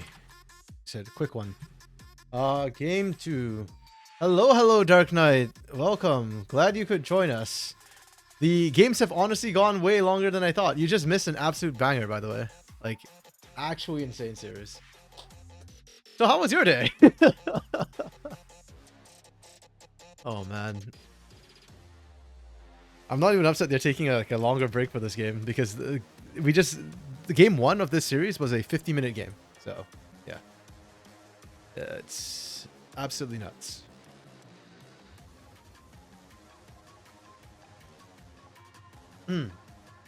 Yeah. What a crazy day. The game 1 series, I think Red put up a better fight than I expected, but also I think Stella did really well as well. It was nice, went through the next stage for promotion. Oh! Congratulations! That's really good to hear. Final interview. So you had the final interview today, or you've made it to the final interview and that will be the last, like the next stage and next and final stage for you? Either way, congratulations and hope, you know, it goes well.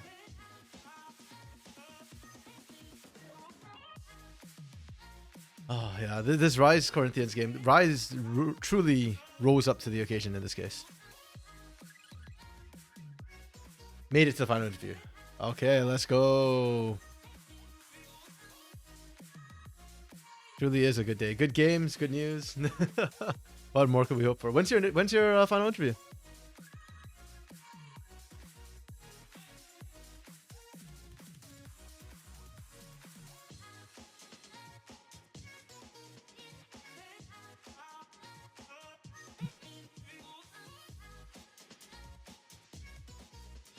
No word yet, but probably next week. Okay.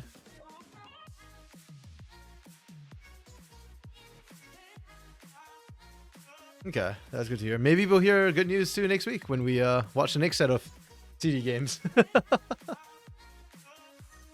that's good to hear.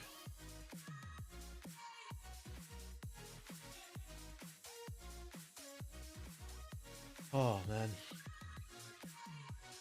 Long day. Today, considering it's been like 2-0 for first series and might be a 2-0 in the second series, it's been kind of long. We've had 2 really long games and then there was a really long pause. We actually had a chrono break in game 1 as well. And chrono breaks usually take like an hour, or sorry, half an hour to kind of get through. So yeah, it's been definitely a very long one thus far. Yeah. But Rise is bottom of the table right now. They lost both their series and they are probably going to lose this one. Their roster is the Aikawa roster. Makes Deity, Annie, Aikawa, Zai. Which had me kind of hyped, but then they've been kind of choking. Deity especially has been really struggling so far the split, but today at least he looks pretty okay. So yeah, fingers crossed that maybe he can, you know, come back, bounce back, recover from that. Yeah, Aikawa has also not been as impressive, unfortunately, but I just think, yeah, he's fine. Makes has been doing well for the team though, which is a good thing. Yeah. I don't know, the biggest problem they had up to now was not like their individual players, it's more like they were just not...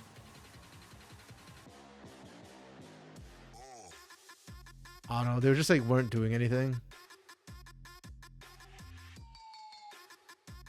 So yeah, seeing them be proactive I think is like the biggest thing pretty much, and yeah.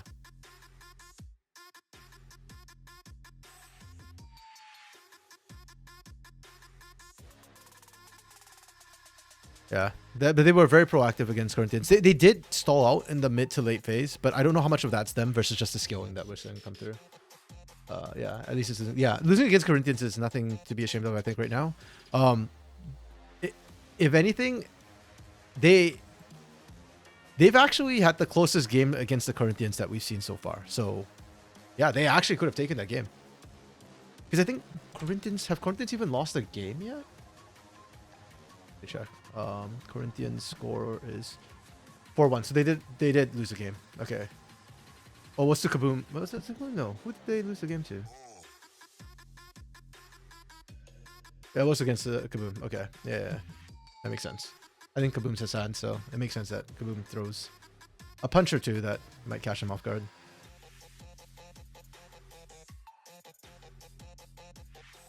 Yeah. Okay. We're back and into draft. Oh, did I save the draft from game 1, actually? I did. It was so long ago that I had forgotten. Oh, Corinthians! They got Kalista! No shot. The skill of the last INTZ Academy. It was... Okay, so INTZ Academy roster last split wasn't... Like, Dizen was trying to make things happen. So they weren't so much like passive as just they were really bad and couldn't like make any plays happen together. Whereas like Rise was more like they just weren't making plays. They were just kind of sitting back and letting the game happen to them. Oh wait, I don't know why I screenshotted that. We're not done draft. Sorry. I distracted. But it's been pretty bad. Like they look like the worst team in the league till today. Today they look good. Okay, so we see the Gwen for Rumble Kalista trade. Like Gwen is really strong. I don't know if she's worth both of them. And interestingly enough, they don't go with Braum. They opt for the Rakan instead. I actually don't hate this against this composition. Braum does nothing against them, so... Wait, hold up. Actually, these are pretty good drafts for both the teams. Like, considering we gave over Rumble Kalista, I actually kind of like the Rise composition here. Let me just get the screenshot in first before I start talking about the draft. Okay. Let's think for a second. We banned Xinjiao, which I think is very odd and interesting. I don't really like that. Like ban Ezreal Azir. Okay. We're leaving a lot of OPs on the table. Okay. Yeah. Even though Sedge is banned, they couldn't pick up Wukong because they needed to get these two first. Makes sense. And then we get Ashe and Talia. Rani, that's solid choices. Nothing I hate so far from them. Generally all pretty good. And then we see the Vi being picked up. Then we ban out Yone because it's so busted. And Nico. There's Kalista. Okay. Ooh, this is interesting.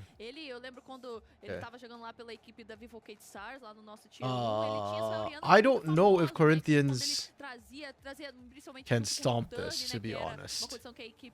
So the problem is these are all like super meta champions, right? Like this is a good draft. This is a really strong cohesive draft. I'd give this like a 4.5, right? Because Kalista is really strong right now in lane. She's ripping everybody apart. But also teams have not played Kalista for so long. I don't know if Trigo remembers how to play this champion. And also they got Ashe. Ashe is hard counter for Kalista because she can basically cripple Kalista and Kalista can't jump around. So that's why I'm kind of hesitating. And the other problem is this comp doesn't scale at all. Kalista scaling is not good. Rumble scaling not good. Orianna scaling is not great. It's not bad, but it's not great. And when Orianna is your best scaling champion, you probably have issues in that game. So this needs to win in like win or have a major lead by 20 minutes. And I don't know if they can do that. This comp, on the other hand, really good scaling with Gwen. The Ashe cripples Kalista and scales better than Kalista. Wukong to me is a better champion. Vi too doesn't have a great target. I guess you target the Ashe maybe? Yeah, I'm going to give this comp a 4. It's a really good composition, but I think Rise's comp answers a lot of what they want to do. Kalista skills with Renata, kind of. Like, yes, Renata is probably her best support because with the Bill out, Ren, you often get the second life, so you can play a bit more aggressive, get the kill, and still come back and be relevant. But at the same time, it's just that Kalista as a whole does not. She is a bit too short range with no attack speed or defensive steroid to keep herself alive as the game scales up. So because of that, she doesn't scale as well as most other AD carries, unfortunately. But yeah, I agree. Renata is probably one of her best pairings in terms of trying to keep her alive and letting her remain relevant. And then Talia and Ashe just hard counter the Kalista really badly. There's not going to be enough peel for Orianna. I think Wukong is just going to run her. And then Gwen just outskills everything on this game.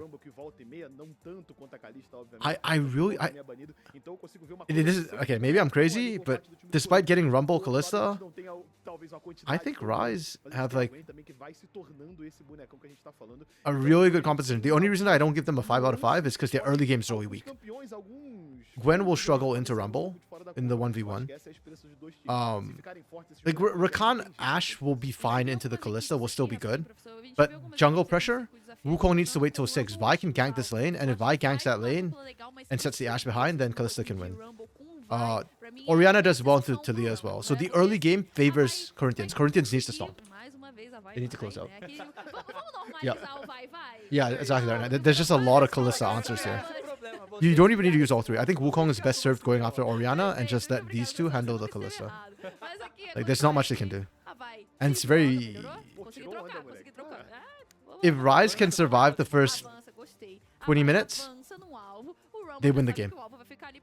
If Rise can survive the first 30 seconds of a team fight, they win the team fight. Like, basically, all the pressure is on Corinthians. That said, Corinthians do have a really good composition for being proactive and for just smashing the game early. But this is like a speedrun comp, basically. You need a speedrun or you die. Ooh, that's spicy. Yesterday, too. I remember yesterday I said, I want to see Corinthians try and speedrun this game against Rise. Well, it looks like they're going to try. I don't know if they'll succeed against this Rise Gaming who showed up today, because Rise right now look like night and day. They look amazing. I'm very excited to watch this. É isso, então, composições formadas na tela para a equipe da Rise precisa vencer para levar essa série para o terceiro jogo. Corinthians get into game, get into game, get into game. Enorme. The early game, the first 5 minutes is probably going to be kind of passive, unless the junglers get involved. But I do really think that Sting, specifically with the Vi, needs to get involved early. It will not go well for them if they don't start trying to make some early game action happen. And I'm a little bit concerned with Sting, because while Sting sometimes gets some good early ganks off, usually, in my head, he's still more of like sit back and skill for late style jungler. So, yeah. You cannot afford that.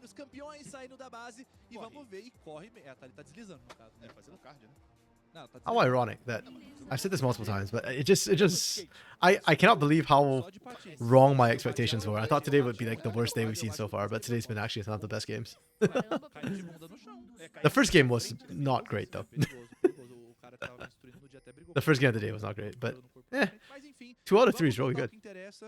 Is decent though. Yeah, exactly right. Like I remember Sting has some games where he has a really good early game. It's just that in my head, he's still like that Lilia guy, you know, who like carries the late game sort of thing. It's probably not a fair impression.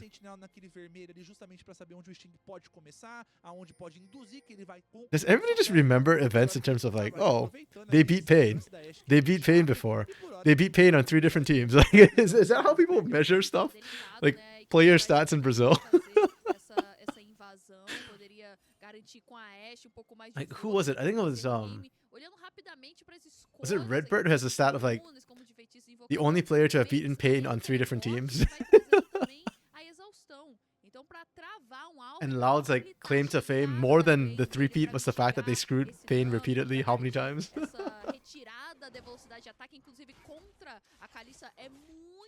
That's kind of funny. I like that as a measurement unit. I mean, most of Brazil disagrees. That's why our opening match of LTA South is going to be Pain versus IE. Because one's the champion and the other is Pain, the former champ. Wait, what do you mean they can't beat LRS teams? Did they lose an LRS team in scrims or something? Surely not. I refuse to believe that they would like actually lose a series against an LRS team. Responder muito bem com o avanço dele e esses auto-ataques que são bufados pós-avanço da Gwen. A gente vê que por hora essa exaustão também gosto muito pra evitar esse confronto mais intenso do Rumble, que não permitir que ele consiga dar Wait, what do you mean Winter? Com a passiva, quando ele tá sobrecarregando, ele consegue aplicar todo esse dano, então pode ser que num V1 ou até I'm confused. aqui, essa exaustão faça toda a Wait, diferença you mean like nas trocas. first split where they lost to Leviathan or IE? Oh, Leviathan technically. Because that, I mean, that's not an LRS team. That's like a full-on LLA team with 2 Brazilians. And Prod's on his massive revenge tour. Holy crap. Oh, Sting manages to win this my fight. That was close, actually. I'm personally of the opinion if IE had enough players from a team that Dota had been on, Leviathan would have won that split. Oh, you mean because it's the guest slot? Okay. Oh, the shield is clutch. Is it enough? It's not enough. Sting's gonna go down. And Leko's gonna die. Triumph is too good. The Triumph proc on Thaiti. Or Thaiti, I guess. 2v2 por parte do Tite do N, que conseguiram aproveitar muito bem esse Oh, conquistador man. nas mãos do Wukong e acabou. Wait, Rise. That's so good for Rise for so many reasons, actually. Hold up. Yeah, Rise is rising indeed. That's actually... Wait. Okay, so not only do you get the red buff off of Sting's corpse, and blue buff off of Sting's corpse, which is nice. You get first blood. You get 2 kills. And you set Sting behind on a comp that needed to start winning early. Holy crap. Could you ask for anything more on Rise's side? Okay, maybe you could have asked for the red buff, but... And both kills going on Thaiti means that they are incredibly accelerated towards the level 6.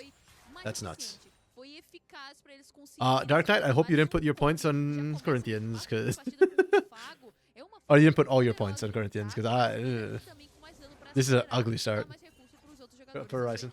Chopper Horizon? Never heard of them.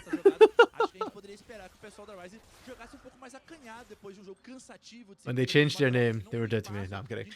Yeah, Rise Horizon is... It's really Dave versus Goliath. They're doing it. They're actually beating Corinthians. I couldn't imagine how they would do it, but... This is how, I guess. All their players wake up. And Thaiti actually starts looking like an actual jungler.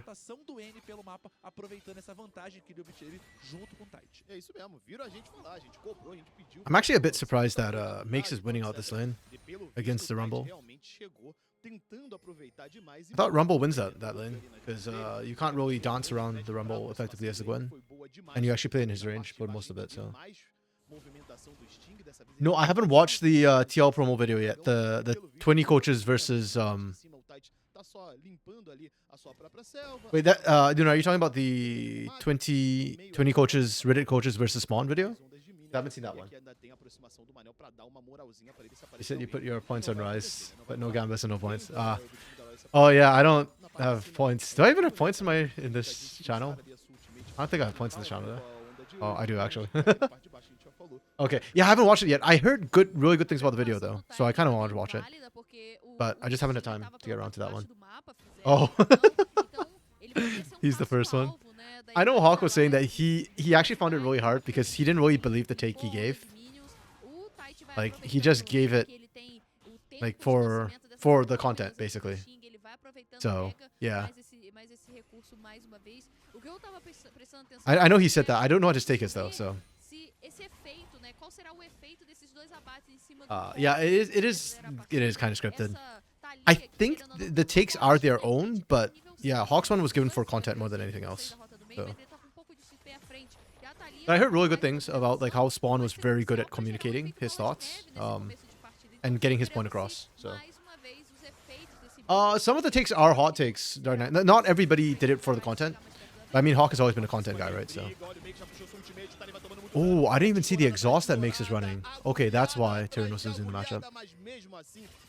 Okay.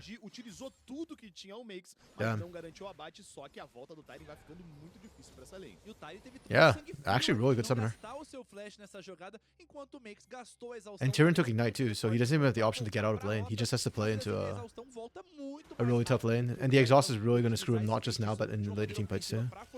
Damn, that's rough. é sempre uma boa opção. E a gente vê que ele vai manter essa pressão na rota Spawn superior, changed the mesmo que question? não esteja se imprimindo. That's a valid discussion tactic. A gente vê que essa pressão acaba sendo importantíssima pro pessoal da Okay. Rise continuar mantendo essa pressão e Sting. fazer essas They're vaciladas invading, que they're taking this fizeram away. no primeiro Okay. momento. Corinthians are bouncing back a little bit after a really rough Essa start. segunda onda de vacilarvas aí é o grande foco deles And they aqui, traded the justamente objectives dar too, essa pressão so de rota lateral they've e ter stabilized toda essa the game. potência aqui no jogador I need to see them pop off in the mid game, and I'm waiting for level 6 from Sting. I think that's going to be their goal trigger, is 6 on Sting. To a lesser degree, 6 on Manel. I don't know if I want to see them playing for bot lane necessarily, especially when Turn doesn't have TP.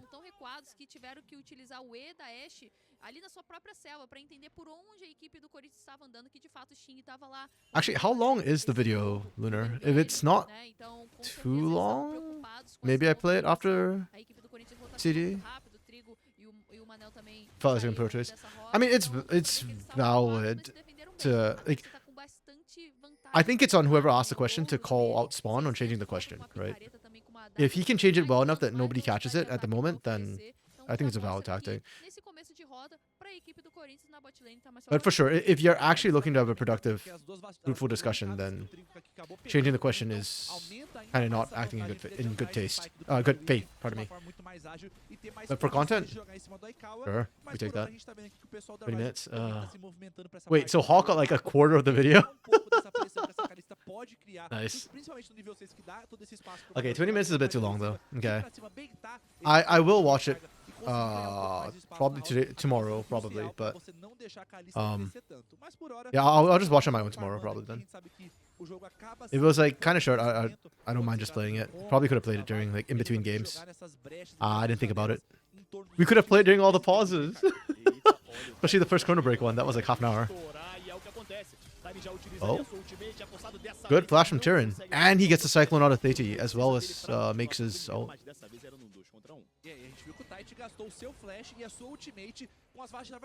Do it, Sting. Do it. Commit to the fight. Commit to the fight. Y'all can kill Makes. Even without Equalizer, y'all can kill Makes. Trust. Flash and Cyclone, true, yeah.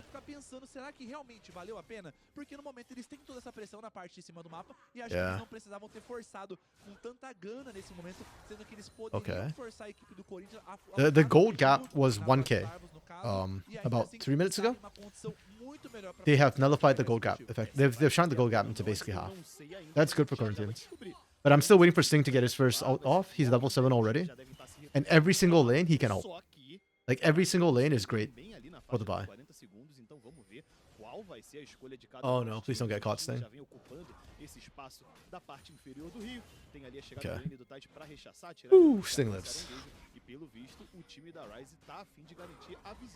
Yeah, I'm cheering for Corinthians right now because I want to see them get to an early start. And then I'll go cheer for Rise after.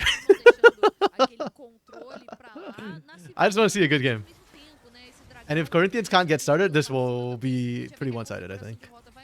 Because the scaling on Rise is just going to win them the game anyways, right? Like, Corinthians knew that when they drafted. Oh, they're on the hunt for 30?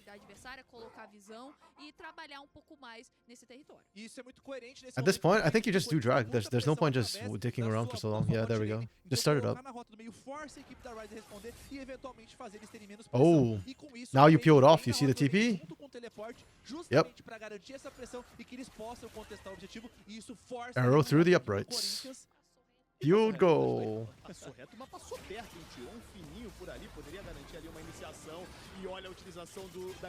Oh, I think Tyrion dies. Yeah?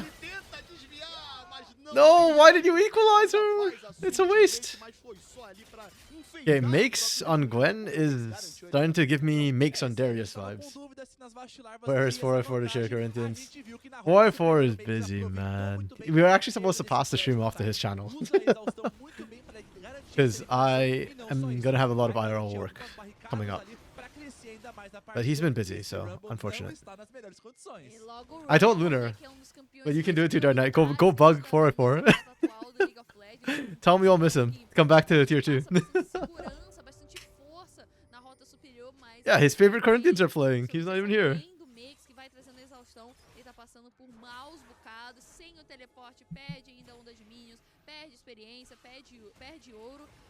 Okay. Oh, Manel face checking again. He has not learned his lesson from last game, apparently. He has ult. Oh, ult. Oh, okay. Trigo bailed him out. They have equalizer. I actually thought they should have just ulted and looked for the fight, but Tyrian's low-key getting himself in trouble right now. I don't know what Corinthians are doing. We are feeding the Gwen. Mais uma eliminação nas mãos do Makes, mais uma eliminação em cima do Tyrion. O Tyrion achou que estava seguro indo pela trimoita, mas You're waiting till the NACL announcement? Yeah, that's fine, that's fair. Garantiram justamente o ponto para poder deixar essa eliminação pro Makes e crescer ainda mais. A gente tá vendo que é quase 1000 de ouro de vantagem nas mãos da bonequinha, mas olha o engage e a Kalista não tem ultimate. Okay. Hostile takeover is still available. O flash do próprio Manel, mas ele vai continuar vivo, só que ele tá indo na direção exatamente Corinthians mental breakdown, Rise 2-1. It's possible. At the rate Corinthians are playing, Manel was what made game 1 run 50 minutes because he just inted the mid game. If you go and watch the VOD, like it was just brutal. I was losing my mind watching the way Manel was playing. And that's why I'm like still a little bit, you know, mentally scarred from that. Okay, this is kind of bad for Corinthians. Trigo has done well on the Kalista. He's got a pretty big lead against the Ashe, which is nice. Because Ashe kind of cucks Kalista. But Tyrion being down 1,000 gold is really bad. Because Gwen is the hyperscaler on Ryze's side. And you've been feeding the hyperscaler.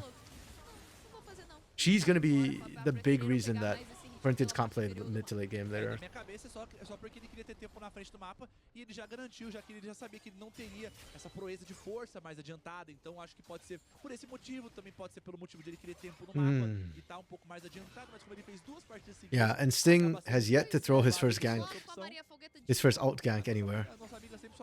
Corinthians are 0. This is not the Sting that I was hoping to see, you know. This is the Sting of my nightmares. Late game Sting on an early game champion. Actually, Vi's not really an early game champion, but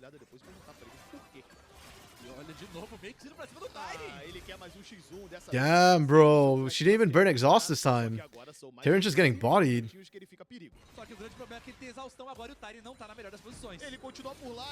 Now she burns exhaust. He's dead. No, the sombrero! I mean, to be fair, Tyrion was wearing the hat, but I don't know. Corinthians is like, I don't know what they're doing. Rise is looking really nice right now, though. Makes especially this game is absolutely nutty with it. He's making up for his last game. The Cassante game was kind of awkward.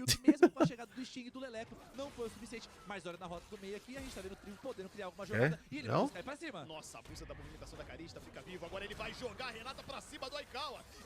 Oof. Okay. 1 ult for 2 flashes. Worth. And heal. Tyrion must be hating his life right now. There's no good lane for him.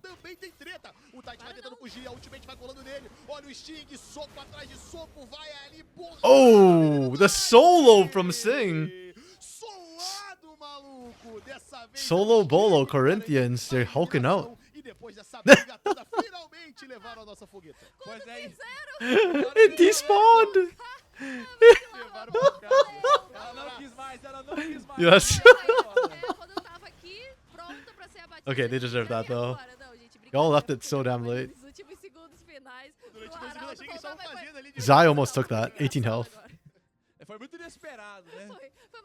Okay. Okay, Corinthians, give me 1 good fight, and then I can switch over to Rise after that. I don't know. Corinthians can't seem to get their act together. They've lost 2 turrets now. Beats have gone over to Rise. But yeah, Corinthians, like, it's not like Tyrion has to be locked in the lane anymore. I know he doesn't have TP, but you need to start walking him into these fights. Start looking for big team fights. If not, you're just gonna die. Dragon's probably the best time for Corinthians to try and break this game open. Down 2.5k gold kind of sucks, but the items are not that far behind yet. Like, this is still a fightable fight. If they wait another 5 minutes, it might not be fightable anymore. que tá causando bastante dano, tá sendo diferencial até então nessa fase de rotas aí. Dá pra ver que ele tem a maior diferença de hoje. Talvez nas lutas não seja tão fácil pra ele executar, mas olha a iniciação pra cima do Trigo. Okay, Trigo's looking for it. He doesn't have ult yet. That's the problem. Guys, we cannot be giving this dragon for free. We absolutely cannot give this dragon for free. Já puxou ali o quebra-cofres, não chega a utilizar, vamos ver a batalha do Smite. Ele garante ali o próprio Smite, tem a passagem também da ultimate. E olha a briga generalizada. Na parte de cima, o Mulher vem tomando muito dano, a Aikawa também vem tomando. Olha o Wayne, ele flecha, And he's trying? mas ele flecha And Corinthians are back in the game. do time do Corinthians e vai Daichi gets the dragon, which is nice for him. São 3 abates. But it comes at the expense of 3 deaths. And nobody on Corinthians drops. Okay, now we've got our game. Okay, now I can start cheering for Rise, because we actually should have a more competitive fun game now. Yeah, and that was done without Trigo's ultimate. They had to pull the trigger early. But yeah, that's what we needed to see. Interestingly too, well, I think Sting's ult, I don't know if it was up during the fight, because he used it on Daichi earlier, but... This is such a messy fight. But on this side of the map, Trigo was just ripping them all apart. Oh, the bill out was clutch onto Leleco. I didn't notice that during the fight, but oof. Oof. Yeah, Rise was too divided. But the problem is so was Corinthians, right? Like Corinthians wants a nice front-to-back steady team fight with the comp they have. And normally when they split, they are the weaker side because Wukong and Gwen both like smaller skirmishes. But yeah.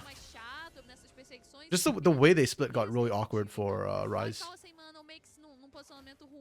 Yeah, I agree with you. I think if they had grouped up a bit better and just played for one or the other, they would have won that off the strength that they had in the early game. But because they split in such a weird fashion, everything just kind of backfired. Tá faltando pouco, né? Tá faltando pouco. Vamos ver com o tempo aí se o Aikawa consegue calibrar. E voltando pro raciocínio, a Rise acabou perdendo aquela luta justamente como vocês falaram. Muito separados e sem ter as suas... Where are we at now? Everything's pretty much dead even. Dragons favor Corinthians. Rise got a few more grubs, but not 6, so it's kind of meh. Herald went the way of Corinthians though, so that's the game actually favors Corinthians right now because Herald should guarantee a fight or a straight up turret, or at least a fight if not.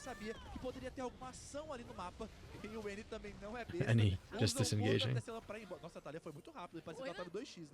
Getting out of there. Isso, eu acho que ela estava acompanhando a sua velocidade de fala, professor. Muito provável, é muito provável. Muito provável. Okay, for Rise, they are not in a rush to try and make any moves. Ideally for them, they want to go back into the laning phase and give Makes Tyrion to snack on. But they need vision to make sure that Corinthians can't make plays. Corinthians has to make plays. Still waiting for Sting. Still waiting for Sting to get a gank off. I think as much as I'm waiting for Sting, I suspect it will be Trigo who pulls the trigger more than anybody else. Corinthians can just wait for Dragon to spawn, but I think it would benefit them to try and push the trigger a little bit earlier. Might be too late now, but yeah. Pegar pouquinho mais de espaço e talvez ir pra cima de desses objetivos quando eles chegarem. E agora é a hora da Rise mais do que nunca trabalhar junto com o Makes. Eles fizeram na partida anterior, a gente comentou que eles fizeram muito bem esse trabalho com o Atakan. Era um jogador que tava forte. Corinthians could probably actually sneak Atakan. Oh, here we go. The mind games between the supports.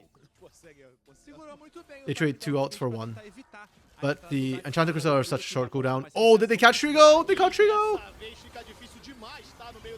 Oh, and they were ready and waiting over the wall. No bail out. No bail out. Not enough. Nice play from Rise. That's on Trigo. He was not respectful of where everybody was on the map, and he just decided to walk into the middle of the enemy. Oh. This is still fightable, but they have no vision. Yeah, really nicely played from Rise. Let's go! Great pick into Atakan. They deny vision, so they know they're safe. They checked. That he just swept. Really, really good. And that makes this Herald kind of suboptimal as well. It'll get the charge and won't get the turret.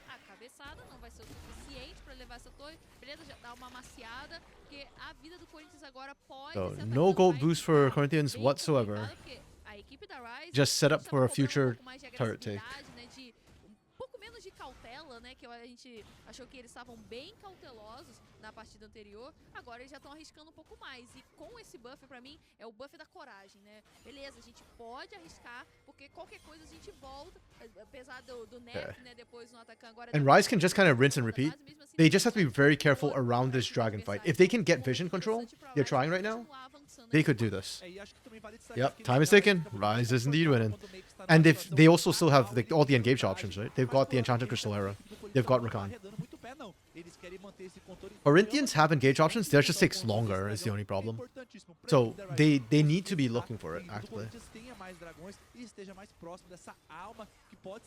Okay, I love this flank from Mix right now. I don't know if he got spotted. Oh, that's a great equalizer. Zai's in there. The team can't follow up. Makes has to clean up. If Makes doesn't clean this up, this fight goes very poorly. Oh, yeah. Makes gets it. He gets the run muck. Snip, snip. Is it a 3-4-0? Damn. That's a slaughter. Ryze are gonna do it. We're gonna get a game 3. Actually, let's go. Ryze Dragon's still up, by the way. Please take it. Really, really well played. Yeah, that arrow. It's non-committal engage. They can feel free to do it. I got a little bit worried at this point that things were gonna go badly. The equalizer made everybody have to take the long way around. But yeah, they did enough damage, and Makes gets to come in after everything's been blown already. The exhaust onto Trigo. There's just too many ways to screw Trigo. Like, we talked about the Rakan knockup. We talked about Ashe slow. We talked about Talia minefield. But even Makes taking the exhaust as well. It's just so hard for Trigo to do anything this game. And then Tyrion got shut down early. Lilico is just burst damage. Yeah. Yeah, as much as all the OPs got picked up by Corinthians, I don't think, yeah. Like I said, I like the Ryze comp more. You told me they win those? Yeah. Yes, they do. Yes, they do indeed. 3 for 2 or 3 a kill? 3 for 2 or 3 a kill. Okay. I guess, was it Zai who went down? Or Taiti went down for Ryze in the fight then? Yeah, I lost track. By the time I looked up, everybody was already up for Ryze, so.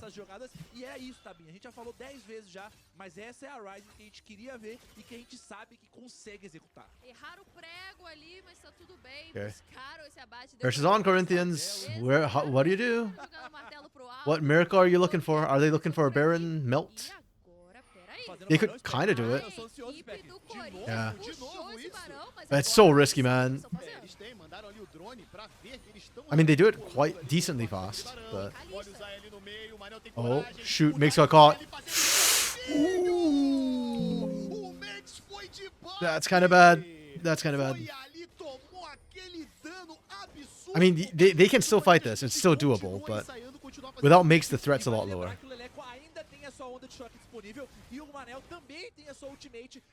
Oh, 2/3 of a kill, yeah.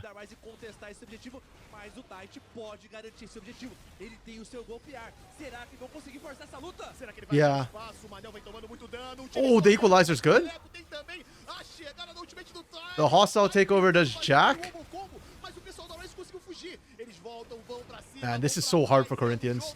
Like, they are playing out their minds just to secure a Baron with a Kalista. Holy crap.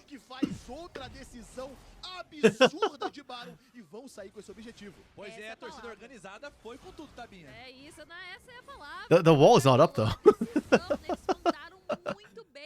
Like, I know it's hard to see, but that's not off cooldown yet.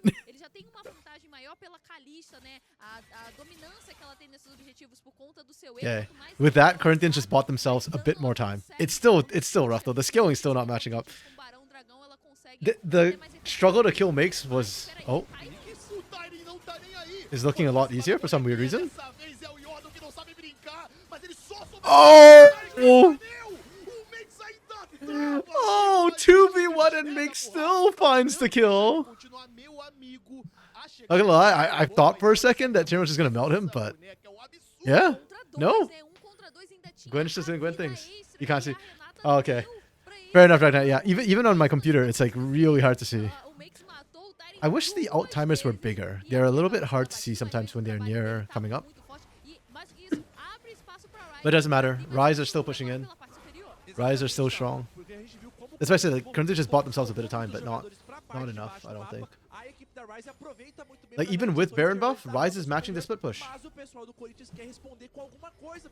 Okay, there's a lot of standing gold though, to be fair. That's an inner for an inner, but now, yeah. Boo, Corinthians!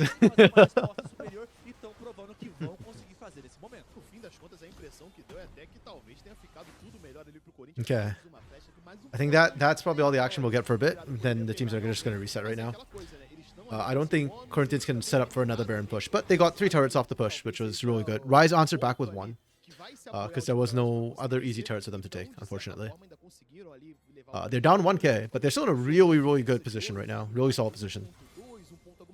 My biggest concern in a way for Rise is more like the next team fight and just vision control. Corinthians can still win fights if they have enough vision control and they can see where everybody is. Manel is actually the one I'm looking at to try and find some crazy hostile takeover, which is a little bit scary because Manel has not had a good series.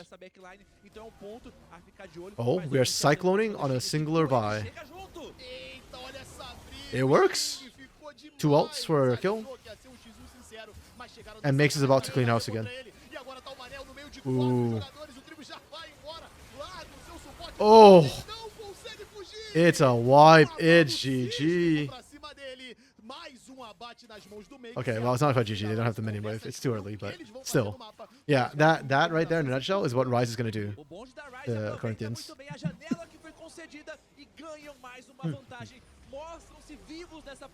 I have never been happier to be wrong. That Rise had no hope against Corinthians. I have never been happier. It's actually so good.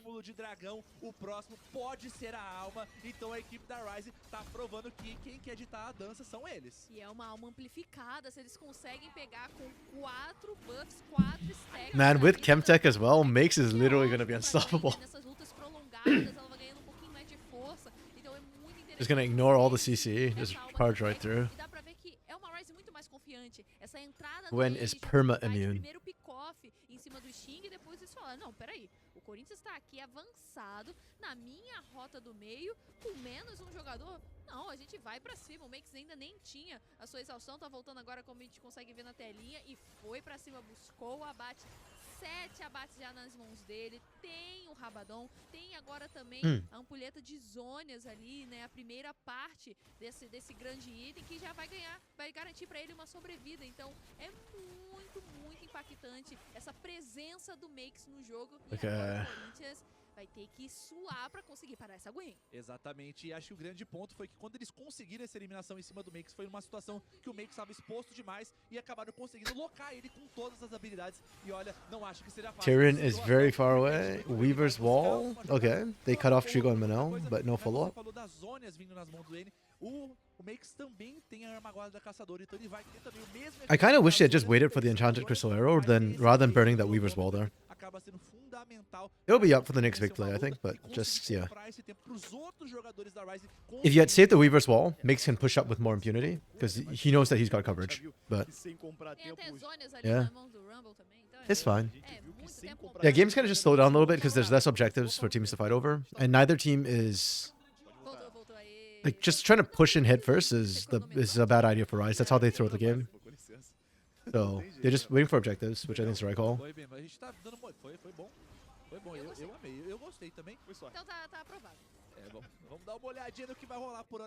The only thing I wish they'd be doing a bit better is just setting up Makes to actually split push. If you do a 4-1 split push right now, you should be able to get mid lane turret. Because Makes has to push in and then threatens the flank on the side, and the turret dive. Corinthians can stop a frontal push, but like, dives on the side get kind of weird for them because a lot of their abilities are monodirectional. They only play in one direction. conseguir ali muito espaço. O time do Corinthians vem ensaiando também uma passada para a parte de baixo. Quem tá sozinho por ali é o Mix. Eles não têm visão dele ainda, mas eles já se reposicionam, hein? 8 segundinhos, pouquíssimos segundos pra gente conseguir já ver. Okay. Oh no, Mix. Oh no. Okay. They're doing Baron. They're trading Mix for Baron right now. They can burn it, right? Oh, they can't burn it without Mix. They got caught. That's a good far sight. They got the right read. But this gets kind of dangerous for Rise now. The Game of Thrones. You think this is bad, Dark Knight? You should have watched Manal last game. But yeah, it's really bad. Every time Mix goes down, Rise loses a lot of their pressure. Look at Trigo go. Spear, spear, spear, spear, spear, spear, spear. It looks like such a slow take, but the amount of spears for the Rend is huge. Oh, there's the wall you called for. But the rest of the team can't do anything. DT wants to go for the steal. I don't think you can against the Kalista, but... yeah. I don't know about that call from DT. Like, it's such a Hail Mary, I kind of actually hate it. He might have cost his team. And they follow up. Makes his back! The hero they need. Okay, dodge one needlework. Manel got tagged. Okay. Yeah, if Theiti had held the Cyclone, I actually think right there, they could have looked for something. But because Theiti used it in the bush... oh, Zai. Zai? What the hell? Wait, no, what the hell? Wait, they could lose the game off of this. Like, actually, what? Just happened. I might have to rewind. How did they... what? 30 seconds on Makes. They have double siege minions with Baron. You're actually gonna lose the game like this. What the hell? No, they were doing so well. What the hell? I'm actually in shock. What? How did we go from one pick to this? Okay, the wall was weird. Yeah, I fully agree. That was not a good wall. And there was no follow-up. Is this what screws them?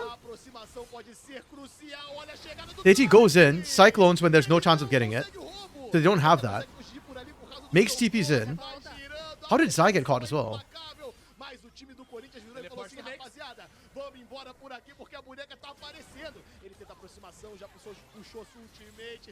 Okay.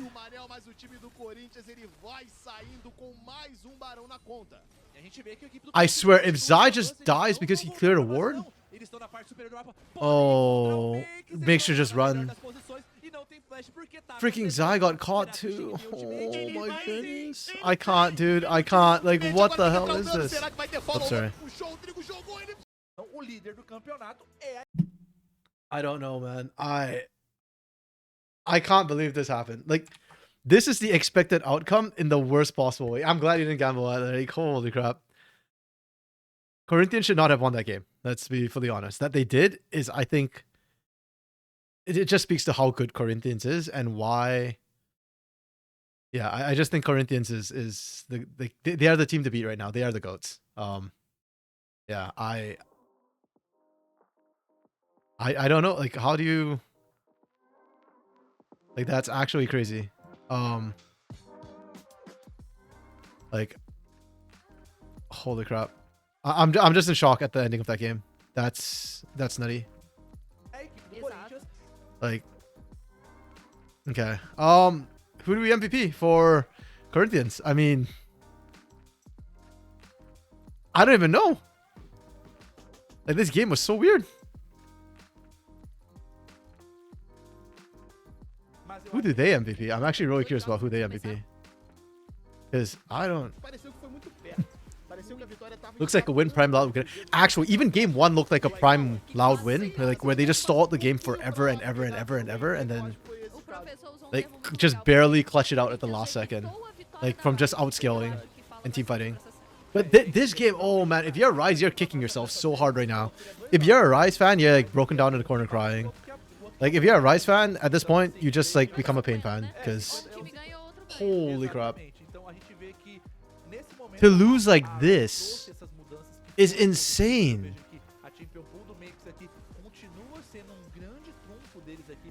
Like literally just off one bad fight. Like literally one game-ending fight. Oh my goodness. I don't know. Do we give it to Tyrion? To Sting? I mean,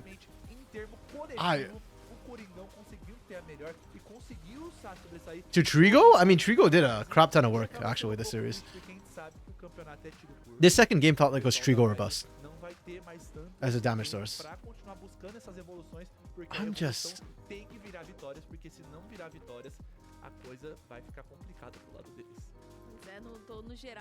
Yeah, you're never giving Trigo MVP. Who hurt you, Dark Knight? Oh, sorry. How did Trigo hurt you, Dark Knight? You just get Sting and call it a day. The thing is, in game 1, Sting didn't have like that much impact. Trigo had impact. Tyrion had impact. This game 2, Trigo had impact. Sting definitely had impact. Tyrion struggled early, but I think he came back later. It's just that his team wasn't set up to give the best Rumble situations. I'm not giving to Manel today. I am so tilted from game 1.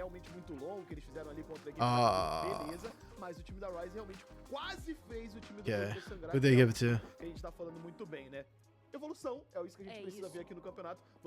Come on, y'all, stop stalling and give me a freaking name. Actually, Leleco was really quiet this game. Like, he kind of flew under the radar. Like, he did well. You saw his damage numbers. They were really, really good, but... What? I wish I understood Portuguese so I could understand the logic behind this right now. Is it just off damage numbers? Okay. You know what? His Smolder game 1 was his Smolder game 1 was a big reason why they came back. I'm just surprised. I thought there were better options. Like, I don't think Leleco didn't do anything. Leleco did a lot. It's just, I don't know if I say he did the most. Okay. Yeah, it's MVP from series. Yeah, I'm giving MVPs from series as well. Okay, yeah, so I guess it's more his game 1 performance. I mean, game 2 he still did the most damage. It was just that the way that game went, it wasn't about damage. You know, it was about the clutch moment. You know, who clutched up when it mattered. So that's why I'm just really surprised to see that. But yeah, okay. I guess that's it for today, though. A shocker of a week. A shocker of a week, to be honest. All the games I thought would be incredible kind of fell a bit flat on their face. And then the series that I looked down on the most turned out to be our best series yet. Rise versus SCPP. I hope Rise can keep this level up. Lunar fall down. Yeah, that feels like how that game felt like for Rise in a way. Like, they were doing so well, and then they just face planted. They took a fall. They dodged too hard. Yeah, and this series was incredible. I hope Rise, this is what I was expecting from Rise coming into the split with the names they had on that roster. If they can maintain this, I think Rise should end the middle of the pack. If they can maintain this, they should be like top 5, I think. But yeah, Corinthians at the top of the table. Man, these guys have it all. They've got the hands, they've got the brains, they've got the clutch. They'll get bodied by IE, but I want to see a Corinthians play against Israel Ancestral. I think Corinthians would beat Fluxu W7M right now. Right now. Unfortunately, we'll never get to see that one. Rip.